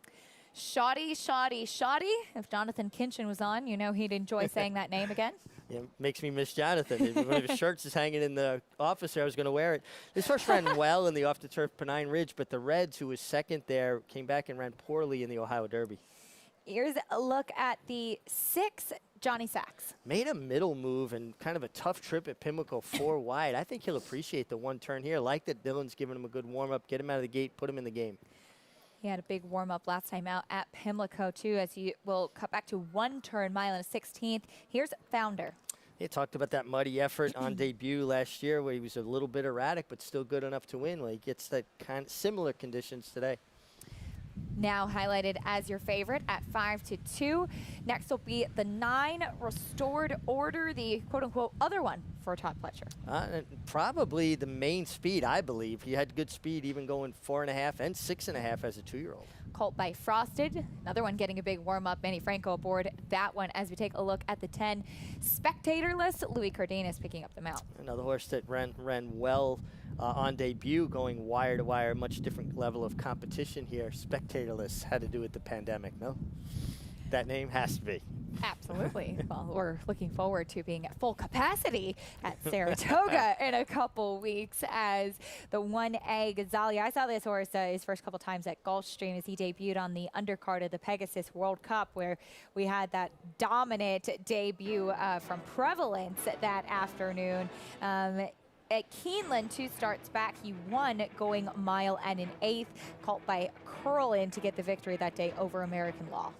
He just looks to me like a one-pace kind of horse, a horse who just keeps staying at it. He's not going to give you an acceleration, but he's going to be relentless. And a key to victory for him, and he's got the right rider in Luis Saez, who's going to put him in the game. And if he needs to be ridden for 5 or 6 furlongs, Luis is certainly fit enough to do it. He is one of those proverbial bicycle horses. If you're not pedaling, he's not running. Getting those blinkers on today as he has a very strong pilot aboard who's ridden him in every one of his starts, making start number 5 now in that layoff since May. Taking a look at the number 3, Wolfie's Dynagos, of course, perhaps entered for the turf. The brothers to Sadler's Joy, multiple graded stakes winner on the grass. However, he did debut sprinting, and he won that quite impressively. Won quite impressively, and again, Tommy Albatrani is a trainer that builds a horse into a career. He doesn't crank them up to win first time. So when a horse of his wins first time out, and not that he's not capable of that, and there's no knock on him, it's just styles, and his style is to develop a horse over the course of races. The fact that this horse won on debut speaks to the fact that he has a lot of ability. Now, he had a layoff. He came back going 1 1/8 miles. That's a tough task against much, much better in the Peter Pan. I think this is a lot more realistic spot, and he has a race under his belt now. He didn't exactly come back at the easiest spot off a layoff in that grade 3 Peter Pan. He was 3-1 that day, too. Took a lot of attention. As the countdown to race 8 is presented by Longines, the official timekeeper of Belmont Park. We are 2 minutes to post for race number 8. Wolfie's Dynaghost, he won first out at a big price, and you liked him that day, Maggie. How does he look now, second off the layoff?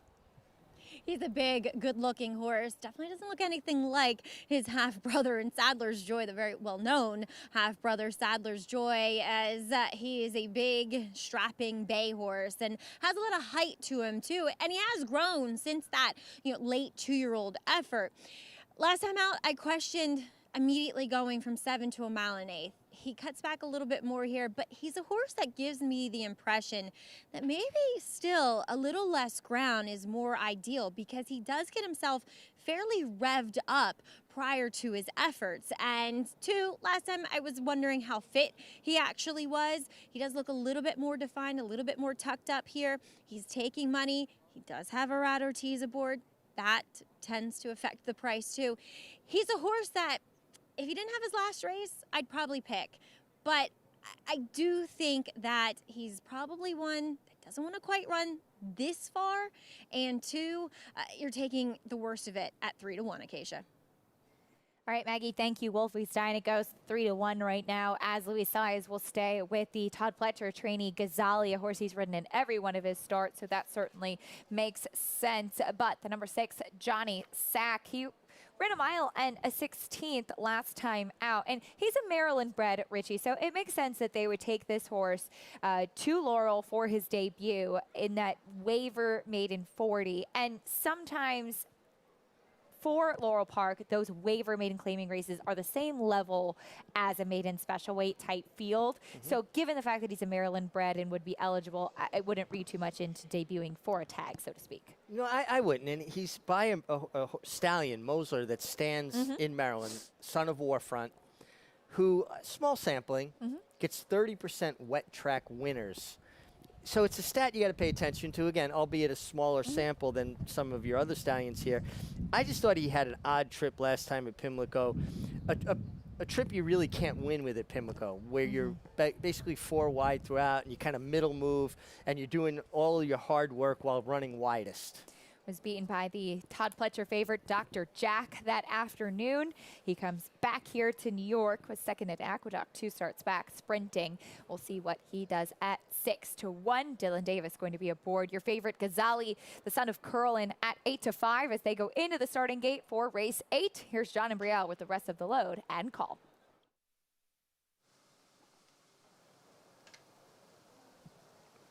Waiting for spectatorless and Ghazali.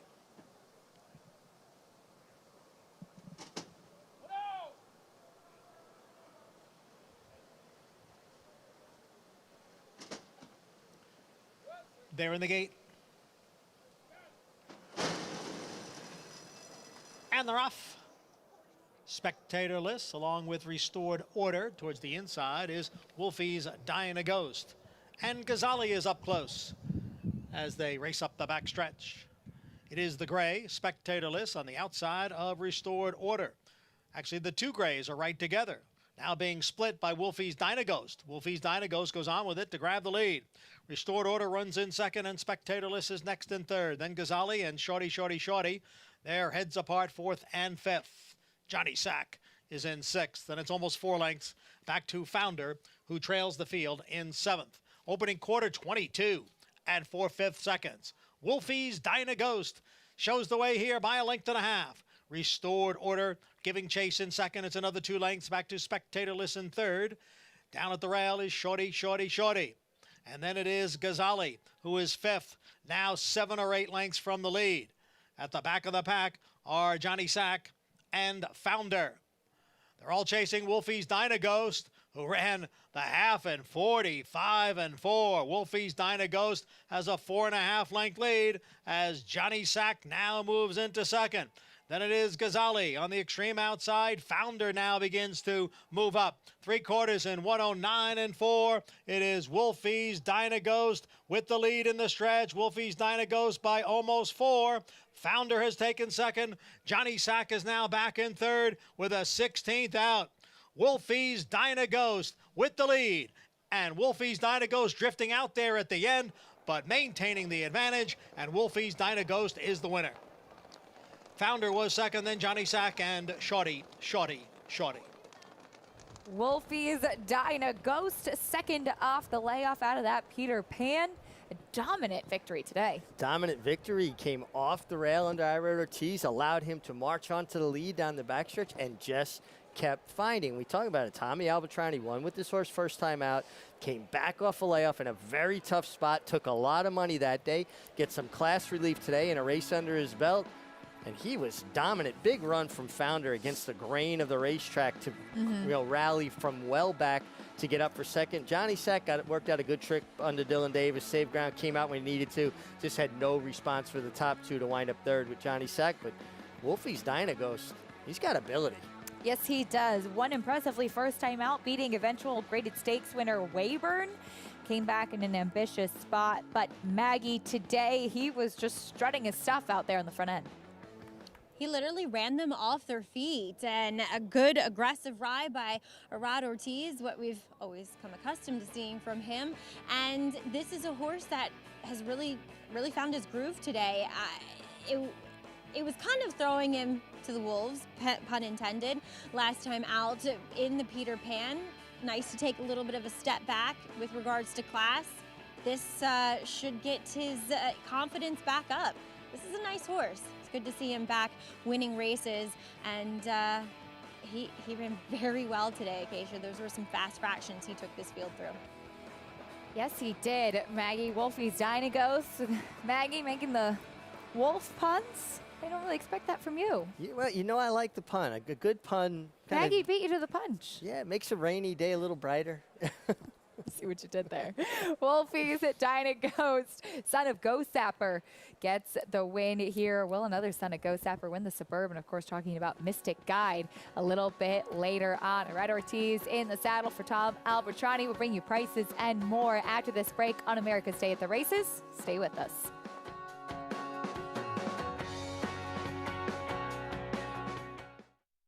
Tap it. His epic run as America's most dominant stallion continues, with more lifetime Grade 1 winners than any living stallion. Essential quality, though, has opened up by five. Come down to the line together. It is Temperate in the Belmont Stakes. Creator is flying. Creator now strikes to the lead. This is now coming to make a race of it on the outside. Unique Bella will win. A dream maker, a breed shaper. Tap it, standing strong at Gainesway. Resorts World New York City, where New Yorkers play. 6,500 slots. Stay and play.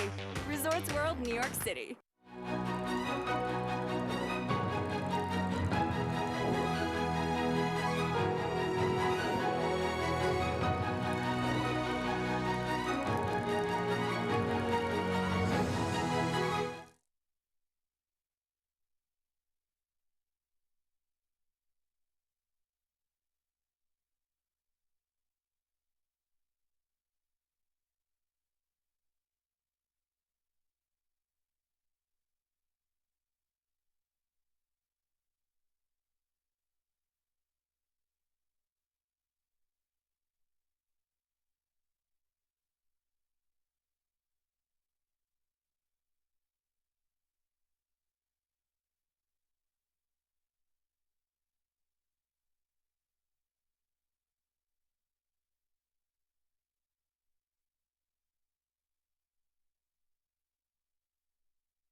We're back on America's Day at the Races, brought to you by America's Best Racing. For the love of the race, visit americasbestracing.net today. It was an exciting one in race number 8. Went to the number 3, Wolfie's Dynaghost, called by Ghost Sapper, the half-brother to multiple graded stakes winner and $2.6 million earner, Sadler's Joy.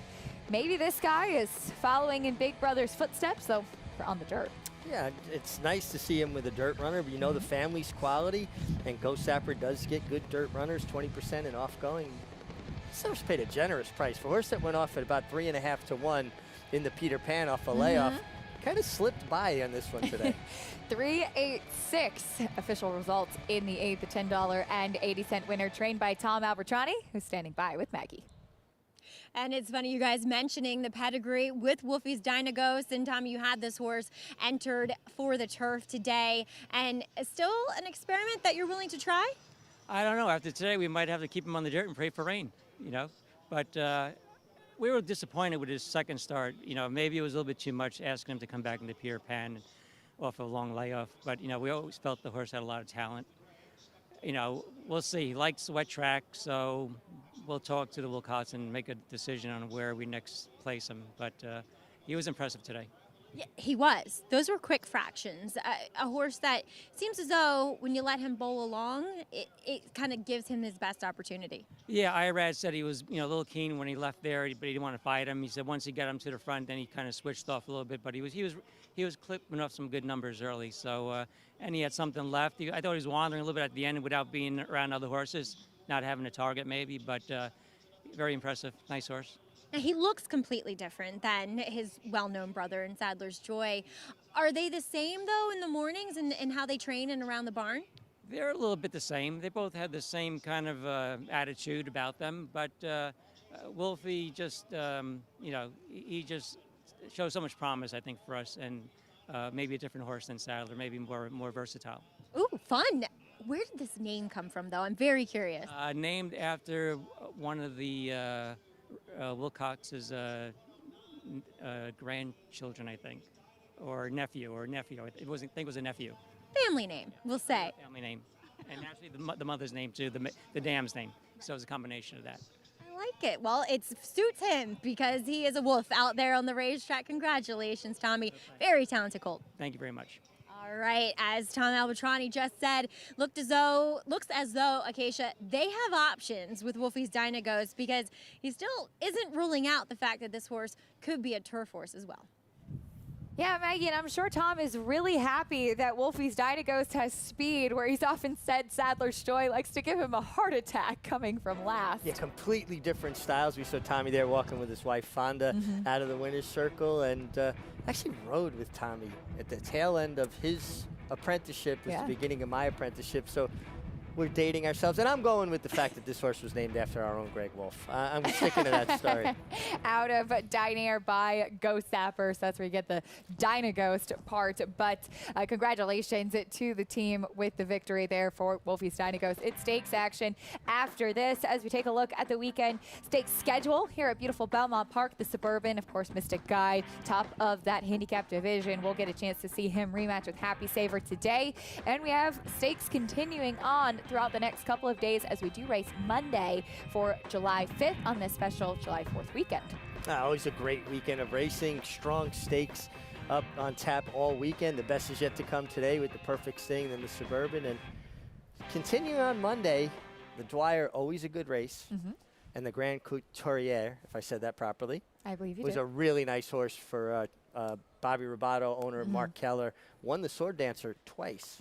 Yeah, looking forward to that one for sure, as that's going to be a very competitive race coming up on Monday. But the Perfect Sting today is off the turf, unfortunately, but we do still have a strong field, and we pay tribute to a mare who did just about everything on the turf, of course, including winning the 2000 Diana. She just got so good, and trainer Joe Orsino always had her wound to perfection. Jerry Bailey always in the right spot with her, and she had that relentless kind of way, grinding. If she was in position to win the race, and that was Jerry Bailey's forte, putting horses in position to win races, she would just keep finding. Handled any sort of ground, didn't matter if it was soft, didn't matter if it was firm. Honest, showed up, kind of like I always talk about, Acacia, I like horses the way I like my people. Honest and hardworking, and Perfect Sting embodied all of that. Yeah, she did. And that Diana win was the 4th of a string of 4 wins in a row, all in graded stakes company on the turf. She wrapped up the year 2000 with the Breeders' Cup filly and mare turf, a 10-time graded stakes winner. Just amazing. Yeah, and again, it just speaks to how honest she was. She would show up and give it 110% every time. And I think she was a perfect fit for Jerry. Jerry could put her in a position, then give her an opportunity to get in a good rhythm, and then she'd keep finding.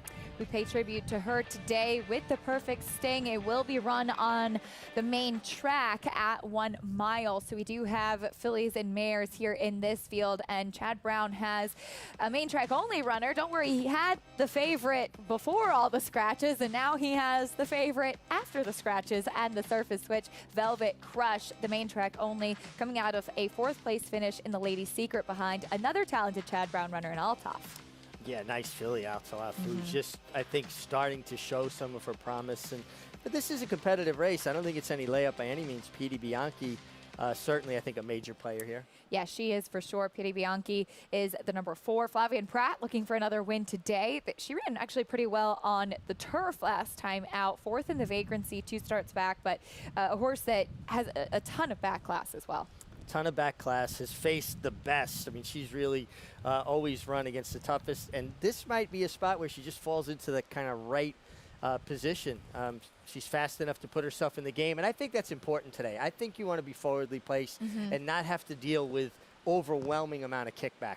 When you're a rider like Flavien Prat, who's coming in on this day, not here riding regularly, when you've won a race and ridden earlier on, how much of an advantage of that is to know the track and to know exactly what to get when you go out there? Well, it's huge. And even if he hadn't ridden earlier in the card, if you're a good rider, you get here early and you pay attention, you do your homework, you watch the earlier races, see the way the track's playing, see where the best parts of the track, where the horses are winning from.